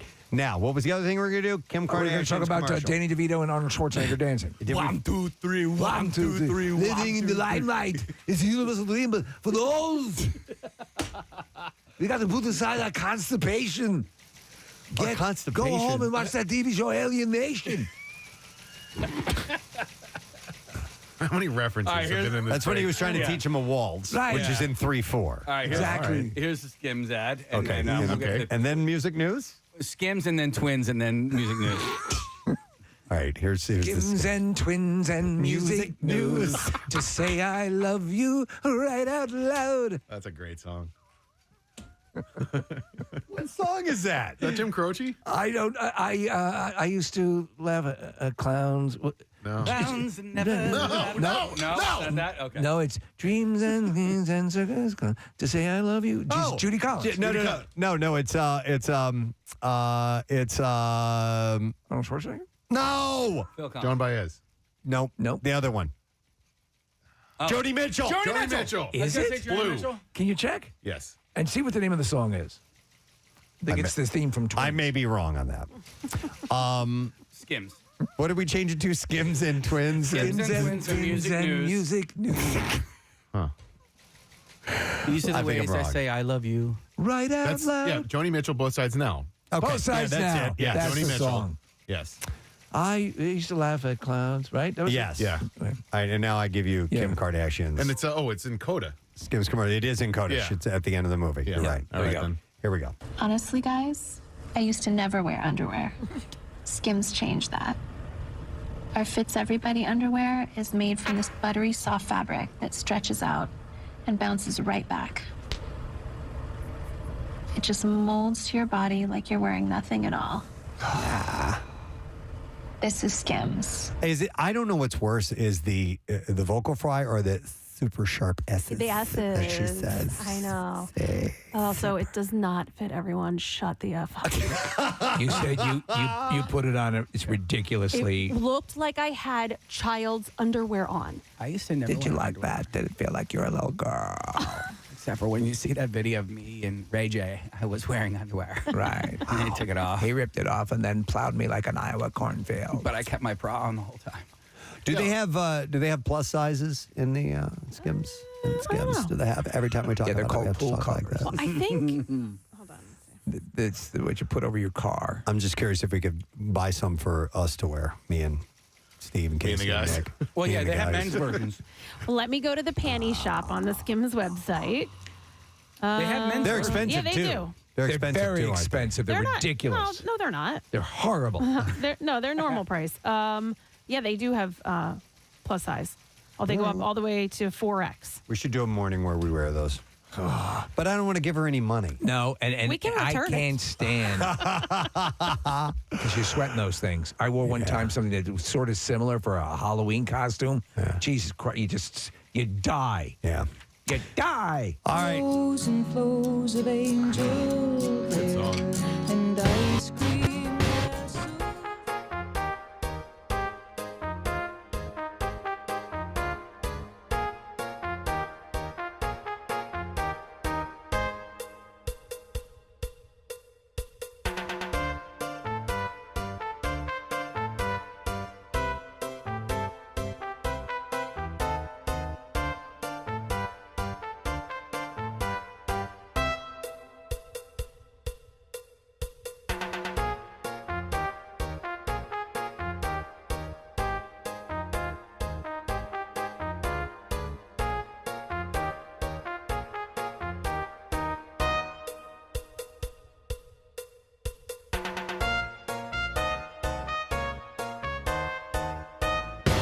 Trying to think of what song they're playing in the bar when they dance, because then they do the. Yeah, It was freaking. Come on. Hang on. He just passed away. One of the all-time great guitarists, Yardbirds. Jeff Beck? Jeff Beck is playing guitar Yes. Oh. in the band, in the bar, in the movie Twins. In the bar. band, in the band. What's a better movie, Coda or Twins? Beck, Nick's genitals in my hand. Yeah. Coda's a better movie. Coda's a better movie. Yeah. Than But Twins? but I will watch Twins more. Absolutely, Coda's Yeah. a better movie. Yeah. Damn it. But it's a song that we all know. Is it a waltz? It would have to be because that's the dancer doing. Yeah. So. And then they do a choreographed ass grab, which when I was Right. a kid, I was like, The earlier song he's dancing to is yak yak, don't talk back. I like when he's rowing the boat and clearly there's an inboard motor that you can see that's causing a wake behind him. Oh my God. It's supposed to be he's so strong that he can make it look like I'm very big. You know, the thing is that I'm only 6 feet tall. All right. Skims has bathing suits. They do? Jesus Christ. Yeah. There's one other audio element we wanted that we did not get. Yeah, it's this. Ron Livingston? No, it was Ron Livingston. Twins. No, Nick Twins. is right. Ron Livingston. From the vocal I didn't know fry. you wanted that. I have news about Paul McCartney. Oh, that's cool. He has uploaded a new 10-song Spotify playlist on his official paulmccartney.com site. Every month, Paul teams up to post a new Sticking Out My Back Pocket track list. That's right. Supporting a specific theme. And May is tipping the hats to fans that are hunkering down to study for finals. It's one fine month to watch Twins. According to the post on paulmccartney.com, finally, we are entering May with our thinking caps firmly on, as this month is often a time for exams, tight deadlines, and large workloads. He's right. You have organized your notes, cleared your desk, and are prepared to take a deep, deep dive into the depths of knowledge. But there's one vital element that makes any study session perfect: a top-notch playlist, packed with songs that fuel your concentration and satisfy your academic wanderlust. So what exactly is this again? This is a playlist that Paul has created. Of some of his favorite songs. No, yeah, just songs he thinks will work well while you're studying. While you're studying. This is kind of interesting. Said whether you're working through equations, crafting essays from the front parlor, or facing 222 unread emails, and those are nods to the titles of songs. Did we run out of music news type? You're kidding me. Actually, the radio has ended. That has never, I don't think that's Radio. ever ended. Like, we've gone on so long at music news that the teletype ended. Well, we had vital it's information. 18 minutes long. It's an 18-minute long loop. Oh, well. Oh, we're looking at some of the songs here, that you just mentioned. I like this idea. I think curated. Well, didn't early on, like in the iPod, or when Apple was really doing a lot of promotions for the iPod, didn't they have artist curated lists? They did. Yeah. All right. Yeah, they did. Okay, you ready? Yeah. All right, here's what you've all been waiting for. All right. Twins, the dance sequence. 1, 2, 3. 1, 2, 3. 1, 2, 3. 1, 2, no. Look, see what you're doing with your teeth there, Jules? Yeah. You're grinding them. Don't grind your teeth, man. Don't grind your teeth. Relax your jaw. That's it. But now try to count without moving your lips. All right? 1, 2, 3. 1, 2, 3. See? Wait, right? So you're not wrestling a boar 300 miles southwest of me. So is the It's song worth it. What's the song? I don't know. I don't know, but we do have vocal fry from Ron Livingston. Here we go. Marissa Sandra, please. Coffee? Hot coffee. Okay, room for cream? Totally leave room for cream. Why are you talking like that? Why are you talking like that? Because this is my voice? This is my voice. No, it's not. I heard you talking a minute ago. I know you don't talk like that. Neither do you, because nobody actually talks like this. You choose to talk like this, and today I chose to talk like this. Pretty annoying, isn't it? Why are you so rude, man? I do have a friend who talks like that. Like I have never heard her speak any other way. It's just her voice, and it's that. You have vocal to. fry. Yeah. And then what happens is they sort of train themselves to talk that way, and they can't escape it eventually. But I don't think it's her voice. I don't think she's training herself to speak like that. I don't know. All why. the time you've known her, she's spoken that way? Yeah, All right. yeah. Okay. We've been like friends a little girl? since kid. Yep, we've been friends since we were Mommy, kids. can we go see Santa Claus? I Die for This Dance is the name of that song from Twins. And that's Jeff Beck? Yeah. And it is Jeff Beck and Nicolette Larson. Marissa just sent it over. And I actually remember Nicolette Larson. She sang a didn't she sing a cover of a Neil Young song? She had a hit with the Neil. No. I don't know. I want to go home. You're so left angry 20 at minutes her. I'm so tired. Nick, can you check Nicolette Larson for it? Sure, yeah. I'll never leave you. Your mind is in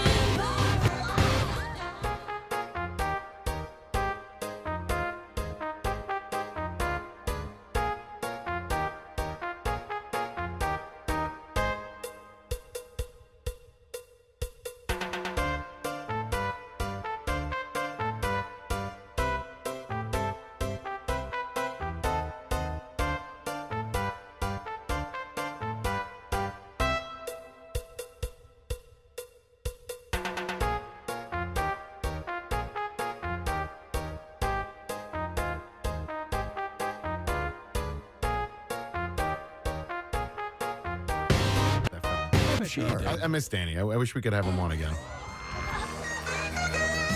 Oh, and that's There you Jeff go. Beck That's playing. Jeff Beck.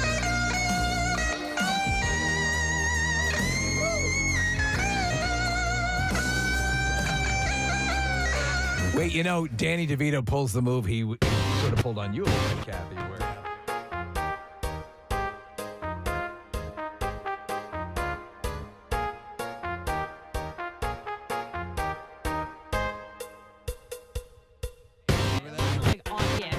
like the hip butt, but yeah, because he was. That's sort of where his Hey, by the way, the MVP of that break is Marissa, who pulled up Yes. 1, Well done. I 2, agree. 3, 4, 5, 6, 7 different audio. Well done. And in honor of Marissa's great achievement, I would like to give away a $25 gift card to Insomnia Cookies right now. To caller number 14 at 215-263-WMMR. And that's how I got out of this break.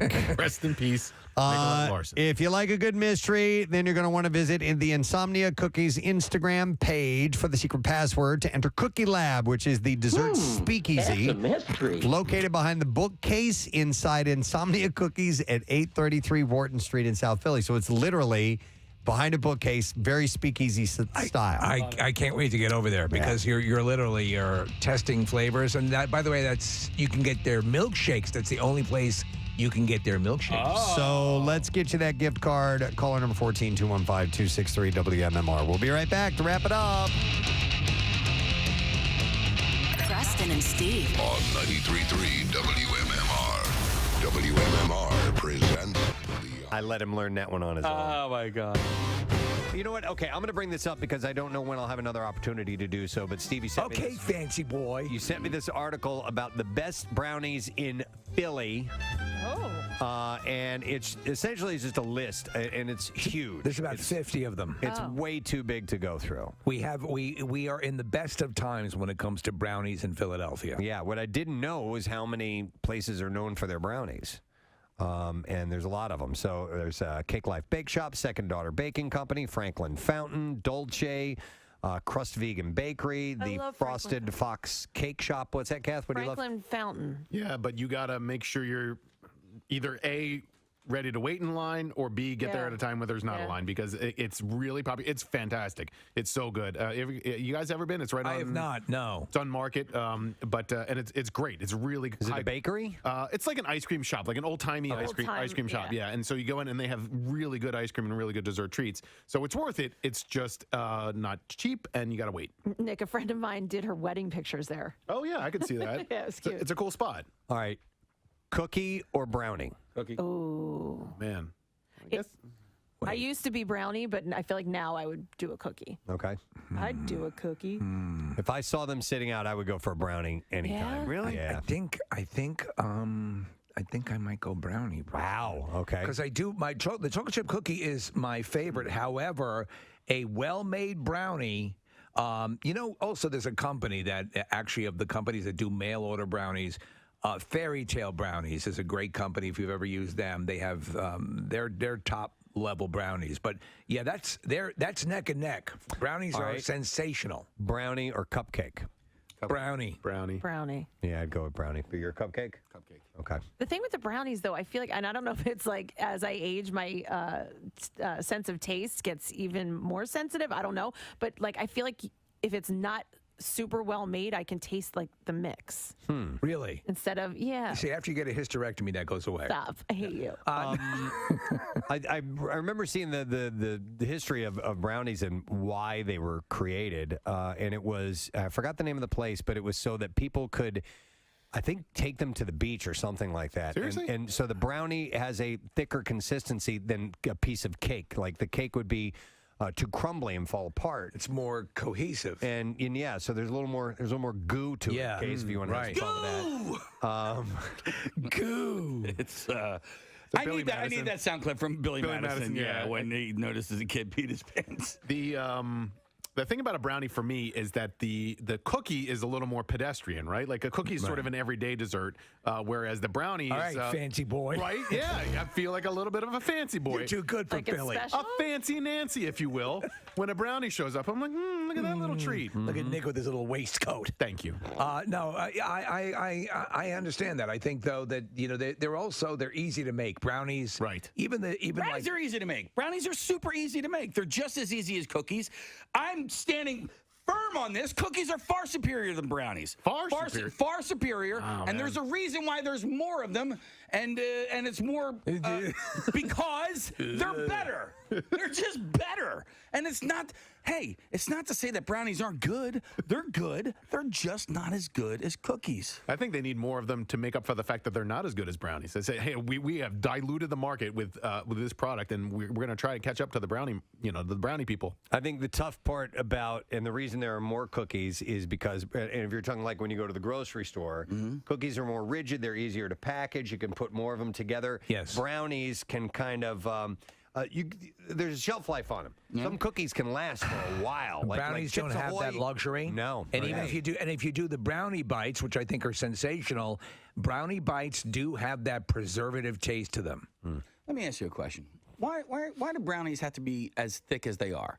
You can kind of cut them in half first, right? Before you cut them into their little squares and stuff like that. You could essentially cut the tops and the bottoms like a piece of brownie cake. Yeah. You can do whatever you want with your damn brownie. Yeah. I don't know. Make thinner brownies. Yeah. At your home when you make them. Yeah, our brownies are usually pretty thin anyway. Yeah, okay. You okay? You all right? I'm fine. Everything good? You guys, Steve. What? You cut me deep here, man.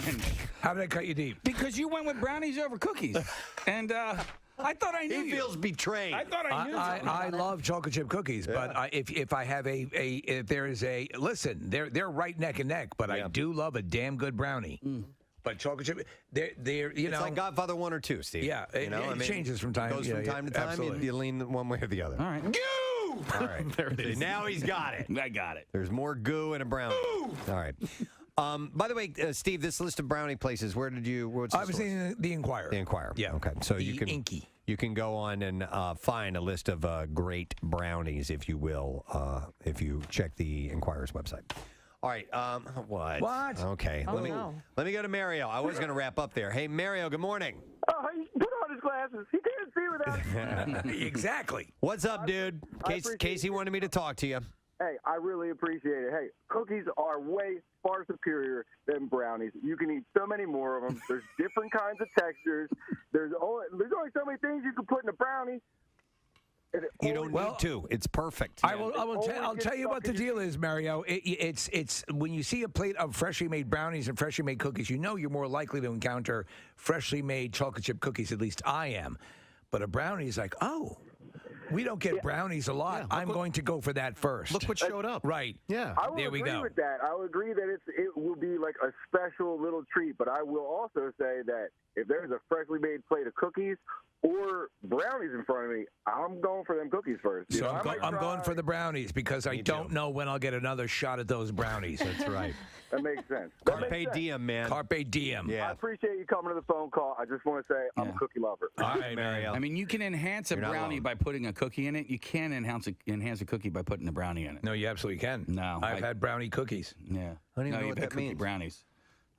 Putting a brownie in a cookie? Yeah, you don't do that. But I've never heard of putting a cookie in a brownie. You've never heard of a blondie, bro? No. Well, you know what? I have heard of a blondie. I just didn't know what that was. It's cookie brownie. Okay. It's cookie brownie. A man who purchased Gwyneth Paltrow's viral "This Smells Like My Vagina" candle from Goop says it exploded, and he's filing a class action lawsuit. Candles do sometimes explode. You've had stories about that, right? Have you ever had one explode, Kathy? Or at least I had one like pop and melt immediately. Oh, okay. So no, I've seen you. No, I don't burn candles in my house. But I've seen it burn all the way to the bottom, and there's just a little bit. It's just liquid at that point, and then it shatters the glass. Okay. Well, this splattered vagina all over the walls. Vagina fight to the morning mass. This vagina falling, crashing, vagina falling to the ground. Oh, they had a reporter on the scene. Vagina catastrophes I've ever seen. I'm sorry, ladies and gentlemen, I can't compose myself. There's vagina everywhere. People trapped into huge labia. It's disgusting and a mess. It looks like deli meat strewn across the field here in Vegas, New Jersey. Hair all over the place, and There we go. My effects. There we go, sir. I can't even. My effects. I'm so distraught. You've been pulled into a time continuum. I don't know what's. Oh my God. Wouldn't it be great if field reporters did have a battery of effects? We should encourage that. Sad time here out on the street. Yeah. So according to legal documents obtained by the site, And the vagina's not quite to the mooring mast. Oh my God, it exploded. It's burning. It's crashing, falling to the ground, falling. People jumping out. They're actually climbing down pubic hair to get down to the ground. How big is this? This is the largest one in the world at that time. Yeah. And the majestic vagina coming over the New York skyline. Uh-oh. Oh my God! It's burst into flames. Oh my God, it burst into flames. Huge vagina on fire. Over Lake Mississippi, falling, crawling, crashing to the ground. People jumping out, hanging off the pubic hair. Somebody is jumping. Oh, fortunately, a piece of the labia is falling down and slipping as the madness. People jump down. They're falling onto the mat. Coming to the end of the program. Fun day today. Weather-wise, mind you, it's a little bit on the gray side, but not as like what we had last week where it was like, 50 degrees and cloudy and rain every day. It's just going to be, we might have a passing shower at some point today, but today's high around 70 degrees. It's going to feel cooler with the cloud cover Tomorrow, 74 and sunshine. Nice, beautiful summer day. So- or spring day. They're saying gray skies are going to clear up? Yeah, but put on a happy face, man, because it's going to be good. And then Thursday, 81 and sunny. And then Friday, 84 and partly cloudy skies. So not too bad. Cool. Yeah, that's going to be a good weekend. We have several thank yous to do. Thank you to Insomnia Cookies. Oh, boy. For bringing by everything they brought by today and all the giveaways they gave to you. I just want to reiterate once again that they have the Insomnia Cookies Cookie Lab. It's a Philadelphia exclusive dessert speakeasy. This is cool. 833 Wharton Street in South Philly. It's the same intersection as Pat's and Geno's. And if you go to their Instagram account, you can get the secret password. Yeah, that's all you have to do to get into it. So it's behind the bookcase inside Insomnia Cookies. Isn't that wild? Right? And then you go in, and then you can kind of see pictures of what will be revealed to you on the website. It's a decadent wonder. I'm guessing you can get things there that you can't get anywhere else. Yes, I believe the milkshake is one of them. So thank you to Catherine, Sam, Allie, everybody from Insomnia who stopped by this morning to bring those goodies to us. And thank you to Major, newest member of the Phillies, and Nick and everybody who was here. Michelle was here as well, and Jen from Warrior Canine Connection, and they're wonderful people and a really adorable dog. Yeah, what? So cute. Yeah. You would have loved him. Thought maybe you would have shown up. I forgot he was coming today. Okay. But it was nice having him here. It was really sweet. And they're going to be, if you go to a game, you'll probably see Major at the game. So he is in training. And we need to do a Tattoos Day. Winner. Yeah, so let's go ahead and get our winner now. Would like to congratulate Anthony Esposito from the Great Northeast. Won a $350 gift certificate for Floating World Tattoo and Piercing. And you can check them out at 1729 South Street in Philadelphia. And artwork samples are available at floatingworldtattoos.com. Or you can search for them on Instagram at Floating World Tattoos and see all the great work. So congratulations, Anthony. Pick out your Preston and Steve design and get to work at Floating World Tattoo and Piercing. So how you doing, man? You all right, Pierre? I'm in 5-5 time today. You're in 5-5? Yeah. I enjoyed your music Interesting. lesson. Nice. Well, I hope you learned I didn't learn a thing, but I enjoed it. Very good. You learned a lot about twins. I learned about twins and 4-4-3-3 subdivisions and other such things. But I enjoyed it. All right, cool. Yeah. Excellent, man. And I feel like I'm shifting to 6-7 time. Wow. Oh, you're now in 6-7. I am 6'7". Wow, interesting. And I'm tall. Yeah, Yeah. Yes, if you're 6'7", you are very tall. I am. I hit my head coming in. Without question. Yeah. All right. Hurt my cowboy hat. All right. Well, even though you dinged your noggin, you got a letter up in there we can get from you? I got a hitch in my giddy up. All right. Preston and Steve on 93.3 WMMR. Now, the Daily Letter. I don't try to understand. I just move it along. The Preston and Steve Show is brought to you today by The Letter. Oh, as in outrageous. All right. We have 4-pack VIP tickets for the 2023 Ardmore Outdoor Spring Beer Festival. That's this Saturday at Shuffle Plaza. VIP tickets include an hour pre-fest indoors at Ardmore Music Hall, hosted by Pierre Robert. Ooh. And ticket giveaways for the Hooters, sold-out shows that weekend. The GA portion of the day is 1 to 4 p.m. live music and 50-plus craft brews. 21 to drink, all ages to hang. Tickets are on sale now. Text BeerFest to 39333, and we'll send you a link with all of the information. Love it. Right there for you. I'm sure you got some good stuff planned for this Tuesday. Yeah, I have a pair of those Beer Fest tickets to give away, in fact, which will be fun. I have Concert Cash coming at noon and 3 p.m. and 5 p.m. Also, we have more tickets for Bruce Springsteen, the first of the two shows coming this summer to the ballpark. We've got a birthday to celebrate. Billy Joel, 74 today.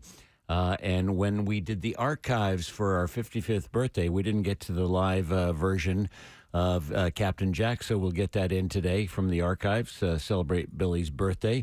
Block of Metallica, block of Bob Marley. It's going to be fun, and Double Shot Tuesday. Wonderful. Thanks, Pierre. And I'll thank our sponsors. The Preston and Steve Show has been brought to you today by Duncan. Preston and Steve Show runs on Duncan. and also brought to you by SEPTA. SEPTA offers a variety of career opportunities. You can visit jobssepta.org to apply today. Tomorrow on our program, wait till you hear what we have in store. What do we got? Oh, crazy. The paper's on fire. Oh, actually, yeah, okay. We have Henry Winkler. Yes, the great Henry Winkler. We have Emilio Estevez. And we'll go live on Fox Good Day, and we have secret text word and stuff like that, and more of the concert cash. So it's going to be a good day tomorrow. Make sure you are with us. That's it. We are done. Rage on, Zoe, and have a great day. And we'll see you tomorrow, gang. Bye-bye. Preston and Steve on 93.3 WMMR. Ding, dang, doo, doo, be, do, do, da, da, do, dip, ba, do, do, ba.